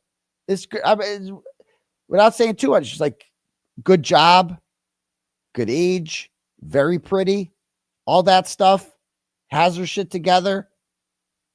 And it's like, that's great. You know what I mean? I just can't do it. And honestly, you know what the truth is? You deserve better than me. And I mean that. Like, that's not a slight at myself. It's like, you deserve somebody that can give you more of themselves than I can, because every woman deserves that. And man, from a partner, if you're going to be in a real relationship with somebody, you deserve somebody that can give you the equal what you're putting into the relationship that they do, you know, because she seems great, you know, and I'm like, it's real, you know what I mean? I have fun. We've hung out many times, and it's like, but I don't want it, you know, it's like, I'm going to let you down. I mean, that's what it comes down to. And I don't want to do that. So I just, it's good to just set up ahead of time. Like, here's what I can offer you, and here's what I can't, you know, there you go. So it's fun. We can have fun together. We go out, have a good time. It's fun. That's it. All right. Next. Stupid. Oh, I read Stupid Neighbors. Jolie sends $10, goes, it seems Meredith drinks a lot. The way she is and was acting sounds like liquid courage. Also, did her ex ever try to warn you? No, I've thought about reaching out to him, but that poor guy's probably like scarred for life. You know, oh, he doesn't want to get dragged back into this. That's probably a nightmare. So thank you, Jolie. And she does drink a lot, but not like an alcoholic drink a lot, you know, but when it's just too drunk when you can't, and her inner person comes a real, like, that's how you really are. You know, a lot of people get drunk and they're fun. If you turn into if you drink and like you start acting like that, like that's kind of like the real you, you know? Next. Laura sends $5, goes, hey daddy, last night you mentioned Meredith's journals. Can you tell us more about that? You mean Meredith's diary? Free Turtleboy and fuck the haters. Yeah, there was that Twitter account that she created that shit on her. And also, like, you know, hold on. Yeah. And also, like, what'd you say? Yeah, it would shit on her and like attack 3 women in particular that only Meredith would know about. Like, it was so obviously her. Queen B Dub sends $25 and goes, 2 rough nights. Let it for one night. Smoke a little on in bed. Rellas and drum about dem Patriots. Night night turtle dove. Okay. I mean, Patriots don't play till Monday. It's gonna be interesting. I have a bad feeling about this one. I don't know. I just have this bad feeling we're gonna lose to the Giants. I don't think it's gonna happen. I don't know why I have a bad feeling. It's the NFL. Anything could happen, you know? We'll see. Oh, Nightmare. Oh, bro. That's the perfect name. Oh my God. I didn't think of that. Nightmare. Oh, it really is.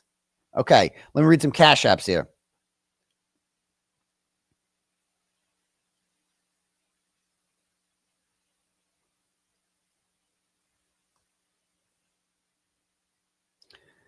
All right. Melanie sends $5 and goes, check out the beginning of your July 7th hearing. Crazy. Why? What happens there? Oh, that's when I'm sitting down with her and she gives me her water. I remember that. Yeah. I mean, she was always there in court. You know, that's what she lived for, was the court dates. Next. And that was her number one after we broke up I broke up with her on July 10th and she left here. And I think the next court date was like August 13th. And she's like, can I come to the next court date? And I'm like, yeah, I don't think that's a good idea. I just don't. Yeah, maybe, I guess, if you want to. It's an open courtroom, but also, why would you want to? I definitely can't be. You're not going to come in with me, or why would you want to subject yourself to that? Lauren sends $5 and goes, that sounds like Krusty wrote it. What does? Chrissy sends $10 and goes, no, I already read that one. Okay, cool. If anyone else, she took your water. I know. Did she?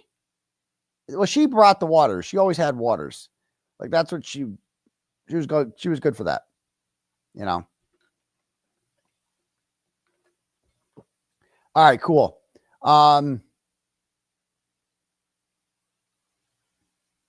Let's see. All right. So I got a few more. And if anyone else wants to donate, I'll read some more turtle chats. I'm sure we've got some more. But I want to get to a couple other things that I didn't get to last night. I just don't want to miss anything crazy. Let me just go through I just want to go through it. You guys up for this? Let's go through some more shit. All right. Did I read all these? Okay, the cannonball contest, we did that one. All right. What about this one? All right, here's an example of bullshit. So she's online posting about how I did Karen Reed wrong, and like I am bad for Karen Reed and all this shit. Man, here's what, again, I'm like, here's some text she sent me.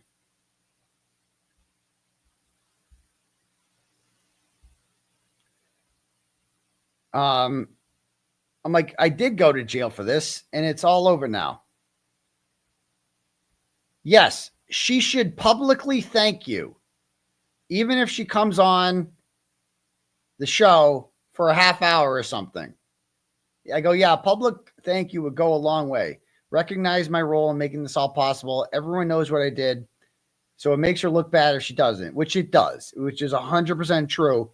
And Meredith agreed.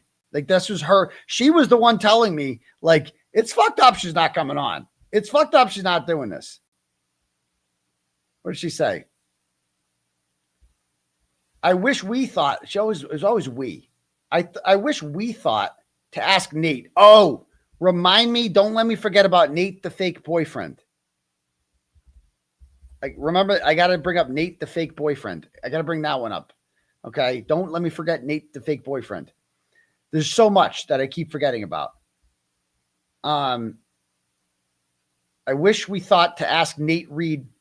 That's probably a good interview too. Hopefully Alan or Eliza will. I don't see why they wouldn't if those guys are on Runkle. And honestly, Karen needs to give you something. She can monetize on Dateline or something. You already monetized her $1 million for her defense fund. Tell her you'll cut her a check for all the turtle chats that night or something. I'm like, yeah, she says it hasn't said thank you or anything. She didn't at dinner? Nope. So she's the one putting this idea in my head that Karen Reed owes me something. And now she's online being like, how dare he suggest Karen Reed owes him something? Like, she fucking put this in my, she was the one kind of being like, this is fucked up what she's doing to you. Then she says, I'm sorry, but this pisses me off. If not Karen, you should get first family interviews. Can you ask Alan or Liza to come on your show? You should be having these people on your show. So that's interesting. So she has changed her after getting the invite to Karen Reed into court, though. And it's funny because she showed me all her texts with Joe Flipperhead. I got to show you the Joe Flipperhead messages because this remind me to bring these ones up. I got to find this one. Hold on.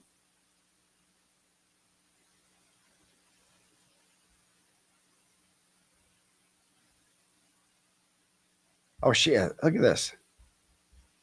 Here's another one she sent me. Like, this was like, I was asked on some show, like, this is what she says to me. I really love the part when asked if you're in love with Karen Reed, you didn't say, no, I have a girlfriend.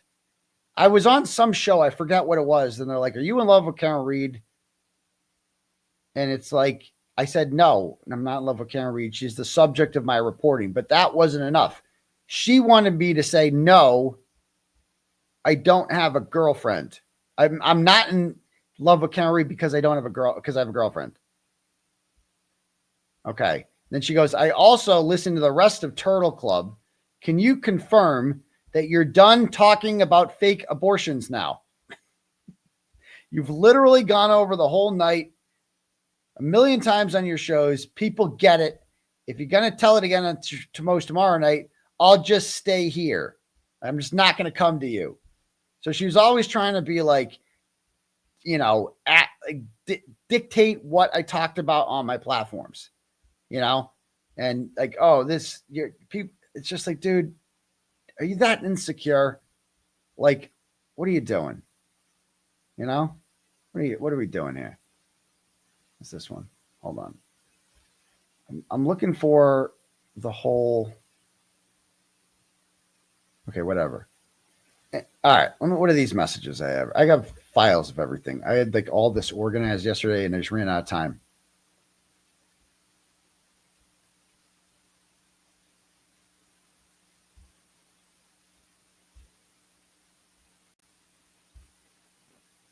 All right. This is me confronting her and like breaking up with her in February of 2025. And she's like, you know, telling me that like, you cheated on me, bitch. We broke up. What you talking about? I go, going through the phone extraction like that is such a violation. I'm scared of what you're going to do, what you threatened to do. And that was tell the world about the messages she read about Karen Reed. Remember, I said where I was making inappropriate comments, if you will, about Karen Reed's sexiness. And this is not meant for public consumption, but she took a video record of it and threatened to post it kind of like more times than I can count. I didn't go through it. I stumbled on it last week. Don't you hate it when you're just like hanging out and then you just stumble upon my phone extraction and then you stumble and plug it into your computer and then you stumble in it and you read all the messages with various women before I ever even met Meredith O'Neill? Don't you hate that? And it's okay because she was looking for background information on a woman who sent me titty pics. And she just wanted to know, have they ever fucked before? I don't care about your past because you assured me none of this was your present. I deserve to know you were lying about me. I'm not mad about blank other than I wish I didn't. You didn't lie to me when I'd asked you so many times if you guys had hooked up when trying to understand her hatred towards me. What? It's just not a big deal. I go, I didn't, you know, it is what it is. It is what it is. Okay. So what do we have next here?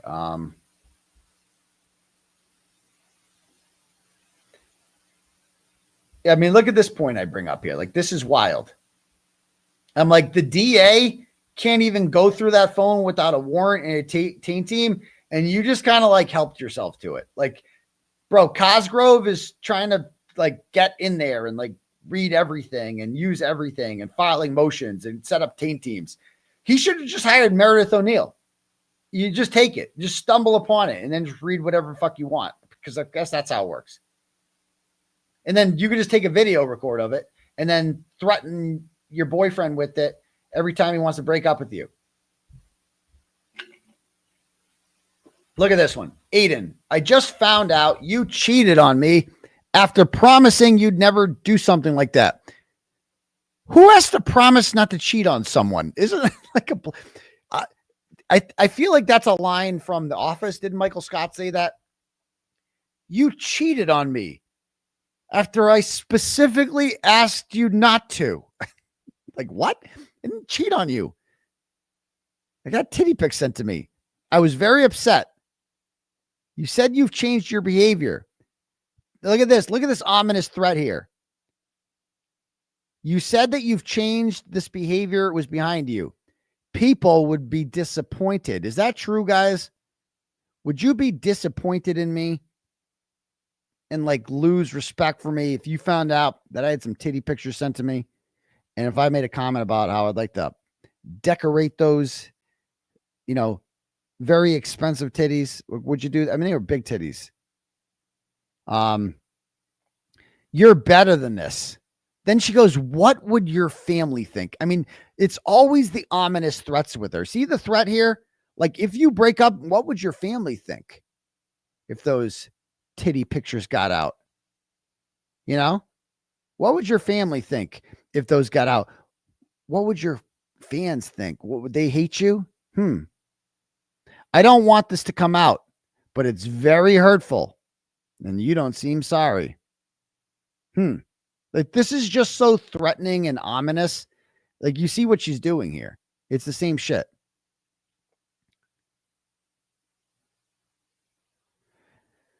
And I'm like, God knows what else you looked at on my phone? I didn't. I wanted to understand if you and blank struck up this romance while being with me, or if it was always like this. That's it. Oh, okay. I've told you I don't care about your past because you got a clean slate with me going forward. I only looked because this is the present. I feel better now that you had done this with blank before and you didn't just find a new random ratchet to start sexting. Okay. I love you and I don't want you to worry. And I go, this isn't love. You just threatened to post about it. She was constantly threatening to post. What will your fans think? What will your family think? Oh, no, I didn't. Look, I love you very much and I want this to work. I don't want people finding out about this. I don't like it's always, I don't want people. Why the fuck would they ever find out about it unless you fucking posted it?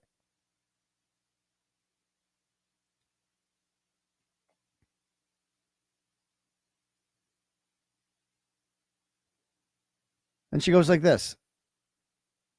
I go, you literally told me that if I didn't resume the relationship with you, then you would post about it. Oh my God, I did not. I said I would not lie about it and hide it. So she has no choice but to fucking post it because she can't hide it. She has to tell the world that I got titty pictures sent to me because it's a huge betrayal and it hurts. I'm honestly still processing it. Then why aren't you dump me? Why do you want to see me? Oh, right. Because then you don't get to go to court. Finding out the person you love and have been with for a year cheated on you is a huge hit. It's a lot to process. I didn't yell or swear or scream. I said I'd be honest about what happened here. Okay. Okay. Yeah. Okay. I'm like, you know what you did. This is blackmail. This is literally blackmail.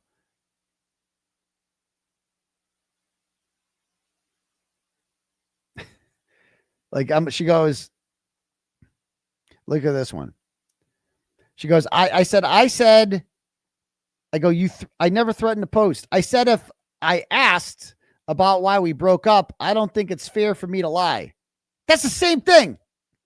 You said people were going to side with you if you become public. She said that. Like, what will people think, Aidan? What will they think? They'll think that I'm a hoe because I am. Like, what do you, they're going to be like, yeah, Turtleboy's fucking, duh. What'd you think? You could change him, domesticate him. Why is it fair? I've dedicated the past year of my life to this relationship and you've been cheating on me with ratchets. Just because they sexted with me doesn't make them ratchets, by the way. Can we stop? They don't have your court documents. We're going to go through those tonight too. We're going to be up to at least 1:30. So strap in. Okay. That was really fucked up what you did. Right. Right.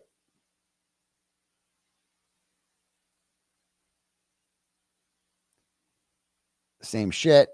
Basically, we just go back and forth. We already read that one. I go, you made it clear that you were willing to hurt me if I didn't resume the relationship as it was. I don't think I said that, but if I did, I apologize. I was hurt. I just want to know I can trust you moving forward and there won't be any more surprises. That's all I want.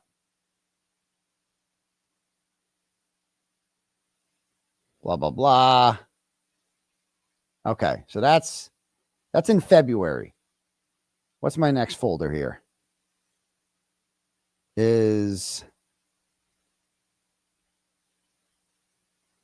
just in case there was any doubt that we were like broken up, but we still talked. That was the problem, you know?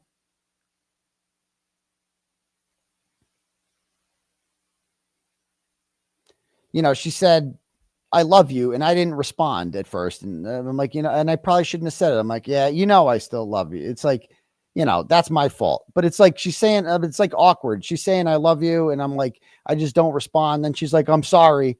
I'm like, you know, I love you, but like, it's just not the right time, you know? I know it sucks during this break, not hearing you say it every day like you used to. I miss talking to you every day. I guess I'm a loser, she says. I guess I'm a loser. I don't know. It's like, it's just awkward. Like she'd be like, I love you. And it's like, I just wouldn't respond. And then she's like, oh, I'm sorry. I shouldn't have said this. And then I'm like, yeah, I love you. It's not like that. I felt bad. I felt bad because I did love her, like as a person, like, you know what I mean? Like I love, you know what I mean? It's like, I do feel it's like, but it's just, you're forcing it out of me now. You're forcing me to say something I don't want to say, It's like, I guess people would call that manipulation. What does this one say?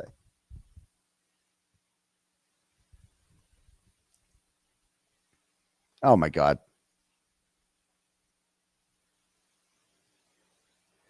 And like, if just to prove that I was not in a relationship, you'd spend Valentine's Day together, right? Happy Valentine's Day. I told her, thanks, you too.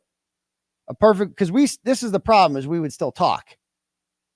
But I get a perfect Valentine's Day would be, as you can imagine what she says there. But I guess we'll have to wait till next week, because next week was a court date. And that was get back together dates, of course. For the night.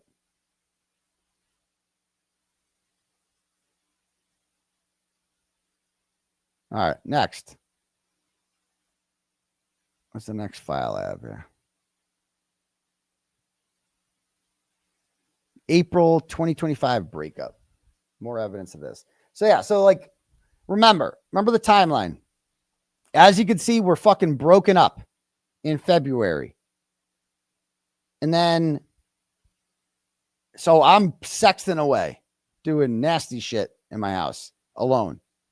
Didn't stick it in anything. And then window intimidation happens March. So we have a hearing on March 5th. So I'm like, okay, I guess I'm going to sleep there on March 4th, right? Oops. Next thing you know, I'm indicted. And almost fucking get arrested because she says she's going to tell police I hit her. Then we trauma bond over that. And that creates another court date on March 18th where they try to revoke my bail. And we're going to get to, we'll get to the fake Nate after this is done. And then look at this threat she says. This is what she says to me in April when I'm broken up with her and I won't get back with her. She goes, I'm not trying to control what you say. Sounds good. Maybe I'll share your plan for a threesome with Karen. On second thought, I think I'll go to the fundraiser Saturday after all. So Karen Reed was having a fundraiser in April and I didn't want to go because I didn't want to participate in the drama over who got invited, who didn't get invited. And, and she's like, maybe I'll see the threats. Maybe I'll tell Karen about the threesome and I'll show her the video. And it's just this people that use Karen as like a bully, as a thing. Like, and now you see why she's getting close to Karen now, because she's using the recording shit as a way to get closer to Karen. That's all this was. That was all to just give her closer access to St. Karen Reed, period.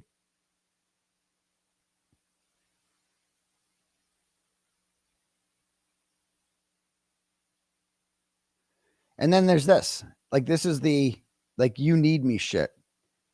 I'm like, she'd be like, I did your trivia night. I did this and that. I'm like, you didn't have to do it. Right. Because you could have handled it all on your own. Right. Like you can't survive without me. I go, you did a lot to help. You ran the whole thing, but we had issues way before trivia. Okay. So you were just going to be nice to get through trivia. Got it. Yeah. Yeah. That's literally it. That's fine. I'm good with breaking up, but it's for good this time. And you don't control what I get to say. You see that line? You don't control what I get to say. We're never getting back together. And I'm going to tell everyone what you did. I will tell people whatever I want. And you don't get to talk to me. Please give me my sneakers. Okay. And then let's get back. Like she didn't mean any of this. Like when all the time, oh, we're going to break up for good this time. And please don't leave me. Constantly. I'm going to fall down to your house. How funny was Jimmy last night about, oh, I see you. I see you. I just need some space. That was a good line last night too. What's this one?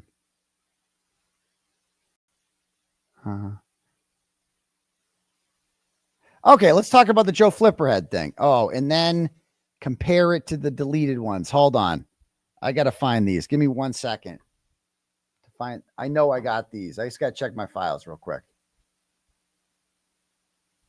I didn't share these ones. Hold on.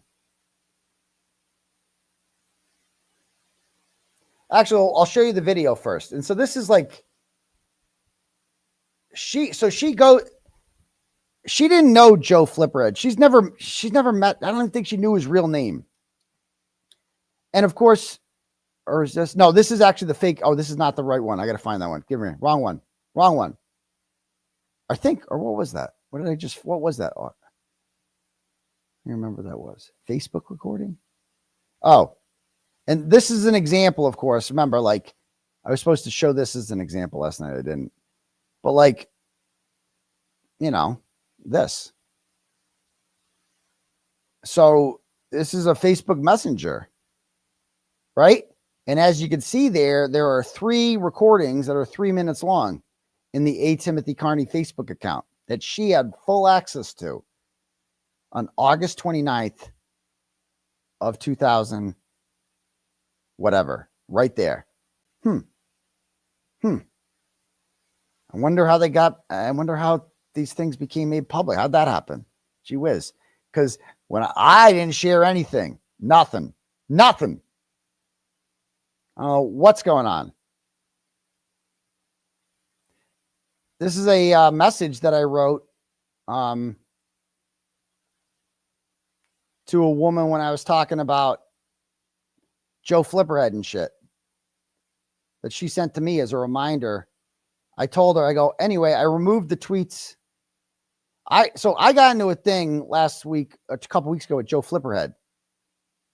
And for some reason, he went and posted my messages with him, which told the world about what Meredith did. And I'm like, oh, shit, I don't want the world knowing what Meredith did. So I took down my tweets about Joe Flipperhead because Joe Flipperhead's fucking crazy.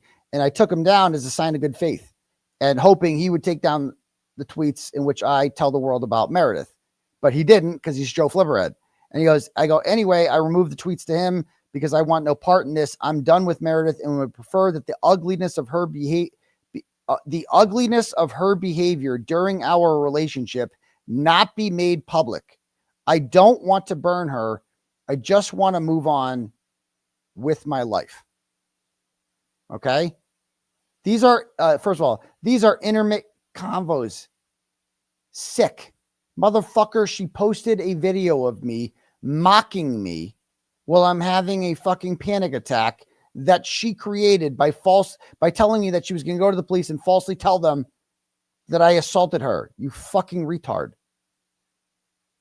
Why did I go back on March 4th? Because we had court the next day.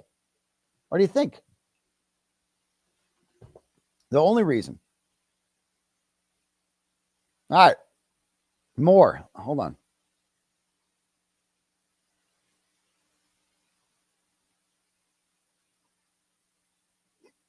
Also, remind me to bring up the Flipperhead messages too, because those are wild. Not my messages with Flipperhead, his. So we got 2 things to remember. My messages, Meredith's messages with Flipperhead.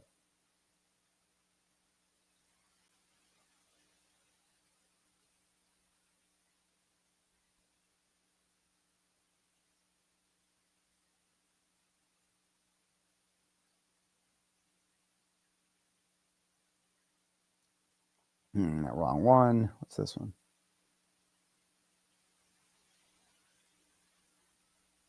This is a message that she wrote to Joe Flipperhead that he posted too. I thought this was interesting.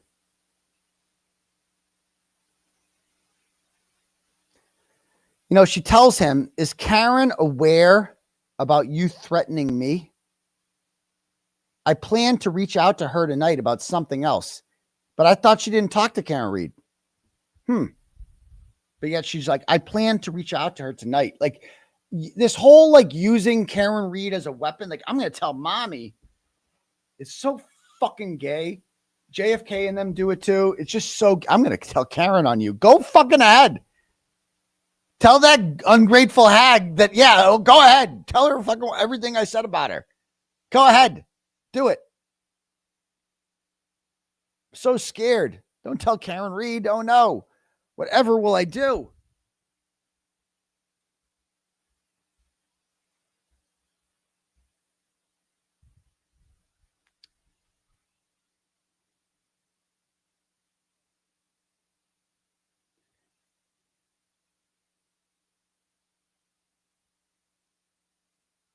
All right. Let me see if I have. I just got to look through some of these. I want to find the good ones.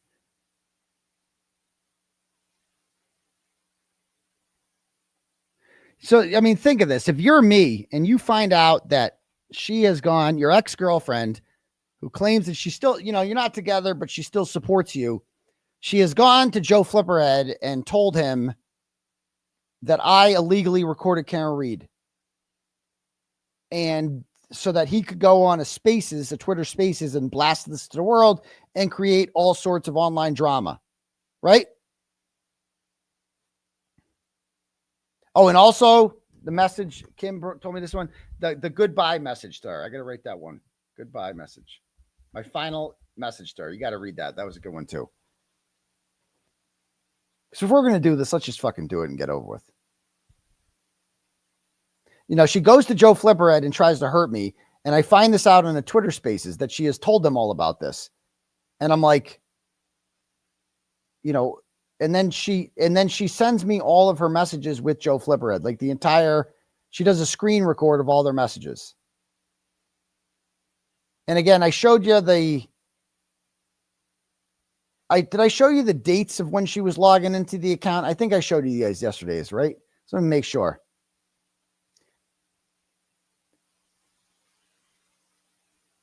Like August 24th, she was in the account. I'm like, can you just talk to me? So then she goes, so I got a really weird text this weekend, and now I know what it's about. And so she sends me a picture here of a text message that she probably sent to herself. Let's be honest. Your boyfriend is creeping on 21-year-olds. Keep an eye on that pedo. I think I shared this with you yesterday, right? Yeah. Adriana. Oh, Massing. Okay.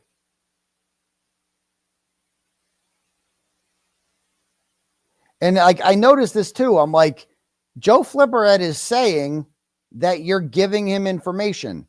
Why aren't you correcting the record? Because you did. And you're fucking busted. Like because you're busted. Because you did do that, you know?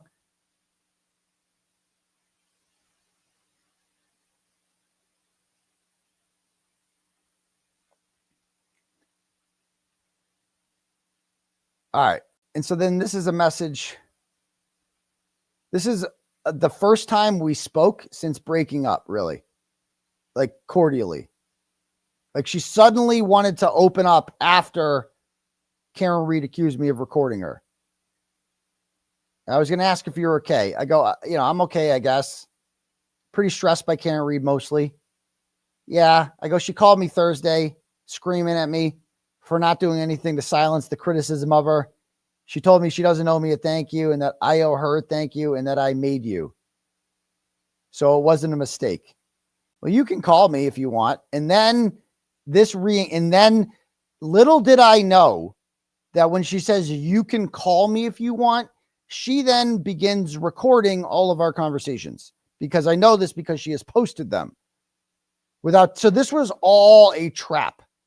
She knew that she was going to record all of our conversations and send them to St. Karen Reed. And that's how Karen Reed, quote unquote, knew. Fucking evil. Evil. Anyway, I think I've shown most of these, right?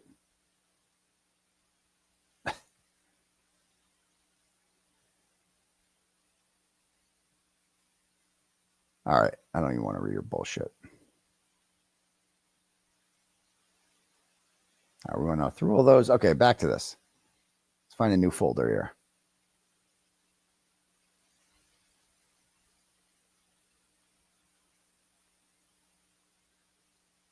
September threats. What are these?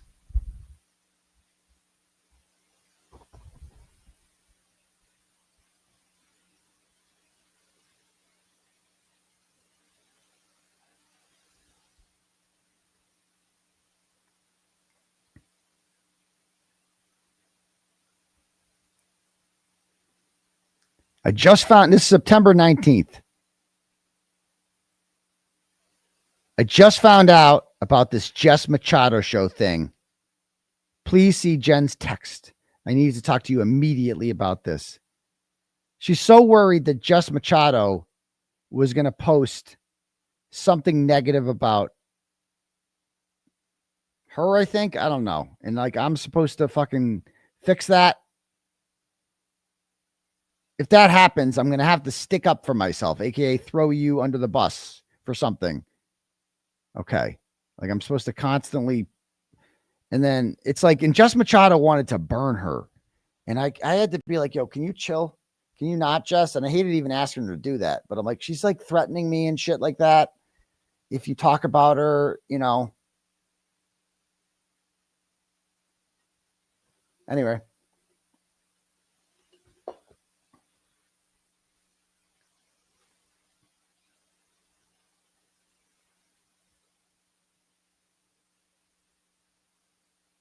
All right, let me get out of this one. Let me find another folder. Okay. Oh, this one I've read.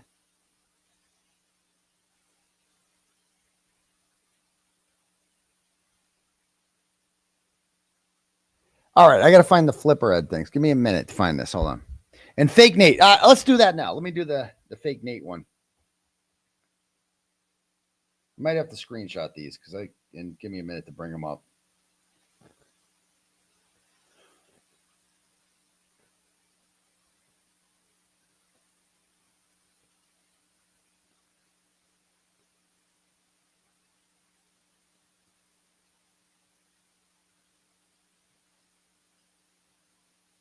And the deleted message from the Flipperhead thing too. I got to bring that up.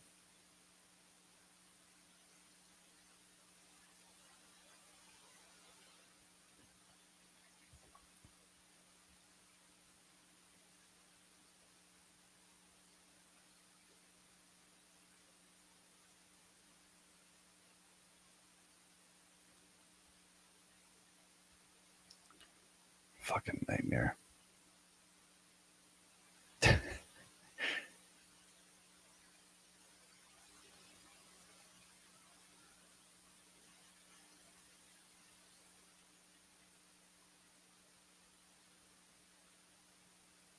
Like, here's one. On October 3rd, if you go back to my live show, she wanted me to go on my show because people were saying that she was behind the recording. And so she wanted me to go on my show. I had gone on my show and said that Nurse Kim and Will were not behind the recording. And she wanted me to go on and say she wasn't either because people were still speculating her. And people were in the comments posting pictures of like a watch.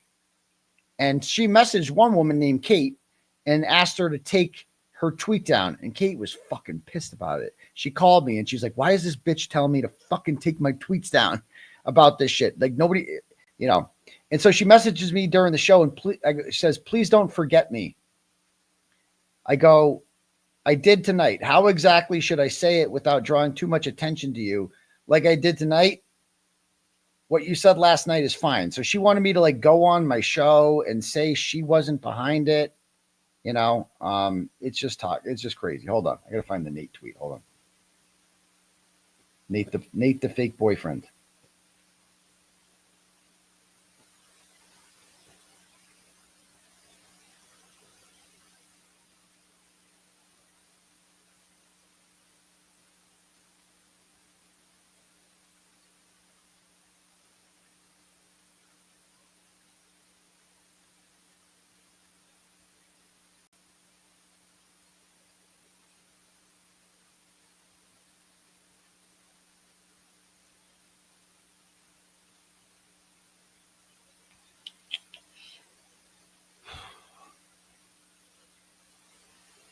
Give me a minute.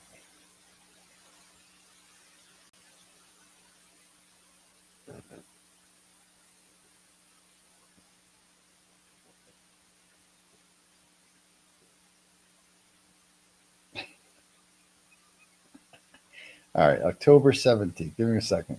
I have so many fucking screenshots and shit on my phone. It's very annoying. October 17th. All right.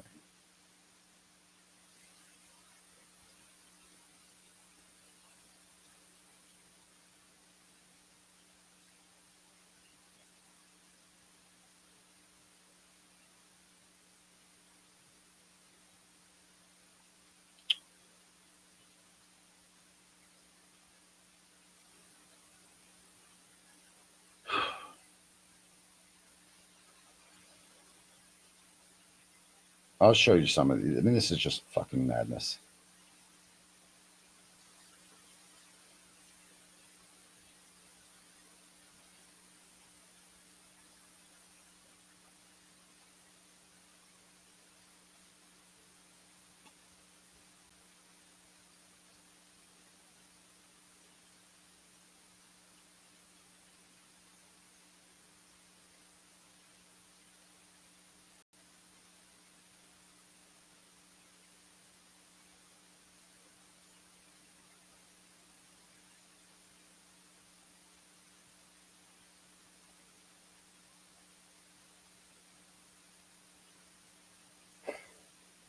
Oh, here it is. I found it.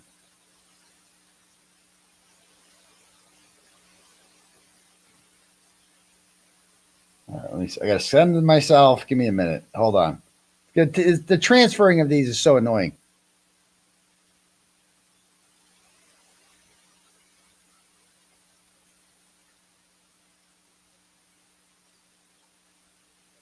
So look at all I wanted from her was an apology. That's literally all I wanted, because like going to 𝗄𝗏 Flipperhead and like betraying me fucking hurt.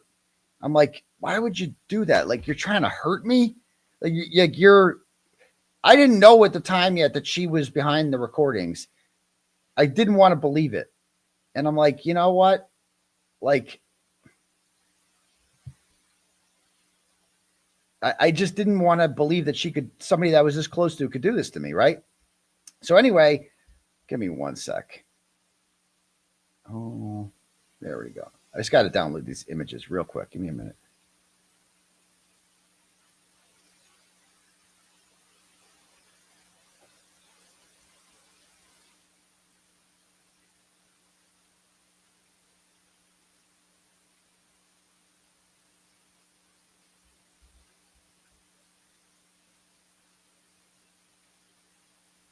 All right, here's one.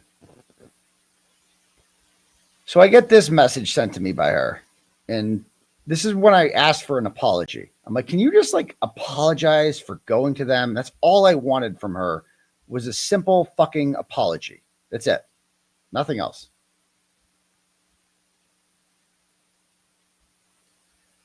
And so she sends me this text message. I don't know where the rest of it is, but it says, hold on. If I want to hurt him, I'd go to fucking Karen, read, and sign an affidavit. I'd never do that. I'd never hurt him. I was clearly venting to Joe.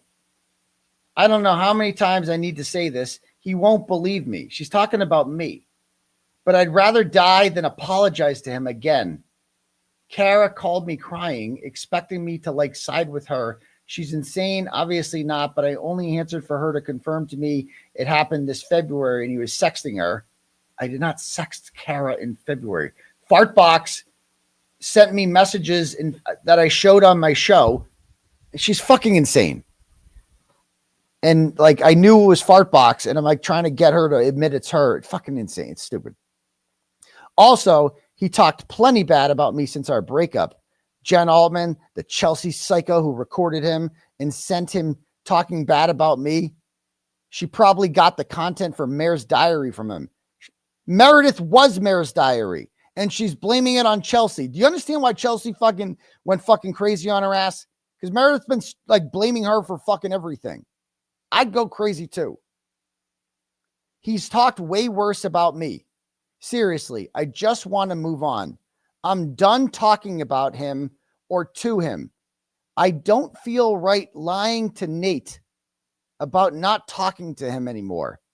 I just want to be free. And then she says, this was meant to send to Jason Broyles. Oh, fuck. Do you see what she did there? She sends me this whole thing. And at the end says, I don't feel right lying to Nate about not talking to him anymore. I just want to be free. And she's like, oops, I meant to send that to someone else. And now Aidan knows about Nate. And I'm supposed to read this and be like, who's Nate? You know? So Nate is the imaginary boyfriend that she's in an imaginary relationship with. And she accidentally sends me a message that she says was supposed to go to Jason Broyles, but accidentally goes to me. And I accidentally find out about the existence of Nate, the boyfriend, thinking this will send me in some sort of jealous rage. And then I'd want, oh, what do you mean, Nate? Oh, what? Well, you want to get back together? You know, it's fun. I mean, it's just it's so sad. And then she because Karen Reed has a brother named Nate. And so she wants me to be like, are you dating Nate Reed? You know, that's obviously what she's doing here. See what I'm saying? I wish there was a Nate. If there was a Nate, this would be a lot easier. Like, she's constantly posting about how she's like out on dates. Oh, I'm out with somebody and I'm having the time of my life. And I don't have any time for this shit, except when I have constant time for it. And now I got to find the Flipperhead, the videos. Let me find this. Give me 1 sec.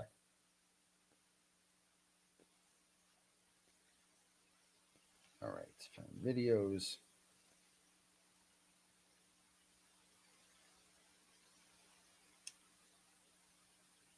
Whew.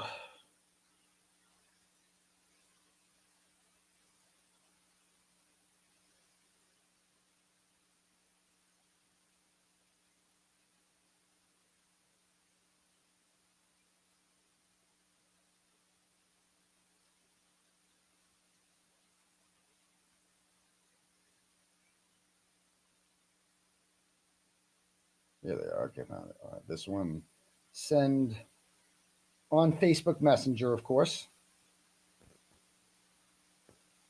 Meredith can go and delete that now if she wants, I suppose. I'll send it there. And it's sent. Okay, cool. And then I got to find the deleted ones with Flipperhead. And you're going to see that. Give me a second. That was loud. All right.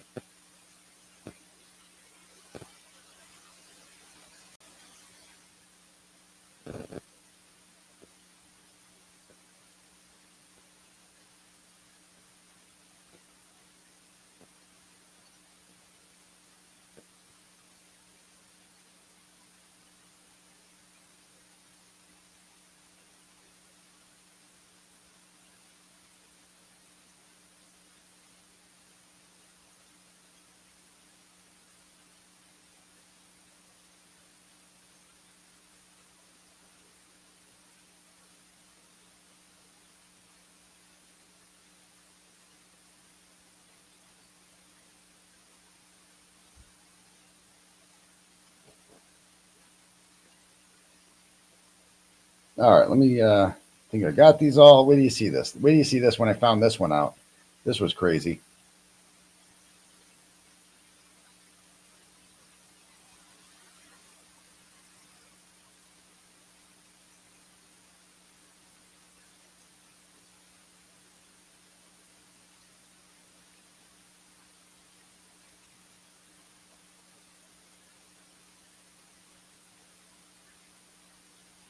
And Facebook message. There. All right. There, that should do it. All right. All right. Give me a second. All right. So she sends me her entire, what she says is her entire screen record of all her messages with Flipperhead, because she wants to show me that she hasn't, in fact, completely tried to fuck me over. All right. And so this is her in the blue and Flipperhead in the white. So, okay, there's July.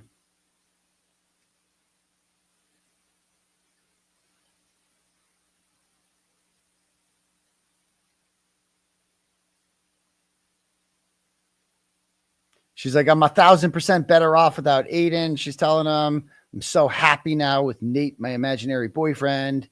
Okay, so Flipperhead reaches out to her. I think this is like late September. I just saw your post. I'm happy for you and glad that you got the closure about the Meredith account and who was behind it. Okay. It's awful. So they start talking about how bad that is. Okay. And then she's relieved. You deserve that. And then this. Okay. Oh, let's see. Hold on. Aidan isn't happy that I decided to out Tina publicly. I never said that. I never cared if she outed Tina as the Meredith account because what do I care? But she acted like I was. And she's like, I'm doing it anyway. I'm going Mare style. I'm going rogue. But after how my name is getting dragged because of his extracurricular antics this week, I don't really care. And he's like, he calls me psychotic. And then he sends me the 21-year-old. And then she goes, I don't know if you've heard, but per the trolls, I arranged Aidan to go after a 21-year-old. So a troll called her Ghislaine Maxwell. And she's like, I have to tell my truth. I am not like Ghislaine Maxwell. I did not send Aidan to be with a 21-year-old. I mean, it's just so fucking, just move on with your fucking life. Just move on with your fucking life. I don't know if you followed the background, but Aidan was being creepy with a 21-year-old. Creepy by saying, you look great. And then they were posted by Julie Carpenter. And then she knows all about her dad for some reason at this point. I'm disgusted. She's disgusted by it, that I sent messages to a woman that were flirtatious. That really makes her mad. And then Flipperhead says, yeah. And if the shit I heard about him and Karen Reed is true, then that's even worse. So he's talking about recordings here. So now he changes the subject to recordings.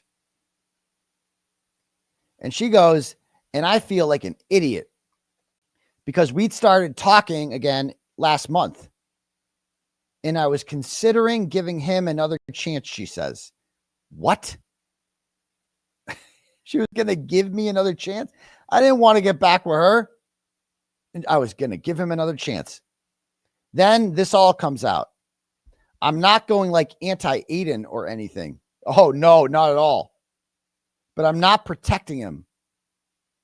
He didn't want me publicly outing Tina because it made him look dumb. But she deserved it. Okay. I didn't care that you did that, but okay. Yeah, me too. I was nothing but nice to him, Flipper says. He called me a psychopath. Okay. Totally get it. So she's like bonding with Flipperhead now, who clearly has made it clear at this point that he's not a fan of me. And she's like bonding with him. Yep, totally get it. Did you listen to any of the space last night? Apparently there were some Twitter spaces. And he goes, yeah, someone sent it to me when John Barron was speaking. I had no clue what anyone was talking about. And she goes, it's a mess.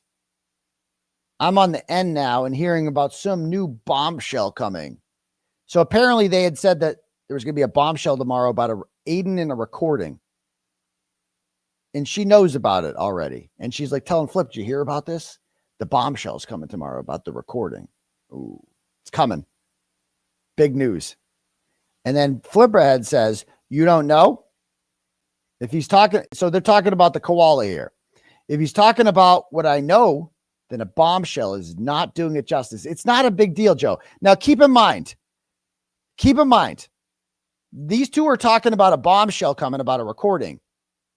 And both of them are actively recording other people without their consent. He's recording Olivia. she's recording me. And both of them are like, bro, bombshell coming tomorrow. Recording. You know, like we do all the time, how we like record people that we're in domestic relationships with and would send them around. Bombshell. Like, it's fucking in madness. It's absolute fucking madness.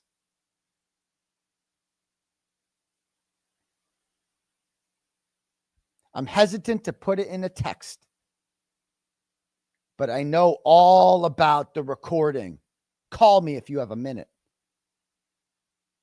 And he's like, I heard it straight from the horse's mouth. Karen Reed herself. Okay. I told a few very close people that wouldn't say shit. I had the guy blocked up until the spaces because he's Team Dag and Crazy Christie. I haven't said a word to anyone. I haven't even listened to it yet. But 𝗃𝗏 told me. I mean, this is her life talking to something called 𝗃𝗏. Like, bro. Now, keep in mind, this whole week she was missing. She wasn't answering her phone. Deanna and others almost did a wellness check on her. And this is what she's doing. I didn't tell her the whole thing, no. She asked me what the text after the Wilbur was. And I told her the gist of it based on what he told me because I trust her. She doesn't know the whole story. And I didn't say if what she said is true.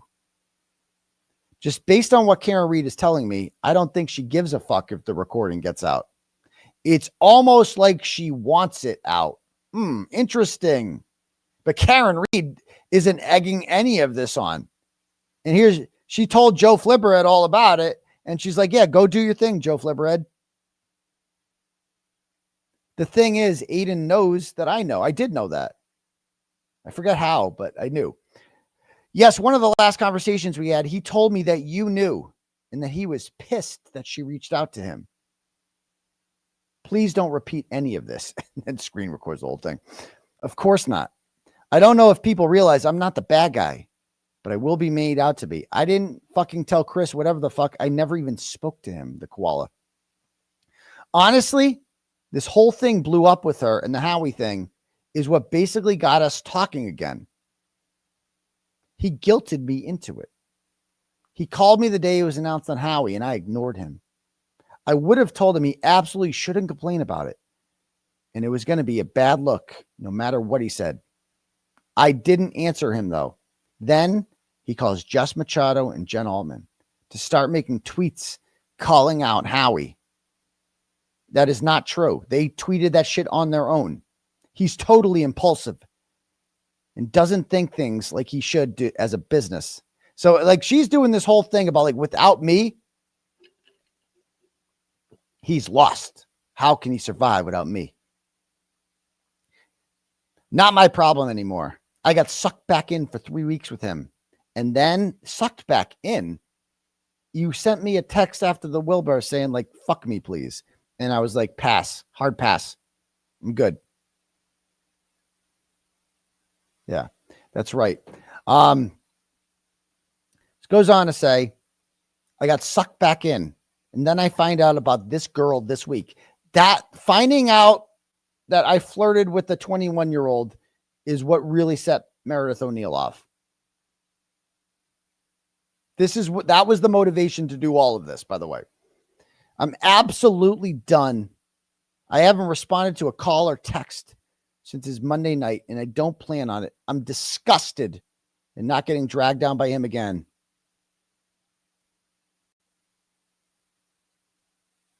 If it's true, we never even said what it was, but it wouldn't surprise me. Then he goes, here's what bothered me. Here's what bothers me. I didn't ask for this fucking info. Karen just told me it because Karen's, of course, egging this whole thing on. I've been quiet for 2 fucking weeks about it. I've been nothing but open with everyone since I met y'all. He knows damn well he can reach out to me to talk about it, but he won't and hasn't. Instead, he wanted to. So he found out that I called him a psycho in July. Bro, you're going to be the only one fucking looking fucking psycho if it got out. So if a recording got out, I would look quote unquote psycho because only psychos record people.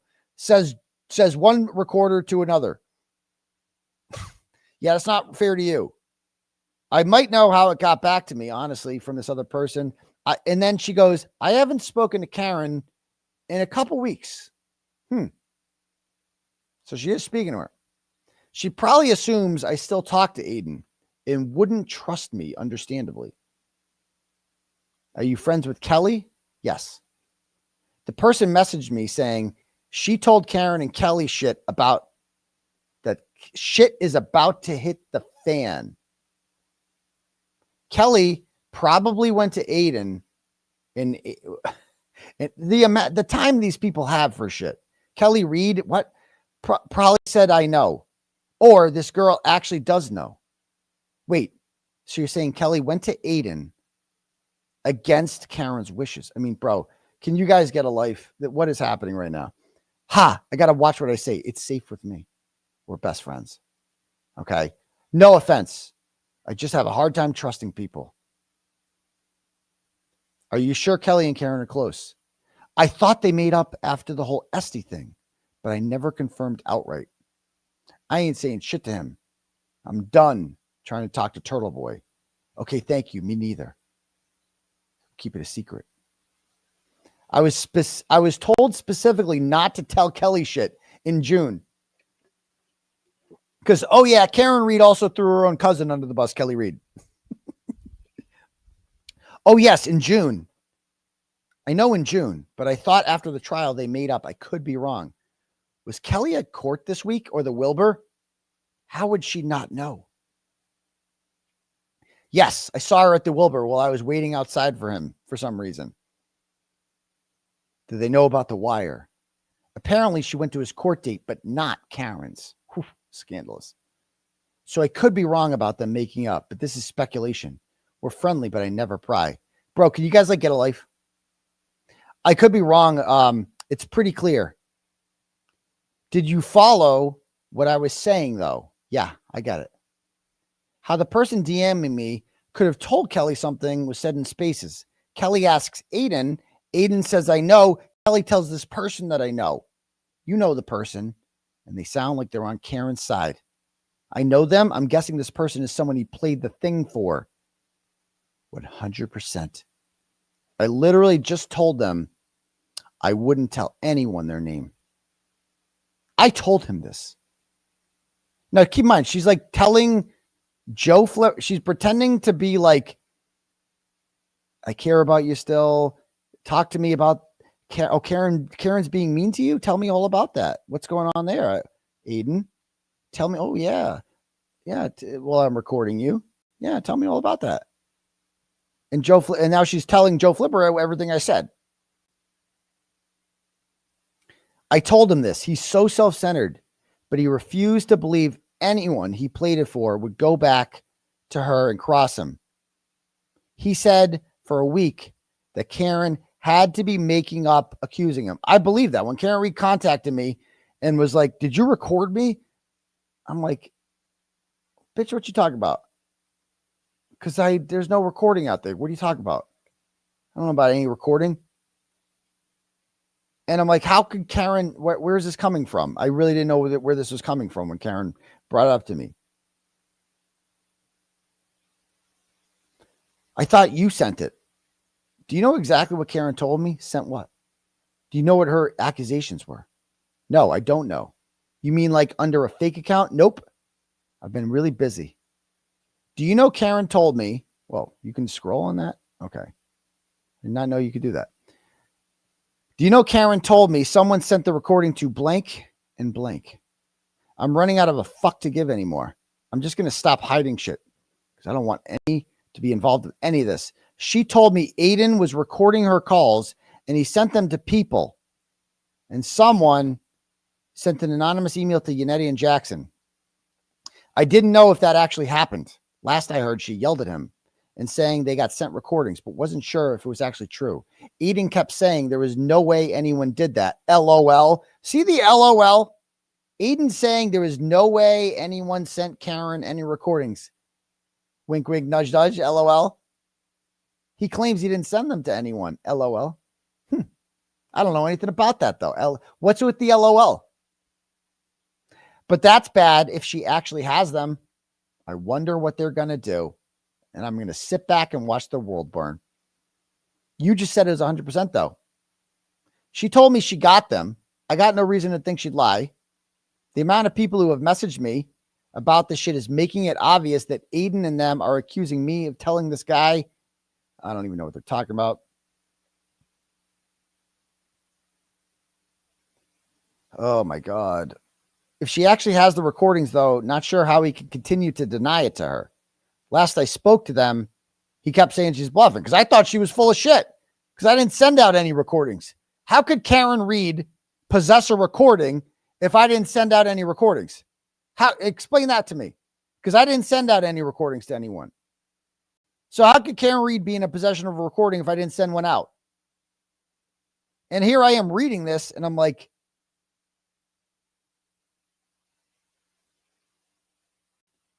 how would she even know about the recording? Yeah, Karen, you think she would randomly make that claim? Because now this is where she starts implicating innocent people in this. She knows that she's behind the recording. She knows this. But she's got to wait. She has to blame it on someone else. She goes, because one of the people Aidan played them for told her clearly. So she's got to make up this lie that I played this for someone. And that someone recorded my conversation. So like if Karen Reed is in possession of a recording, that means that someone recorded me playing a recording without telling me. I mean, what? Or Meredith did it.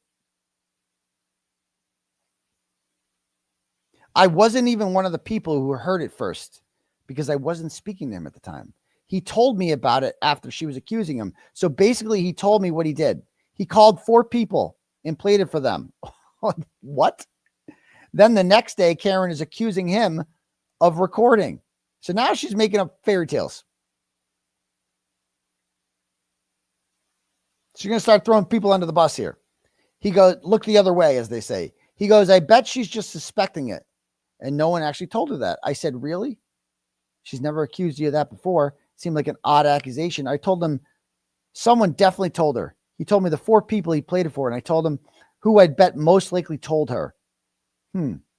He said, yeah, maybe. But he's still anyone crossed him. But I didn't even hear it. How about this one? I didn't even hear it till like a week later.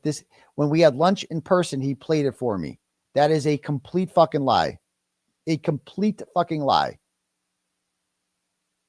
A complete lie. So now she's telling him she's feeding the beast of Joe Flipperhead. You know what I mean? And I'm reading this. And she's given this to me because I know she talked to Flipperhead by this point. And I'm like, I want to see it all. Show me everything so I know you're not fucking me over. What are you doing? Again, she sent me a message it was a trap on like September 1st, a picture of like some of my belongings. And she's like, you want to come get these? And I'm like, or else I'm going to throw them out. I'm like, sure. I'll come this week sometime. She's like, okay, cool. You want to get lunch? And we got lunch. There you go. And she's telling him that, after he was already being accused of her recording. Okay. So we recorded her and she knows regardless. Okay. I'm done with the games. How about this? What do you say here? This was telling. I'm done with the games. I texted her if she wants her story out or not. She told me it without me asking. She's not dumb. Why would she tell me this if she didn't want it out? That's a good question, Joe. She did want it out there. Karen Reed wanted to burn this motherfucker to the ground. She's probably sick of him starting shit with her. That makes sense. She's not stupid. I wonder if she knows you went to him, though. I didn't go to him. Olivia did. Huh?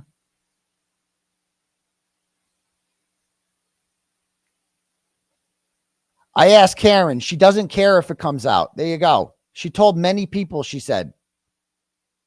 Well, I'm not going to be the one doing it. I have my private feelings about him and feels zero loyalty to him at this point. After this week, especially. But I'm not going to turn into LG2 or go 𝗀𝗄𝗆. I fully support Karen, and that won't change. But I will never go out publicly denouncing him. Well, he still has all this support. I will get burned at the stake. That would be a shame. I never said for you to. I'm just saying she told many people her words, not mine. So what's her plan? Just have the rumor out there? Look at this. I just don't think that's going to do much. He's just going to denounce it on his show and everyone will follow. So she's encouraging them to do more. Like, you don't want to just have her do it behind the scenes, do it publicly. She's telling him to do it publicly. I don't know what her goal is here. I don't think leaking it out to some random people is going to have a big impact. We need more impact. We need spaces. We need to air this shit out. Stop doing it privately. Do it publicly. You think Karen hating Aidan for recording their private calls and showing them to people wouldn't have an impact when he's been lying to everyone, saying he doesn't know why she's mad at him, playing victim? Karen Reed was mad at me long before any recordings were brought into play. I'm not even the one sharing. I think if it came from her, yes, it would have a huge impact, especially if she and her lawyers publicly denounced him. Like, she wanted Karen and the lawyers to publicly denounce me, which, by the way, would have created a conflict with Mark Betterow, in which he would have had to recuse himself as my attorney if that happened. So she is trying to get Betterow kicked off my case by doing this. But just leaking things from people who aren't her and having gossip buzz isn't going to do anything. He'll just spin it. To be honest, I'm not comfortable even putting this in text, like I was plotting against him or something. To be very clear, look at this. To be very clear, I think what he did was wrong, and Karen should express that. She thinks it's wrong to record people while she's actively recording me. It's so wrong. I think, and she should express it. I'm just telling you, knowing him and how he sways his followers, I think that's what would happen. Karen and her lawyers aren't going to do that. You know that. I figured. I just don't think these leaks without proof are going to move the needle. She wants to move the needle, doesn't she? I think he should talk to the 4 people he played it for. Who should? Aidan. Stop assuming she's lying. Why would she implicate the lawyers?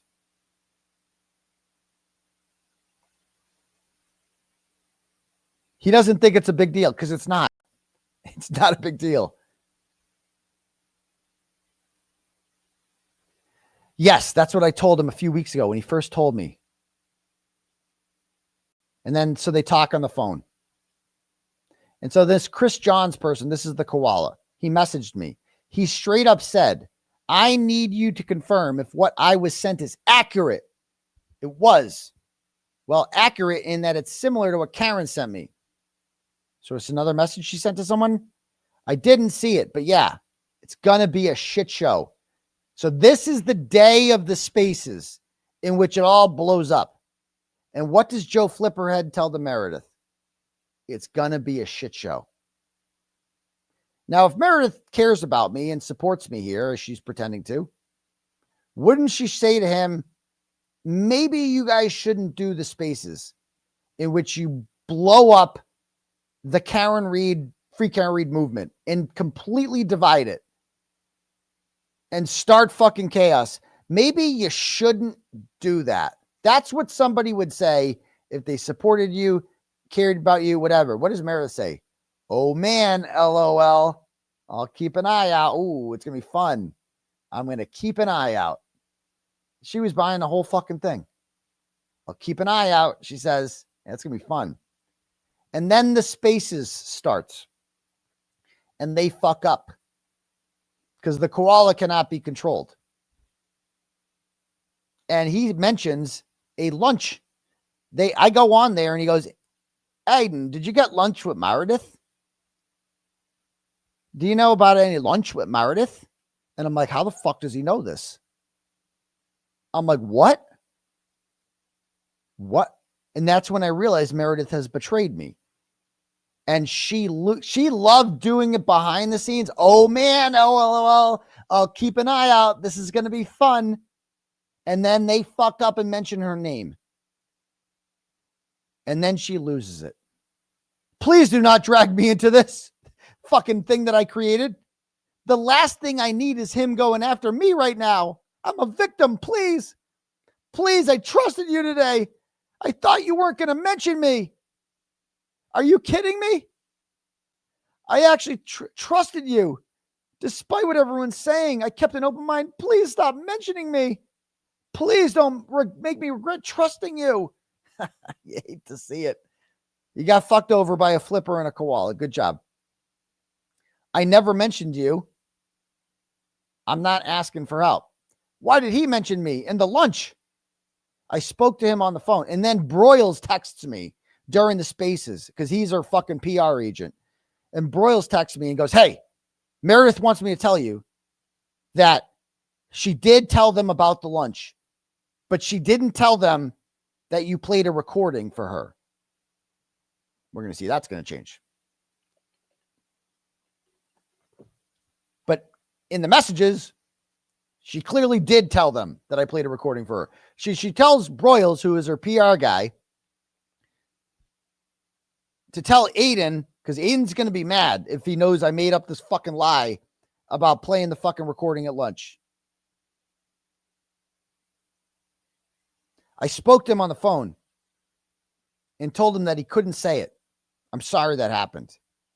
I knew he'd do this, honestly. I feel so much better now that it's all off my conscience. Your conscience. Conscience, bro. Bro, you record people too. You're like, what the fuck? It's fine. Just please do not share my screenshots or mention me to anyone. And then he shares the screenshots.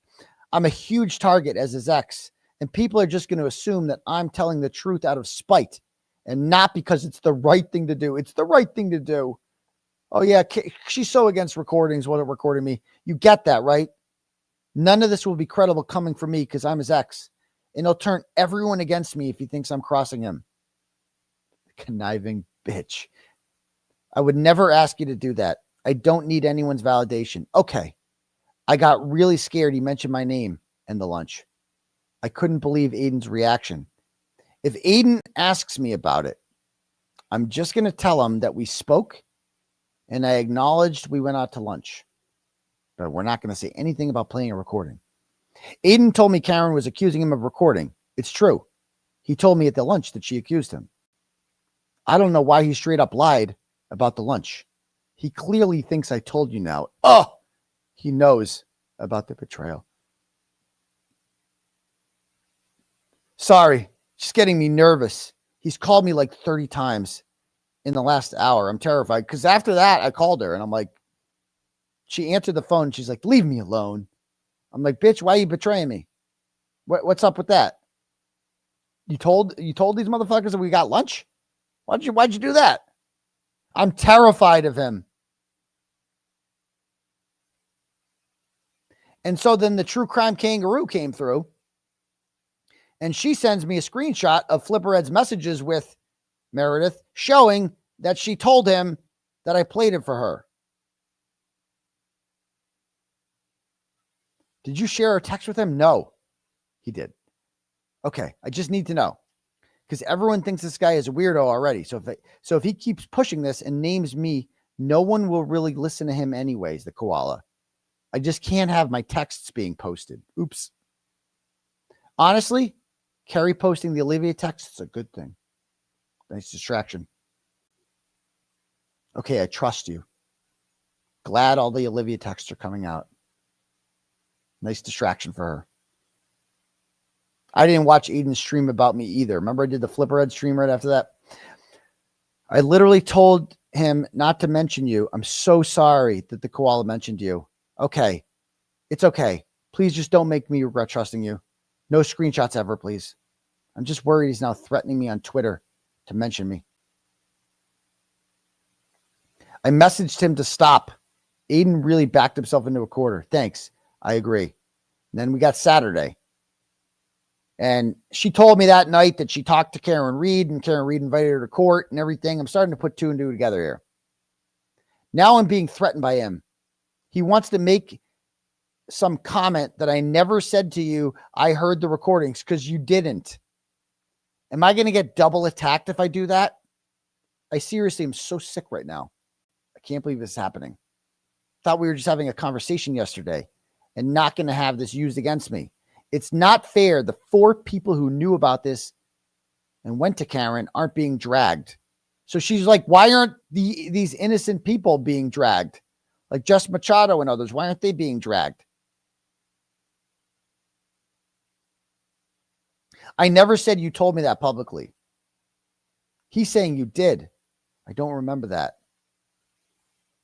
Did you guys mention the lunch? Oh, yeah. I told Aidan that this Chris guy misunderstood you. So she's like, I told Aidan a good lie. That I told you Aidan told me about Karen's accusations. Not that I heard a recording there. So don't worry. I got Aidan. I'm lying to him. You know, I'm pacifying him. Joe, I never would have told you any of this if I knew that you were going to use it. This isn't fair that I'm being outed as a piece of shit. I ignored what others said about you, and based on the fact that you've only been nice to me, I ignored it. I cannot go and be against Aidan publicly like that. I will get absolutely dragged by Lindsay. You know this. She has accused me of, I'm going to turn her into Lindsay. She's the one that said it. The lunch was at Rose Alliance. It was delicious. I love Rose Alliance in Southie. Why can't I tell my truth?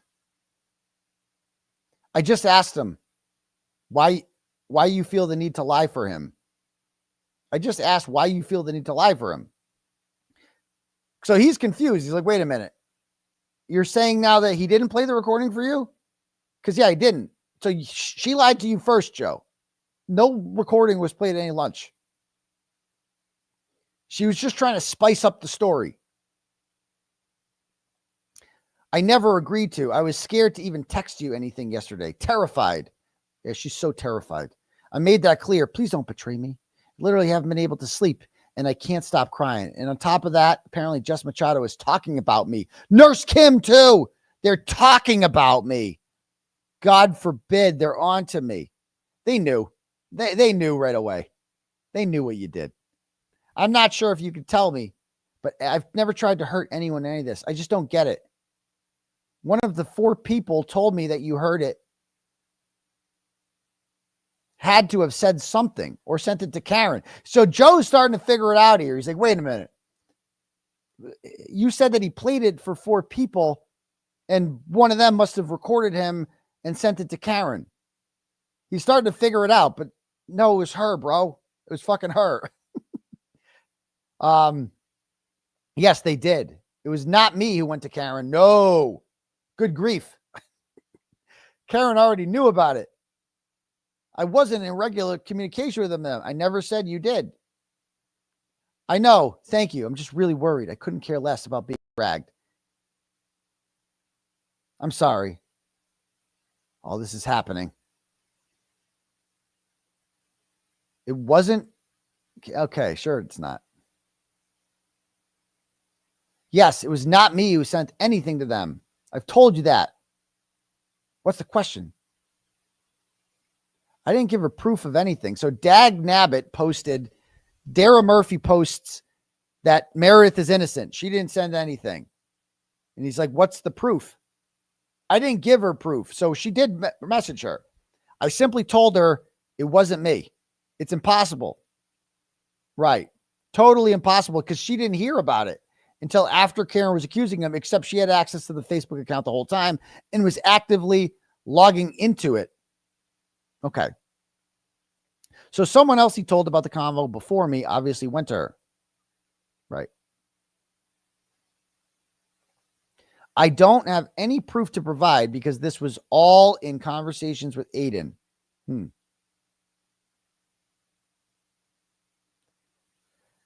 Okay. And okay. Then Sunday comes around. You promised me you wouldn't send any screenshots. Are you kidding me? So now I've got screenshots of her And I confront her with them. I'm like, bro, you told them that I played a recording for you. Joe Flipperhead sending out screenshots. You betrayed me and tricked me. Yeah, she's the victim here into talking to you. You never told me you were even talking to that guy. You've destroyed my life. I actually have to live here. Do you get that? I'm destroyed. And Joe's just like, this is when he goes into full Flipperhead mode. He's like, I don't give a fuck. I'm fucking crazy Joe Flipperhead. Oh, I didn't trick you into anything. You know, he didn't. In fairness, he didn't trick shit. Stop letting that fucking loser control you. And then she goes, listen to what she says to him. I never heard a recording. I lied to you. There was no lunch. There was a lunch, but there was no recording at lunch. And she sends a screenshot of my messages to him where I go, I need to know right now, what exactly did you tell Joe Flipperhead I said and did when we got lunch? You need to tell Joe Flipperhead that you were lying when you told him I played a recording for you. You know that's not true. I'm telling her. You're trying to ruin my life. What are you doing? You know? Now he's called me over 209 times threatening to destroy me.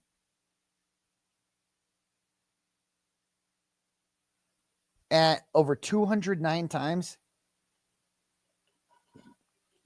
saying I'm sending him to jail. Well, you're trying to jam me up on a felony charge here for wiretapping. I hope you're happy I'm going to get dragged now. I never gave you permission to do any of this, and I never would have done this to you. Oh, she's so innocent. You realize he's going to drive to my... Listen to this shit. See this shit? This is the shit I can't stand. You realize Aidan's going to drive to my place now and scream at me. Like I'm some monster or something. Like what? I would never waste my time doing that. You are cruel. I told you from the start how sacred it was not to put out anything in text. You fucked me over. I thought I was talking to a friend. That's the problem, Meredith, is you consider random guys named Joe Flipperhead who you've never met a fucking friend. You have friends named Deanna and Lauren and people like that, but they don't want anything to do with this online bullshit, and so you don't talk to them.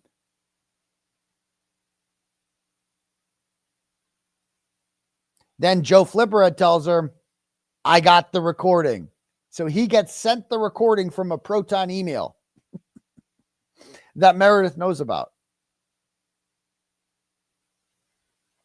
He's been attacking me all day. I'm sure it's only a matter of time before he gets his followers to attack me too. I wasn't attacking her. I didn't cause any of this. I didn't talk to Karen the night of the Wilbur. Oh, no, not at all. Which he's now saying, by the way. He's making up this whole lie that I'm plotting with her and you. Oh, no. All of it's insane. I thought I was talking to you as a friend. I barely talked to her. Just small talk, seeing how she's doing and her civil case. Yeah, I'm sure when Karen Reed and Meredith get together, I'm never brought up at all. Oh, yeah, totally not. She never asked me about this, and she wouldn't put me in the middle. We don't talk about him. We thought you were speaking in confidence, and you screwed me, Flipperhead. What's going around? More. I'm terrified to ever text you because I'll end up getting shared with God knows who. And then he sends her the recording. So what are you going to do with this? Let me guess. You're going to post my texts and say, I'm a liar too. Meredith, I never said I was involving you. You're trying to trap me. I don't know why you sent this to me. I don't even know. I just can't believe two grown-ups have time for this shit.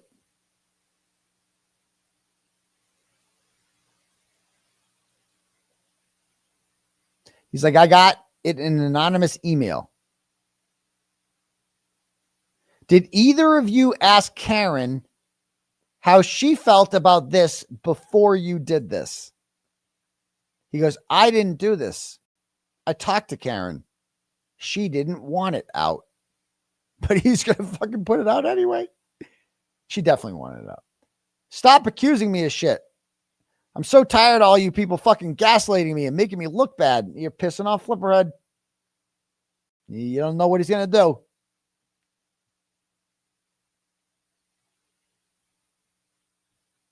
And then he sends, there's the email where he gets the recording. And so she goes, so you sent yourself it and then to Sean in the Gulf? Everyone thinks it's fake. And she's like disappointed. Remember the recording came out and everyone's like, that's AI and shit. It was like speeded up. It was weird. How did Sean get it? I mean, this is just insane. So McDonough's got it somehow. Okay. All right. How about to ask Karen Reed what I messaged her today? I'll pass on bothering her on a Sunday when she's likely already dealing with enough from this mess. I'm not sure if you meant to send me the same screen. Can you seriously help me understand anything? He knew this audio is out there, but I didn't know it was out there. So why is he trying to drag you down? Meredith knows.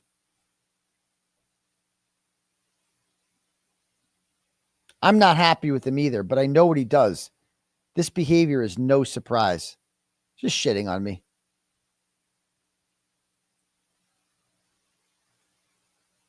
So somebody sent more recordings to him.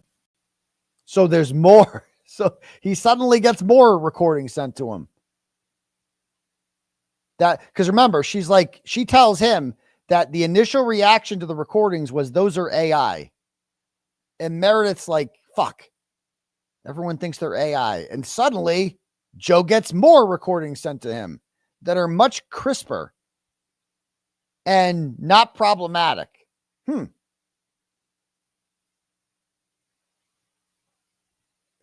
I don't get why it was so fast. It sped up. These two are indefensible. Yeah, it sounded weird. There's no defending the two I got. That's the narrative that you're feeding. You're feeding. I went to jail for Karen Reed, and Karen Reed doesn't thank me. I would highly advise against sharing anything that makes Karen look bad. Not anything that makes Aidan look bad. Karen look bad. You said you're doing all this to help Karen, right? I was, correct? But at some point, if he's going to continue to lie about me and drag me, that changes. Fuck Karen Reed, he says. Joe Flipperhead is, you cannot control Joe Flipperhead. He's like, fuck Karen Reed. Correct about what? Listen to what he says here too. He goes, he's not going to drag me like 𝗵𝗵𝗄𝗃 as Karen stood by and did nothing. Shots fired, 𝗀𝗃𝗃. Flipperhead is not 𝗵𝗃. He is not, he's too crazy for that shit. If Karen Reed fucks it, if Karen Reed stands by and doesn't stand up for him, like she didn't stand up for 𝗵𝗃, Joe Flipperhead's going to go full Joe Flipperhead. He is not putting up with that. Good. Karen really got herself, you know, she really like decided to surround herself with some really stable people. Okay. It doesn't, as long as it doesn't make Karen look bad. I didn't fucking release anything.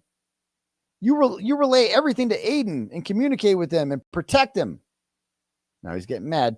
I'm not protecting him, but he's threatening me. I wasn't threatening her with shit. So I didn't tell him, you sent me the recording earlier. He would have started blasting me. For all he knows, for all I know, you're going to keep screenshotting our conversations. They get back to him. Then he feeds it to his accusations that I'm in some crazy conspiracy with you. Not really. You just egged him on to do all this. That doesn't really make Karen look bad, the recording. It's the exact same thing he's been taunting with on the shows. That he didn't go to jail for Lindsay or whatever. I was arrested for Karen Reed. That's a fake. I nearly got indicted. That's Karen speaking or Aidan? She knows. Multiple people are being sent these. I just got screamed at by him for doing nothing but trying to help him. I don't want to publicly denounce Karen because I don't want to publicly denounce Karen. I never asked her to do that, and won't call her a bad person. So I've had just about enough. He really has no one to blame but himself. Oh no, Meredith had nothing to do with this. Don't let him do that to you. You know what's odd? I don't know how this person knows my email. I know. Who knows his email? Karen knows it. Jackson knows it. Microdots knows it, and Betero knows it. Well, it certainly wasn't Betero. You can't trust the kangaroo cunt, obviously.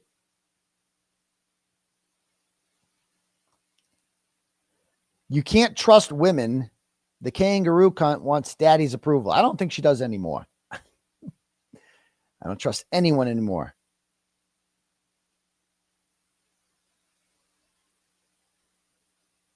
I'm not listening to his stupid show. Yeah, right. I didn't ask. He stood up for you. Wow, shocking. I did stand up for Meredith. I'm like, Meredith has nothing to do with this. Right. Wow, shocking, especially because I told him to fuck off on our last call. He said I was evil if I don't denounce Karen Read. Don't think I said that, but okay.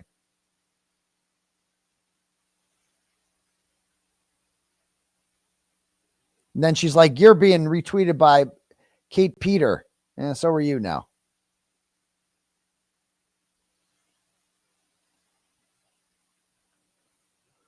Okay. Anyway, I think just about this. Then she gets mad at him at the end.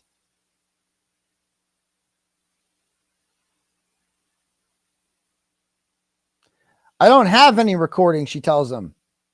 Right. Right.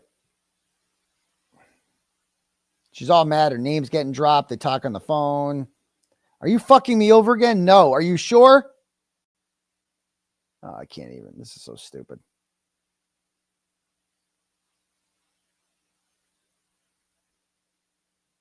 All right. I will support you. Famous last words. Now, check this out. It's getting late, but we're almost done here. My presentation. All right, check this out. So Joe Flipperhead starts realizing that Meredith is a scoundrel. And I want you to look at this. And he starts sending me screenshots of their conversations. And I noticed something. Check this out.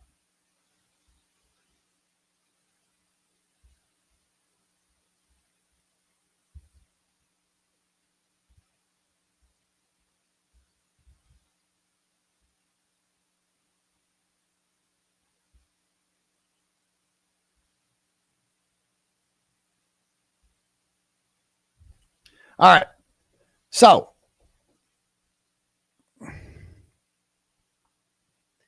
look at this. So this is from Meredith's phone extraction, or from the screen recording that we just read. Notice that? Karen Read and the lawyers aren't going to do that. You know that. Now, Joe Flipperhead sends me the texts from his perspective.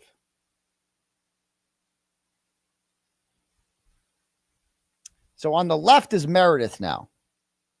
And see, Meredith says, this last sentence ends with, and how he sways his followers, I think that's what would happen. And then Meredith says, I just sent her, Karen, a signal message. If she wants to call me, she can. I'm just super scared about everyone sharing texts these days. And then Joe says Karen and her lawyers aren't going to do that. You know that. Look at this one. Just sent her, Karen, a signal message.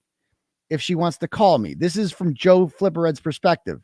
This is from what Meredith sent me. From her screen record. What's missing? What's missing? See happen? See the word happen? And then Karen and her lawyers aren't going to do that? Happen? Karen and her lawyers aren't going to do that? Oh, this one was deleted. Just sent Karen a signal message. So Meredith, before she screen records her conversation with Joe Flipperhead, she deletes a message that shows that she is actively communicating and working with Karen Reed. And she didn't count on Hurricane Flipperhead going rogue on her, figuring out who the fuck she was and showing me everything. She didn't figure that one out. She's like, Flipperhead hates him. She won't send, I can trust Flipperhead. I could totally trust Joe Flipperhead. He would never do anything like that. Right. And then I noticed another one. I go through the whole message and I notice this one.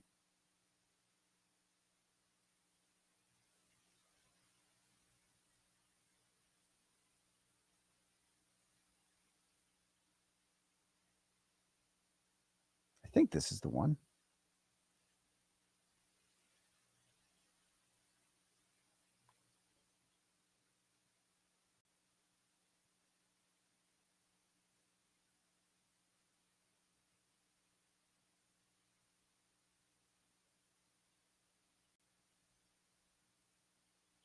Hold on. A little confusing here. I got to find this.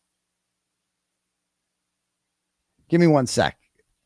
Because she blames Nurse Kim. All right, I'll just bring it up. I think I got it here. This is too confusing. Too many screenshots. Gives me a fucking headache. So this is from Meredith's perspective. I mean, from Joe Flipperhead's perspective. Meredith would be on the left.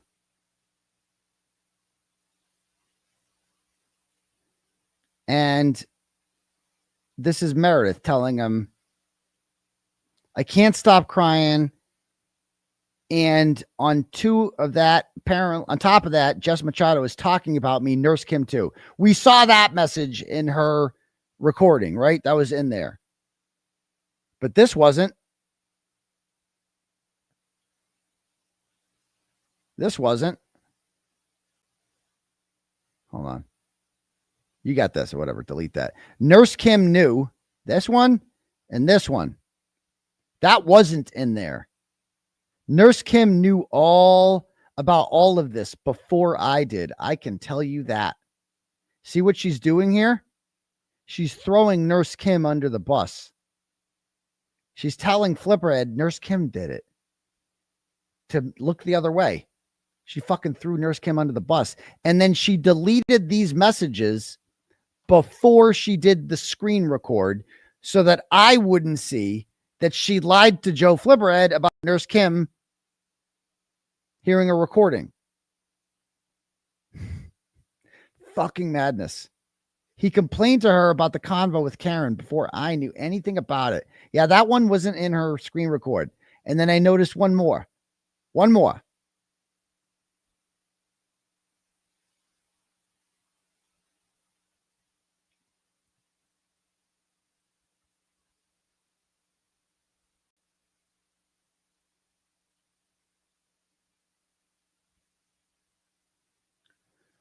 All right, let me pull these up.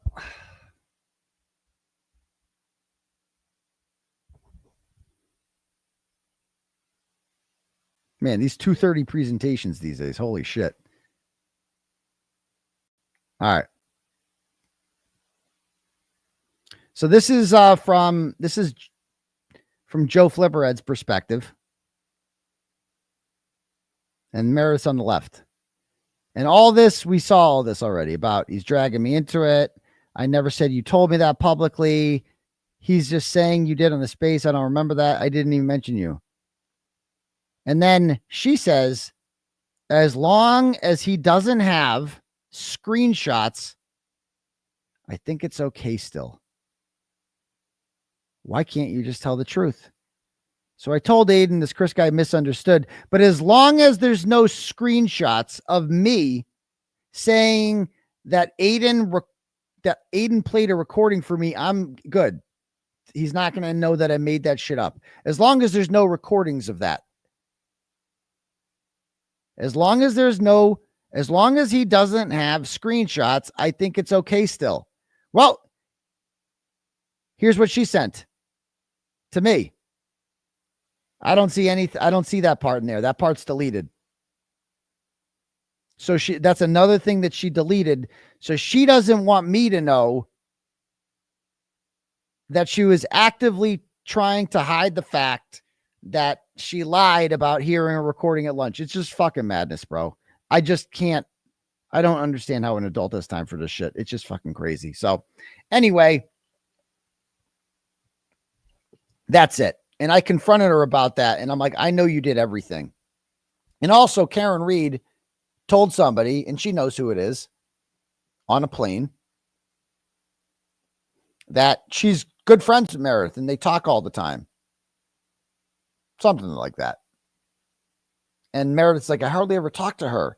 And that's why she deleted the part about, oh, Signal. So we figured it all out here. Meredith's just feeding. Meredith did the whole thing to get in the good graces of Karen Reed and get invited to court so she can continue being seen on TV at court, because she can't come to me with court anymore. And what's she going to do with all the pantsuits? What's she going to do? And there we go. Boom. Oh, the final message to her. That's how I'll end this shit. Thank you for the reminder. The final email to Meredith. End with that. Good ending.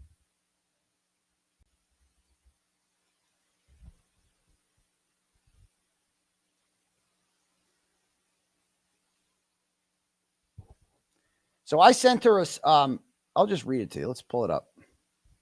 Nurse Kim thought I showed this to Nurse Kim, and she thought I should share it with the class. You might not be able to read it, so I'll read it to you. And I have not spoken to her since sending this email. All right. I go, this was my last text to you, which Jason tells me you didn't see because you blocked me. After listening to you lie your ass off last night on Spaces, in which she said that, like, you know, she was like, I've never hacked anyone. Every single word I wrote was validated. You are calculated and conniving, and you will never take responsibility for anything. You told the world that you never looked through my watch, and you swore on Allie's life in text messages to me that you never looked through the watch when I first confronted you about it. Yet I have undeniable proof that you were intercepting these messages between Chelsea and I, and blocking her in real time on the night of the July 8th during a live show. Go ahead, lie some more. Keep pushing me. I have undeniable proof you did this. You go to ridiculous lengths to try and make me and everyone else believe your lies because you want to preserve your image as innocent Meredith. Here is the message I sent. Please do not respond, as I have no desire to hear more of your lies. Just shut up and go away, and no one will know what you did. Or keep talking and lying about it and wait for the truth to be revealed. She chose option B. And that was not wise. I did not want to do this. I'm like, bro, just go away. No one's going to know what a fucking piece of shit you. I know what a piece of shit you are, but no one else is going to know. Just go away. Or keep going online and, oh, I'm so innocent. I don't know anything. I'm so fucking innocent. I'm Meredith. Oh, blah, blah. So this is what I wrote her. I had asked her for like an apology, and she gave me some fucking bullshit. And so this is what I said to her. I go, I wasn't going to respond to your apology because based on what you've said, you clearly don't understand what you've done wrong and likely never will. After reading it, it's clear that I will never get a sincere apology from you, which is all I wanted, because you would have to actually feel bad for the things that you've done. You've attempted to explain why you did what you did, but I do not give a flying fuck why. So although this is probably pointless, I'm going to say this and then block you for good. I don't want to ever speak with you again. You are not the person I thought you were, and you certainly are not someone who ever cared about me. You said that since we've been broken up, you've, quote, still supported and want what's best for me. But the last 3 weeks for me and many others has been hell, thanks to the chaos that you went out of your way to feed into. You said that you were hurt and made a big mistake in trusting and venting to Joe Flipperhead. If you were hurt, you would have gone to an actual friend. You were angry and you wanted to hurt me. So you went to a stranger and fed him information that you knew would hurt me while begging him to leave you out of it. You are mean and calculated, but you were not hurt. You told him lies about me, including that I had threatened you in order to make me sound like some sort of monster, which would make it easier for him to try to burn me. The information you vented to him about directly put me in harm's way. It caused me extreme anxiety. You've seen in person the effects that incarceration has had on me. You've been there when I wake up screaming and kicking. And yet you told this stranger that I committed a felony. Now I live in fear every day that the police are going to show up at my house with a subpoena for my phone or a warrant for my arrest. This is what you call support? You can never say that you care about me or want what's best for me by feeding harmful information to people you barely know. In the messages with Joe, you even told him that it was wrong for me to record Karen. You did this to fuel the idea that it was okay for them to destroy me. You did this despite knowing that you yourself have recorded people in my presence, including Fartbox and Alan Jackson. That's right. She recorded a phone call I was having with Alan Jackson. You know there is nothing wrong with recording someone for non-malicious purposes, but you fueled his desire to be Karen Reed's defender. God knows what you've told Karen. You said that your big mistake was trusting Joe Flipperhead. No, your big mistake, which you failed to recognize, was betraying me. You admittedly did this because you were upset with me because you wrongly assumed I was fucking a 21-year-old, which wasn't any of your business to begin with. Had he not said anything about the lunch, I would have no idea you even did this, and you wouldn't consider your behavior a mistake.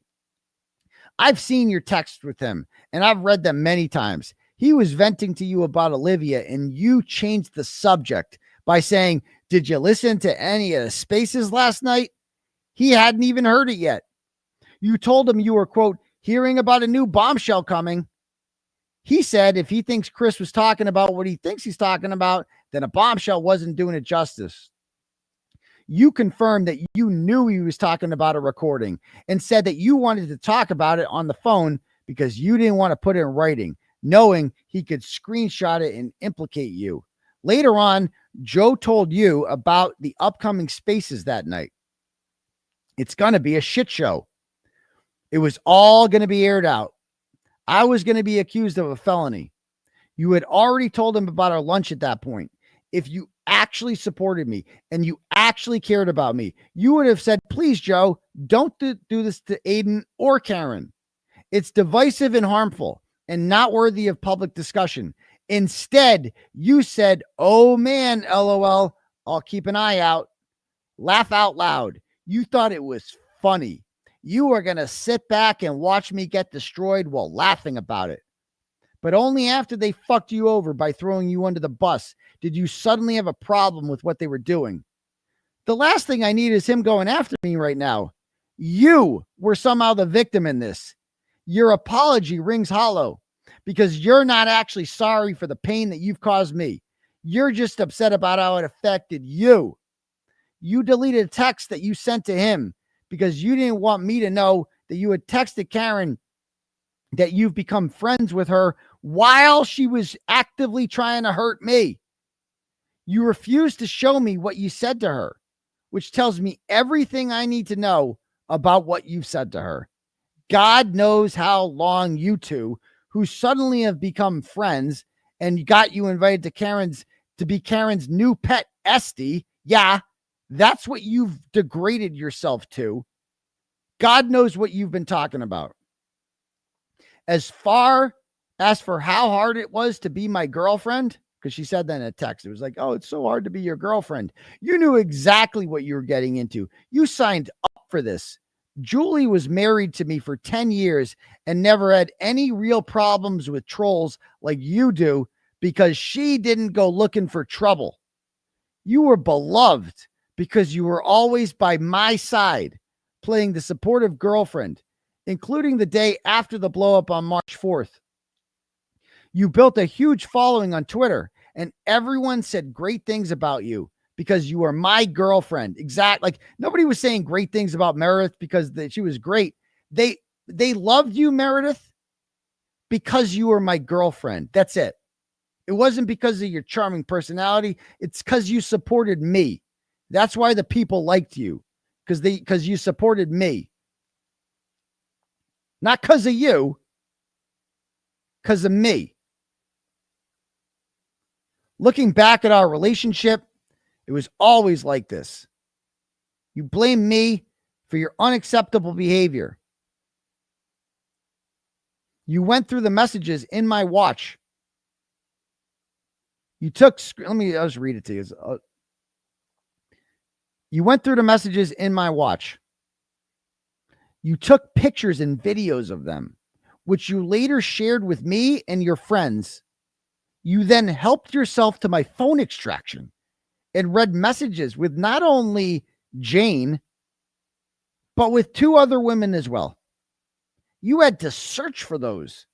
You took videos of my messages with Jane and threatened to post them every time I tried breaking up with you. That's not a mistake. It's calculated and conniving. And you did the exact same thing when Sam, your ex-boyfriend, tried to leave you.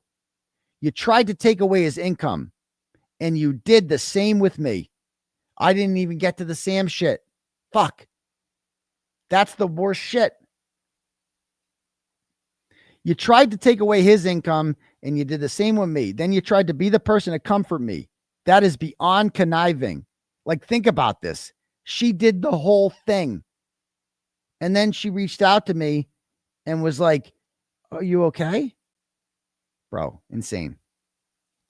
I know that you'll never admit to yourself that you've done anything wrong. It's just not who you are. I am not threatening you, and I have no intention of airing any of this publicly unless you share a video of me crying on the ground having a panic attack. But I just wanted you to know that I know exactly who you are and that I am ashamed of myself for ever trusting that you were there for the right reasons. I am closing this chapter of my life that involves you and your chronic dishonesty and never looking back. The end. And she responds by saying, "Okay, Aidan, I'm sorry. I will shut up and go away." Spoiler alert, she doesn't. This makes me really sad, but I won't say another word about you ever again. I'm sorry. But I said what I said. I blocked her after that. Sam is the ex who got fired, who she sent videos of him doing cocaine to. And that's that. So, remind me next time. I'll read the Sam letters, and that'll be it. Because when you read the Sam shit, you're like, holy shit. It's the same fucking thing. So that was like my mic drop moment. I'm like, you know what? The key thing I told her there was that I knew would cut to the core was I know exactly who you are. Like, I figured you out. You know, you thought that you, and Jimmy said the same thing last night. I know, I figured you out too. I figured you out. Like, that's, you fooled me for a long time, but I figured you out. So let me read some turtle chats to end the night, shall we? I'll be right back. Give me 2 seconds. How many people? We still got 7,000 people here. It's fucking 2 a.m. Be right back.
All right.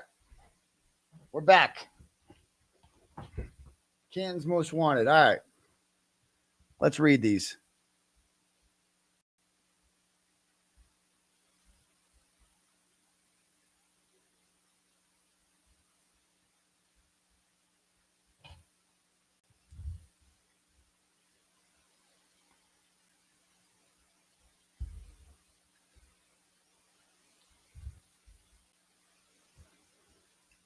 All right. All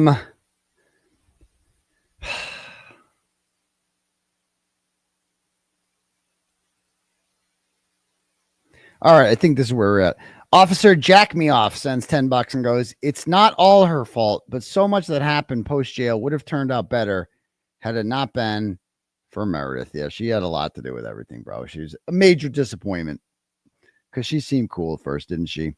Laura sends $5, goes, "Hey, Daddy, last night you mentioned Meredith." No, I already read that one. Okay. Dr. McGillicuddy sends $11 and says, "Boxers or briefs?" Boxers. I'm a boxer guy. I'm old school. But in jail, it was tidy whities, believe it or not. It's fucking horrible. I'm like, tidy whities, bro? Oh, never again. All right. Kellen Putnam sends $5 and goes, "Hey, doctor, I sort of met you at a day off at the end of the second trial. You were in the parking lot as I was leaving. I have a gorgeous calico cat called April. We both know you're a survivor of all kinds of things, and your run will continue. It's obvious you love what you do, and we appreciate everything. No one can ever replace you. Mean people are loud. Thank you. Lots of love." I love you so much, Kellen. Real Fabulous sends $5 and goes, "Aidan, love from California, but seriously, get a restraining order. This bitch is crazy, and if she's willing to drive like a psycho, she is willing to go further. I don't want to see you in one of them sick love Dateline episodes. Please take care. How is your kid's mom?" She's all right. She's good. She was good today. She was just like, what the fuck? You know, now that we know that's AI, it could easily not be a man. Selma sends $5, goes, "Four gorgeous girls started a new series tonight on YouTube Live, telling the truth on what happened. The opposition movement is growing. 2026 will be interesting." The opposition movement, anti-Karen Reed. Well, she's already acquitted. So Jolie sends $10 and goes, "I live in Texas, which is a one-party state with recordings. The only issue is you have to have them transcribed to use them in court, and judges don't give them the time of day." Okay. Just Irish sends $5 and says, "In memory of Sweet Baby Clay, he would have been the best astronaut bowler ever. He would have been. It's just a fact. It's got my DNA in him. So there you go." Next, Sherry sends $10, goes, "She was definitely tracking your location from the watch. If you have the Find My on your phone, you can't be the first guy she did it to. This level of crazy didn't happen overnight." No, you haven't read the Sam docs yet. That's the last thing we need to do is read the Sam docs. So maybe a quick one tomorrow night. I don't know. We'll see. I know you guys would hate that. Thank you. And then we're going to do another stream Monday night for Patriots too. So that is going to be around a lot.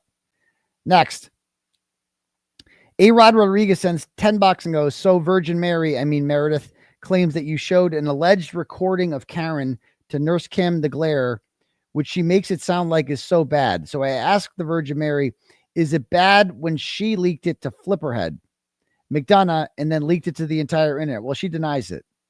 Does the Virgin Mary get yelled at by Karen for sharing it to the internet?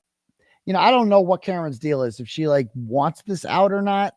Like that's the one, because the parts of the recording that they put out were favorable to Karen, like, well, as favorable as you could get.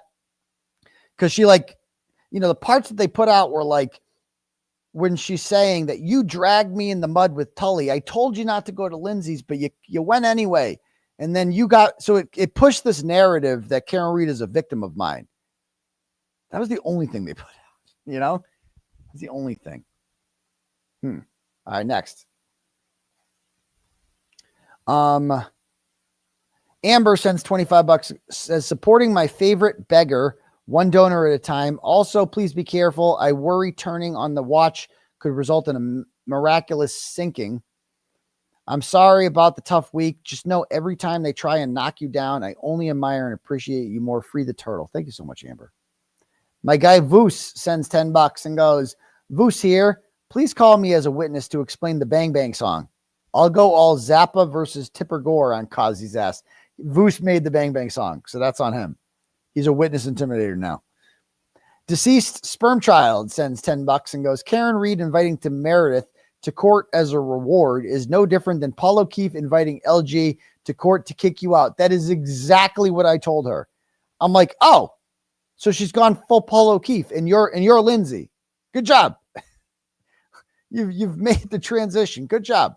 Maybe Karen and the O'Keefes have more in common than she wants to admit. Free St. Turtleboy. Thank you. Ray sends $5 and goes, so are you going to bring up at the December 5th hearing that Cosgrove's recusal motion went unopposed and he should be off the case? Exactly. We'll see. We got to discuss strategy. Nicole sends $5 and goes, hey, Daddy, it's unfortunate what's going on with Meredith.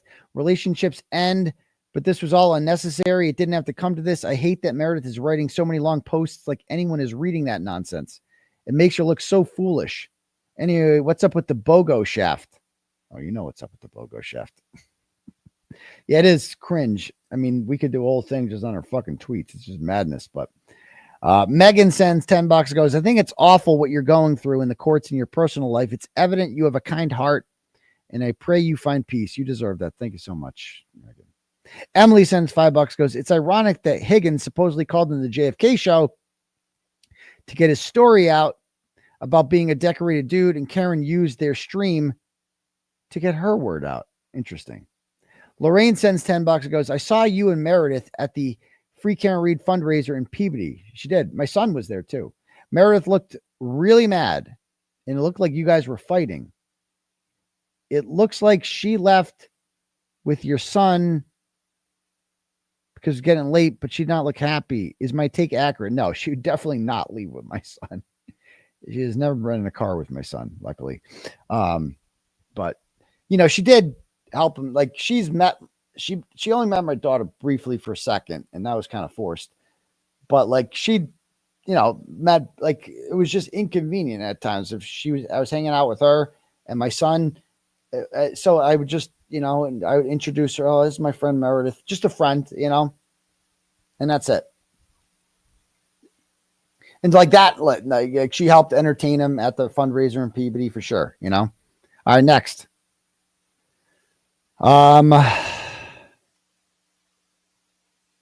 Lindsay sends $5 and goes, longtime listener, first time donator. It appears McDonald's arches may have taken the hint from you and lowered themselves at least half an inch. You made an impact. Interesting. Oh, on Lauren Mathias's face, I didn't know that. Angela sends 10 and goes, hey, Turtle, just want to say I'm so sorry about all this. We had no idea. I feel terrible for you. I've been in that situation where you're in love and someone, and they completely manipulate you and break your heart. The trauma bond is real. I've been there. It took me a few years to get over it. I'm telling you, the last 2 years, focusing on work and my kids has been the best thing ever. All right. You need the time for you and your kids. Take it. It was good. Today we went bowling and just didn't look at my phone. It was good. Felt good. Everyone should try that. Jill sends $5 and goes, kind of a long one. 𝗁𝗄𝗆 used Shakespeare and really didn't address your filing. The font, everything that's single space is copied and posted from previous motion. Yeah, I know that part. Karen's acquitted. That's old. And the wiretapping charge, you've been dismissed. Ask for KP's work log. Let's see him at the bus stop. Wait, isn't that on video? I tagged you in a video. I posted on it. Okay, so it's kind of long.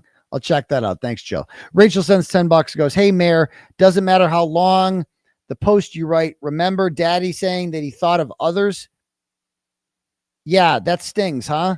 All she wanted was the spotlight. What a pathetic excuse of a woman. You knew what and who he was. Stop the poor me act. Now get off Twitter and go be a mom so yours don't end up like you. Ooh, God. Tough love. Good luck. Bama loves you anyways. Thank you very much. I mean, Auburn's also from Bama, so there you go. Kelly from Rhode Island, Bacchini sends 5 and goes, glad my half shaft comment was a hit. Remember half shaft these bitches ass and a quarter past their tails. So yikes. Bizarre Bitch Crown sends 10 and goes, could there be a possibility that Meredith started stalking you before she reached out to you in jail? No. Her face in that video reminds me of my ex, and those types can so deeply manipulate that things came out years later that you would never even think of. Anyway, love seeing you take your piece back and keeping it real. Thank you so much. Dougie Fresh sends 11 and goes, St. Turtleboy, you fuck ass faggot. Fuck one, kill one, marry one, torture one. 2 girls, 1 cup one. What? Fuck one, kill one, marry one, torture one, 2 girls, 1 cup one. Judge Bev, Karen Reed, Kelly Deaver, Meredith, Lindsay Gattani, Krusty Panties, go. I don't know. Kill one, obviously Krusty. Marry one.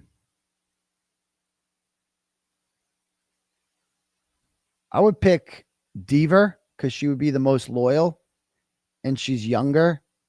It's the youngest of them all. And like the, good looking enough. I would marry Deaver.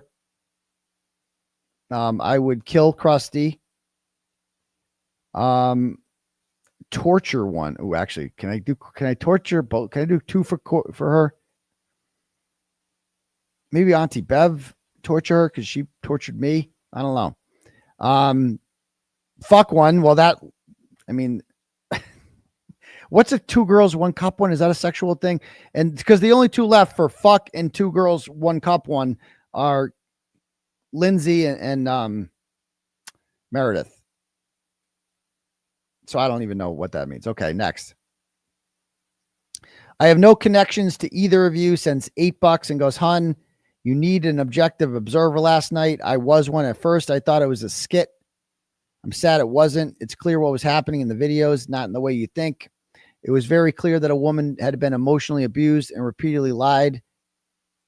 That a woman had been emotionally abused and lied to for quite some time. I wonder if you had any friends who were brutally honest with you, because I was astounded that anyone would openly stream their abuse. It turns out you didn't. The guy seemed to be very witty, but not honest. I mean, imagine watching that and think that Meredith O'Neill is the victim. Oh yeah, I'm sure you're real objective. Thanks for the $8, Mer. Ratchet Hose Deserve Love sends $5. Goes, I love drama. I can watch from my couch with popcorn. Don't give up on ratchet bitches. Don't dishonor Baby Clay's memory like that. Okay, I'll try. I don't remember the 2 girls, 1 cup thing. I think it's a nasty thing, right?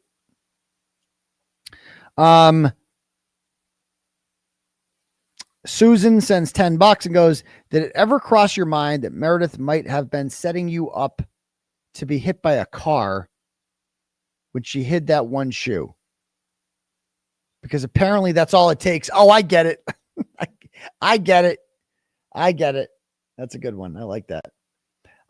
Big Dog sends $10, goes, thanks for showing men can be victims and emotionally damaged. Thank you, Big Dog. I appreciate that because they can. Erica sends $10 and goes, hi, Zaddy. So sorry you're having to deal with all this yet again. Stay positive. Much love from Southern California. You the goat. Oh, thank you so much, Erica. All right. Any cash apps here? It's getting late. It's almost fucking 2:30. 2 nights in a row to 2:30.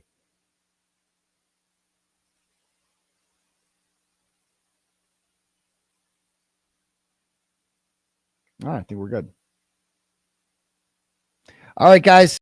Anyway, I love all you fine people. Thanks for staying up with me. It's 2:30 in the morning. We still have like 7,000 people here. Holy shit. And we will talk to you guys all. We might do a stream tomorrow. I got it because I didn't get to that 1 part left. I didn't get to the 1 part about we got to look at the Sam docs, and it's just getting too late. So anyway, I will see everybody tomorrow. No Patriots. So enjoy your football, wherever the fuck you people do. And we'll talk soon. All right. Peace to you bum crease, folks. Outie. It calls for data including calendars.